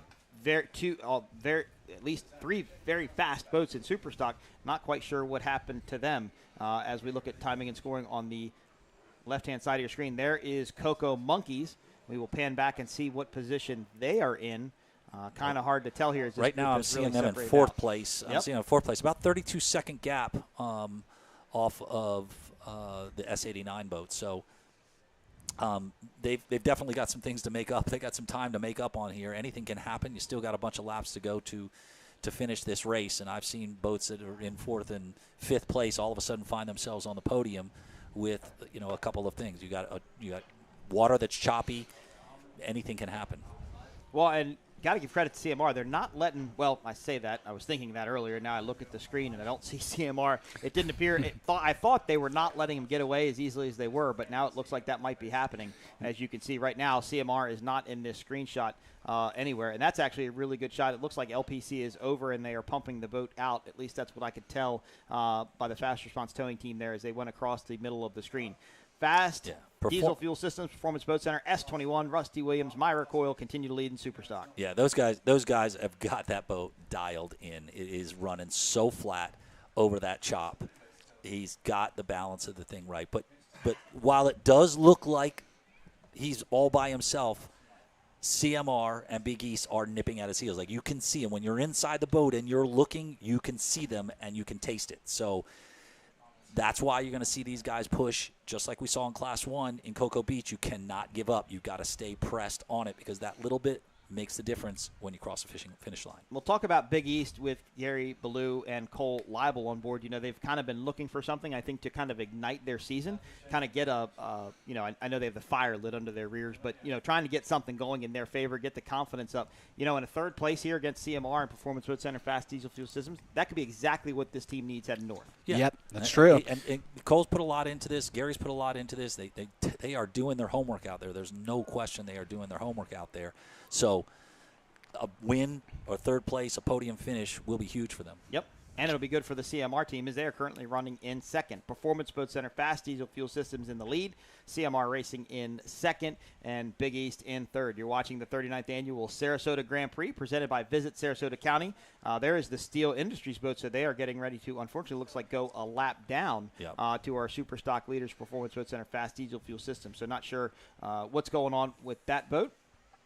Well, you can just kind of take a look. He's not carrying the speed. He's falling down into it. So I'm guessing that he didn't judge this that seas were going to be so big because he's got the boat trimmed down. He's just kind of falling into those things where you see these other boats here now skipping over the tops and just taking nice little hops, very controlled hops as they're running down. Look at this beautiful Performance, CMR, Big East.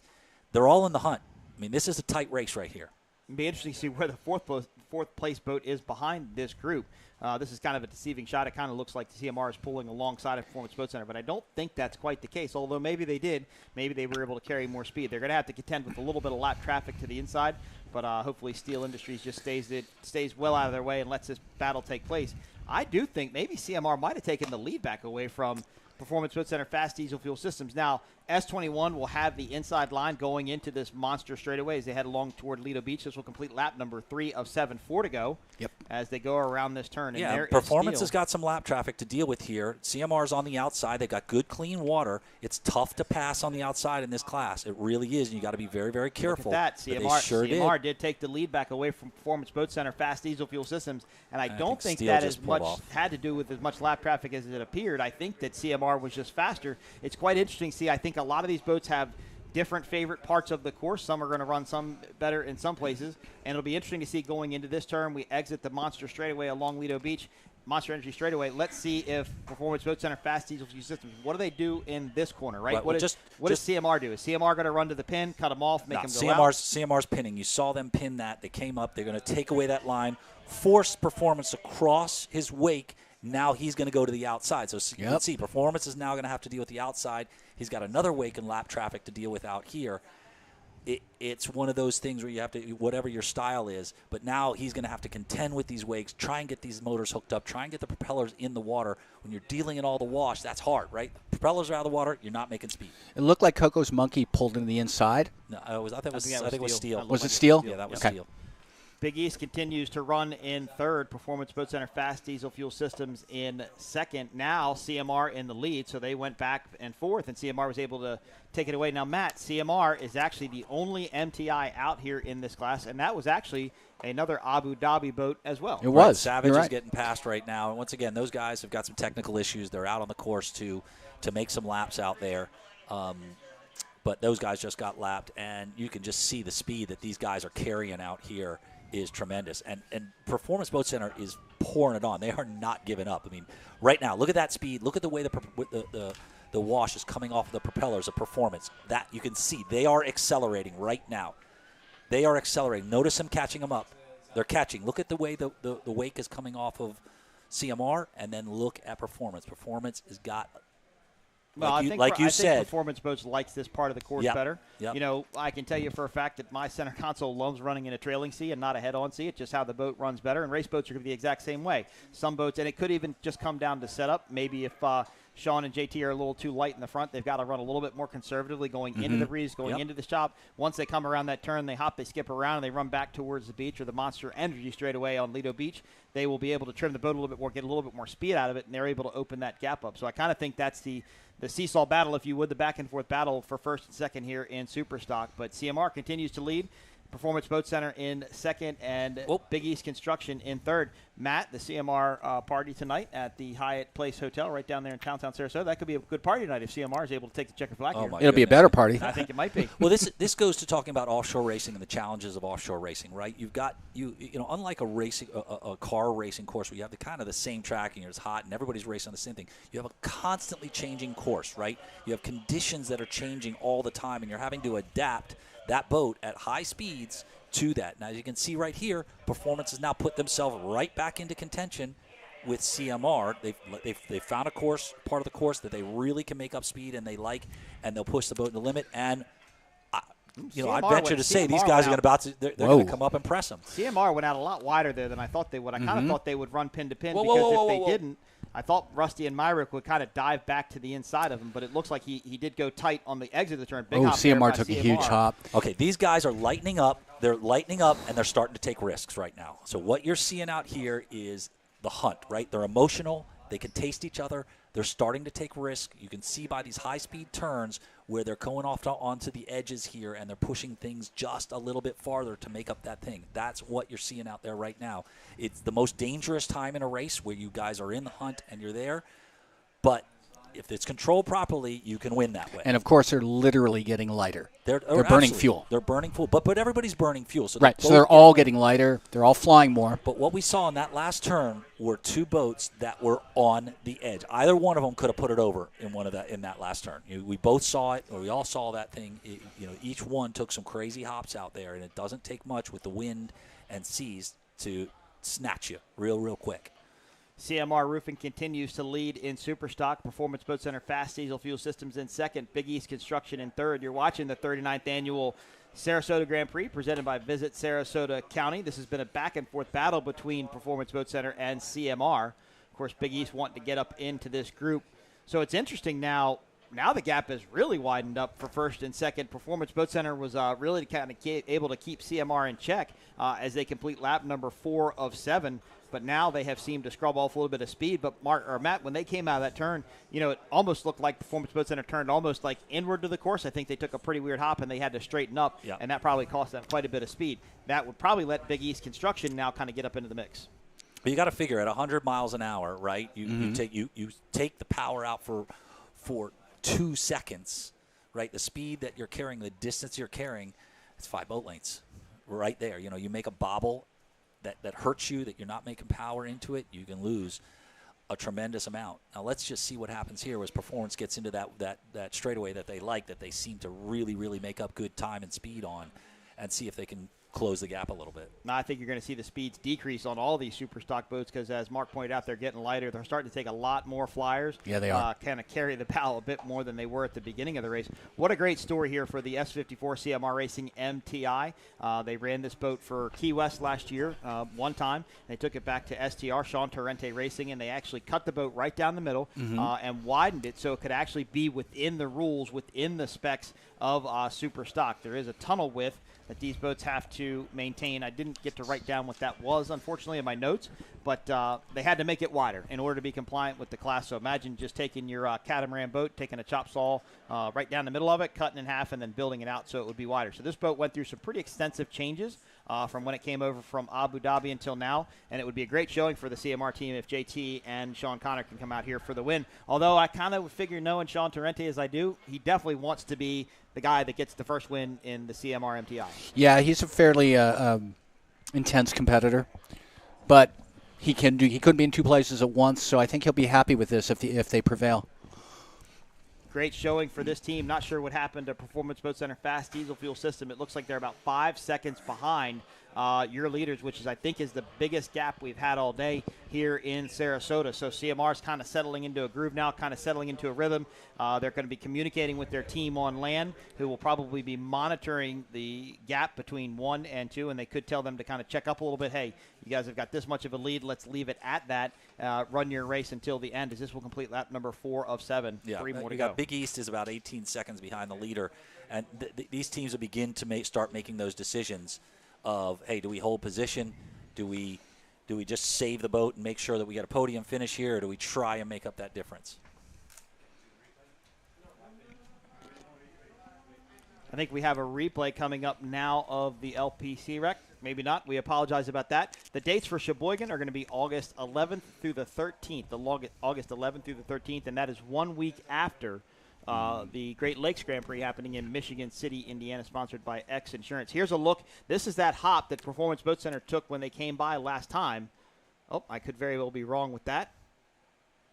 Oh, yep, there they go. See, they kind of steered to the inside there, and now they're actually almost running more towards the end of the course. There they go. Big hop, carried down. Boom. That one prop hit first, so that steered the boat to the right just a little bit. You can see it moved them to the inside of the course. That took off a tremendous amount of speed from that boat, and that's, I think, what gave CMR such a big lead. But that was a big hop. Yeah, and meanwhile, CMR was just making speed, just planted, they're planted, connected, going. And I'll tell you, it also affects you mentally. As a racer that's in there, you take a hop that gets you off kilter.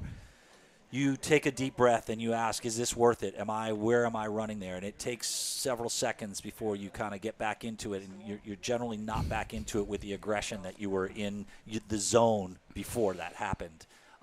Now, this is an interesting shot here, though. This is CMR in Big East. Where is Performance Boat Center Fast Diesel Fuel Systems? I don't think they were really losing any ground, but I'm very impressed with the Big East Construction Victory Racing Catamaran, as it looks really good in this trailing, almost quartering sea, if you would, as they start bouncing around a little bit. Look at the way CMR. he flies. Look at the way Gary and Cole are flying this boat. Very level. It comes up. It's flying perfectly level out of the water. It's not doing anything silly. It's not getting all cattywampus on it. It's just skipping right across there. Same, obviously, CMR with Johnny T and Sean Connor in there. Those guys are really doing. I just don't see. Maybe we've got from the view that we've got.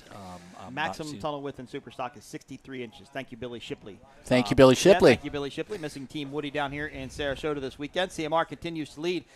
Let's see if we can see where Performance Boat Center Fast Diesel Fuel Systems is. This is the biggest the lead has been all day. If you were Jackhammer, this is how big your lead was, but now it maybe even not that big. And this is interesting. I don't see any of the boats behind this group, and our timing and scoring shows everybody else being a lap down but CMR. I don't quite see how that's the case, but CMR continues to lead. They complete lap number 4, begin lap number 5.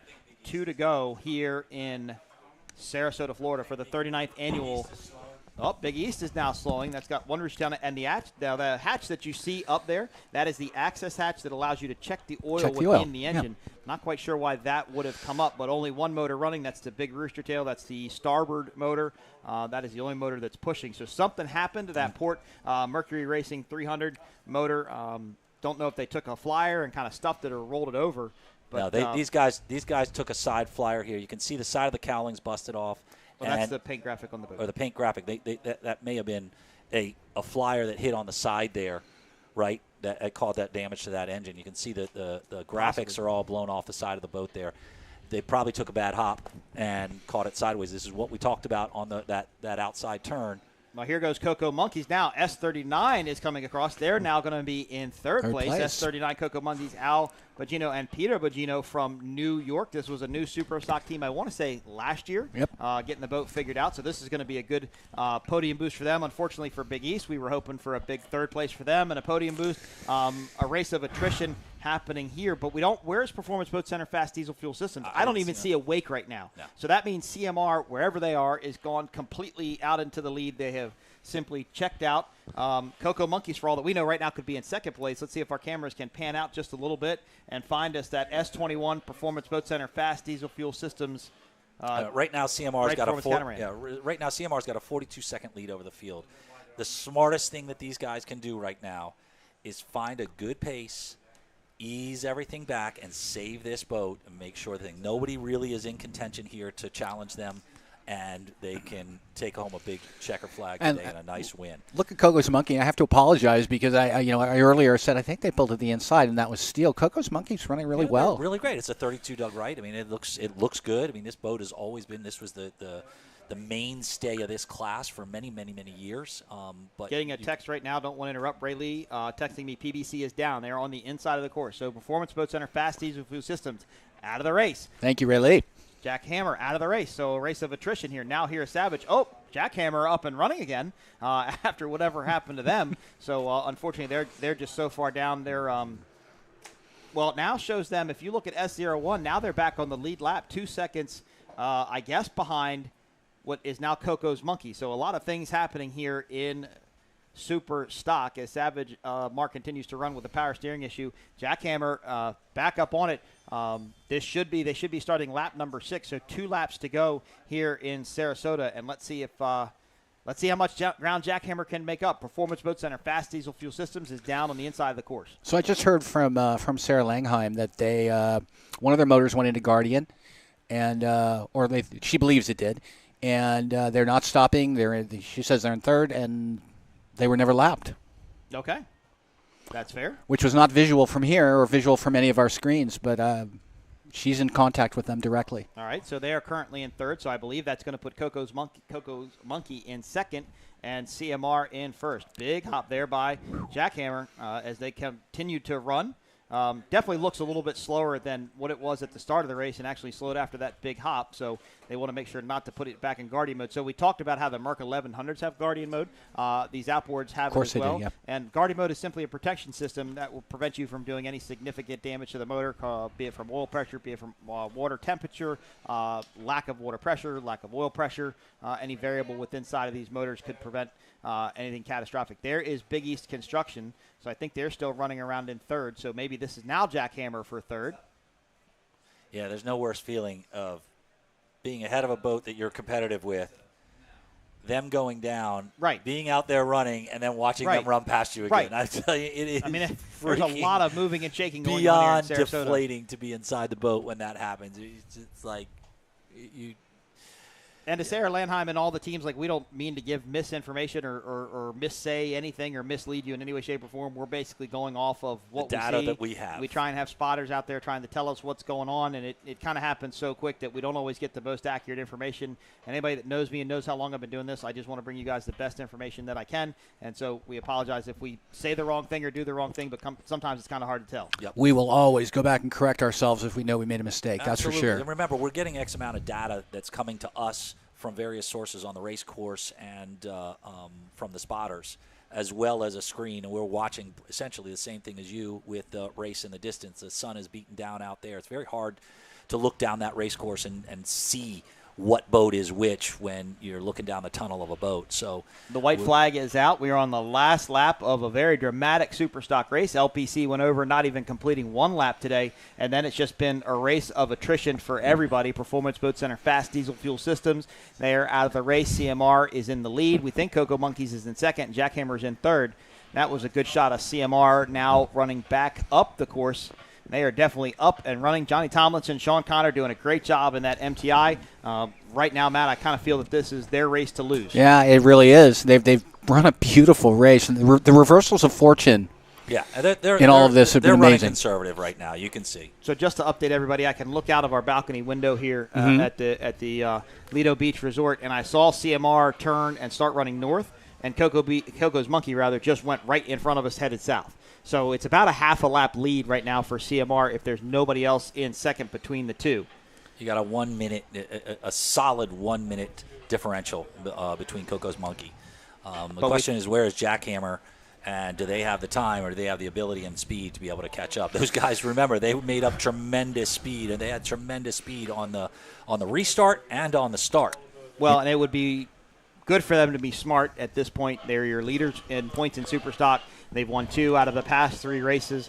I think to finish this day on the podium, if they went into Guardian mode as we were told, get up on the podium, finish third, go do your homework, and then come back strong in Michigan City, Indiana, which will be a completely different race. Completely. It's freshwater, and it can get seriously, significantly rough up there in Michigan City, Indiana. Beautiful race site. That will be the next stop for these super stock teams as CMR continues to lead. It definitely looks like Gary and Cole have tucked it in. Not Cole, excuse me. CMR, wrong team, have tucked it in. Yep, just a little bit. I mean, they have enough of a lead, I think, to go out there and just cruise around. We are on the last lap of the super stock race. You're watching the 39th annual Sarasota Grand Prix presented by Visit Sarasota County. Our sponsors, Monster Energy Drink, the official energy drink of P1 Offshore Racing, Mercury Racing, CMR Construction and Roofing, X Insurance, providing the helicopter footage today. Good Boy Vodka provided some of the libations last night for the party taking place down there at the 10th Street Boat Ramp.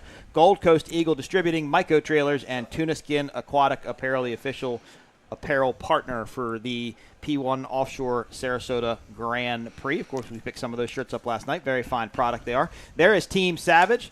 Hope a better day for this team as this is their first race. They did compete in the Texas Outlaw Challenge just a week or two ago, I want to say, and then towed the boat back out here to the East Coast and went racing here. Listen, in Sarasota. we got to give it to these guys. Chad Havens has jumped Stepped in up. and he's stepped up. He's their putting a lot of sponsor. effort into this thing. They got a little gremlin here on this power steering thing, but they stayed out there. They didn't just tuck it in and, it didn't just pack it in and pull off the race course. And I like that. To me, that's heart. That's the kind of stuff you need to win races. You got to have the heart. And it's not easy out there loafing around, right? You get beat up pretty bad, and but they're doing right by their sponsors. So they did the shootout, Texas Outlaw Challenge. They ran the boat to, I think it was 112 miles an hour, which isn't bad, and it was 105 degrees in Houston. Yeah, no. And Chad was running the boat, right? The sponsor is running the boat. That's right, he was. He was running the boat. But he also has a 40 skater with twin 2,000 horsepower engines, and he's just putting it in now. So, oh my gosh, yeah. CMR Roofing comes around one more time. This should be the checkered flag as they cross the start-finish line and enter that monster straightaway along Lido Beach one more time. And for the final time here, congratulations to Sean Connor and John Tomlinson. This was a well-deserved win. Congratulations, of course, to Sean Torrente. Sean, very we hope nice. you're listening wherever you are getting to race your outboard-powered catamaran single-engine boat. We wish you the best of luck. But hats off to CMR. They ran a great race. They had a great battle early on with Performance Boat Center Fast Diesel Fuel Systems, who went out with some sort of a mechanical issue. Unfortunate for those guys. But hats off to CMR taking the win, the unofficial win here in Sarasota for the 39th annual Sarasota Powerboat Grand Prix. And that should be the checkered flag. A little hard to see, a little far away. Zoom, a little more zoom. Yep. I'd like to say this was a hard day on the equipment, but really it's just another day of offshore racing. It is. This is how it goes. It doesn't matter. Flat water, rough water, there's no easy. Flat water, you're at high RPMs, you're freaking pushing everything to the maximum. Rough water, you're taking flyers, you're beating it. There's no easy offshore race, ever. That's very true. Right? There's no easy offshore race. Well, we didn't see the checkered flag from the start-finish, but there is Big East Construction. This was probably the best race this team has seen in quite some time. I was very excited about the confidence boost they would get out of this event, and unfortunately something has bit them and taken them down off a place. But Coco Monkey should come across, S39 should come across in second. That would be this team's first podium, I believe, here taking place in Sarasota. I could be wrong with that. I don't remember all of the stats, as I told people sometimes I do, but I definitely don't remember. But Coco Monkeys will come across for second place in Sarasota, and Jackhammer, after a very trying day for that team, will come across in third. Trying day for all these teams. When you sit out there for 45 minutes, 30 minutes, 45 minutes like we did while LPC was getting secured and flipped back over, it's hot. You're sweating. You probably didn't put that much water in the boat, so you've probably drank your way through your cold water supply, or it's already gotten too hot or something crazy like that. So kind of a tough day, hard day on all the teams, but good to see everybody out here was able to finish, and we wish the best to Anthony Smith and Lauren Peters and LPC, and we hope to see you guys again soon. Yeah, we appreciate you guys being with us through this whole race and sticking through qualifying and the 6, 7, 8, 700 class and 500 class races. We got Magic Mike on that has carried us through this there. As you can hear and watch these races, he's tremendous. He just has the ability to call the races and put all of his effort into and understanding where and how these teams are running and what places they are. We've got the wealth of information with Matt Trulio and Speed on the Water. We named him statistician. Our statistician over there. It's I'm going to have to do better then. Our Moneyball statistician over there. I mean, that movie was on television last night. That's great. You know what? It's a privilege working with you guys, and it's actually a whole lot of fun. Yeah, it is a lot of fun. It is. So CMR takes – I'm sorry, Mark? No, I just wanted to thank everybody again for being with us and sticking to these. If you have any ideas or ways that we can do things better, we're always happy to hear it. Just be nice, please. It's okay. You don't have to be nice. I kind of wish you hadn't said that, but that's okay. You don't have to be nice. Direct them to Mike, Magic Mike. There is the MTI CMR. I'm a reporter. I'm used to this. There we go. Boat number S54, your winners in Super Stock CMR Roofing. Johnny Tomlinson, Sean Connor. Great race for Sean Connor. Congratulations to this team. They will hopefully idle over and get their checkered flag from our start-finish boat, and we will wrap up racing once we confirm. We don't want to take away from the glories. What a great job. They are so happy in that cockpit right now, I can tell you. They're like, yeah. You know, and as we wrap up the race, I want to take a moment and apologize to the 450 stock team, Gladiator Canados. You know, they took the win in Cocoa Beach just a few weeks ago up on the east coast of Florida, and unfortunately we cut the broadcast just a little bit short and didn't see those guys getting their checkered flag. So we wanted to congratulate them on their win. They did Excellent a great job, guys. So hats off to that 450 team. We look forward to seeing what you can do tomorrow against the other 450 stock boats here in Sarasota, Florida. I almost said St. Pete, but Sarasota, Florida, as CMR heads over to get their checkered flag. Congratulations to Cocoa Monkeys. You guys got on the podium. Second place for the boat S39. And Jackhammer for sticking with it. Yep. And way to go, guys. Pulling out of third place. I mean, these guys, you know, there's being down and then get back up and having to chase it down from the end and from the back it's not easy to do, and to come out and be rewarded with a podium finish. You know, you can't be disappointed with it. Well, I think one of you said it earlier. You know, you stay out here, you never know what's going to happen. Absolutely. There is Sean Connor. He's up on the deck of the MTI. He's going to get his checkered flag. I expect to see a big wave up in the air from Sean. Of course, Mark and I worked with Sean Connor for quite a few years. Yeah, hopefully Johnny T can keep this boat out of the side of that Sea Ray right there. It's nice he's getting it from a yacht. Sean is a yacht broker after all. I think he asked for some water there, trying to get the most important thing before he gets his checkered flag. Looks like he just chucked one to Johnny. Just give me up on the water. Hopefully didn't hit him in the head. Taylor might be a little bit disappointed if that happens running later today. Congratulations, Sean Connor, right. John Tomlinson, well done, CMR guys. Roofing. They are your winners Awesome. in Superstock. Cocoa Monkeys in second, Jackhammer in third.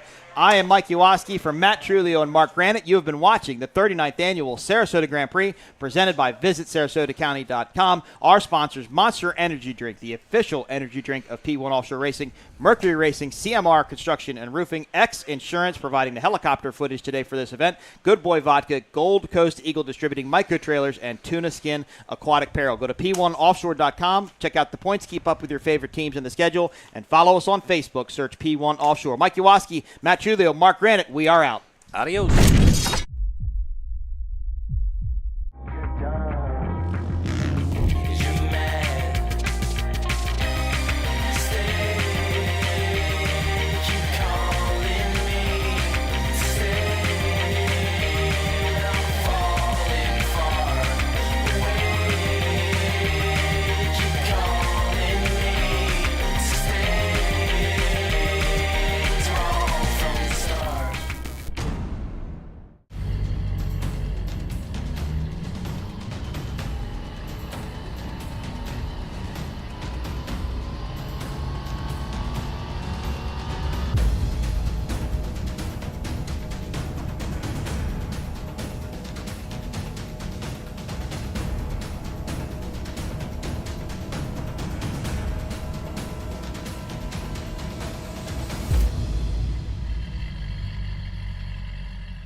If you own a home or business, it might surprise you to see what is not covered in your insurance policy. There are gaps and exclusions in primary and umbrella policies that make you a target if an incident or claim occurs and you don't have the right coverage in place. And that's why you need a true umbrella policy from X Insurance. There are 40 million lawsuits filed every year in the USA. Let's get that target off your back. Our beautiful beaches are home to a variety of protected wildlife, and during the summer months, several species of protected beach nesting birds, such as black skimmers, least terns, and snowy plovers, rely on the beach habitat to be able to raise their young. These birds lay well-camouflaged eggs directly on top of the sand, and their chicks take up to a month to be flight capable. So, Audubon and the P1 Marine Foundation want to remind everybody how to best share the shore with these protected birds. Remember to give these birds space. Even if outside of the nesting area, these birds are protected and should be left undisturbed. Please leave Fido at home. In accordance with local ordinances, dogs are not allowed on Lido Beach, and they can be a major disturbance to these birds. Be mindful of your food and your trash, as if you leave these on the beach, it can attract predators to the nesting areas. And lastly, please don't bring fireworks to the beach, as this can be an incredibly big disturbance for these birds. We encourage everyone to instead see an official firework display.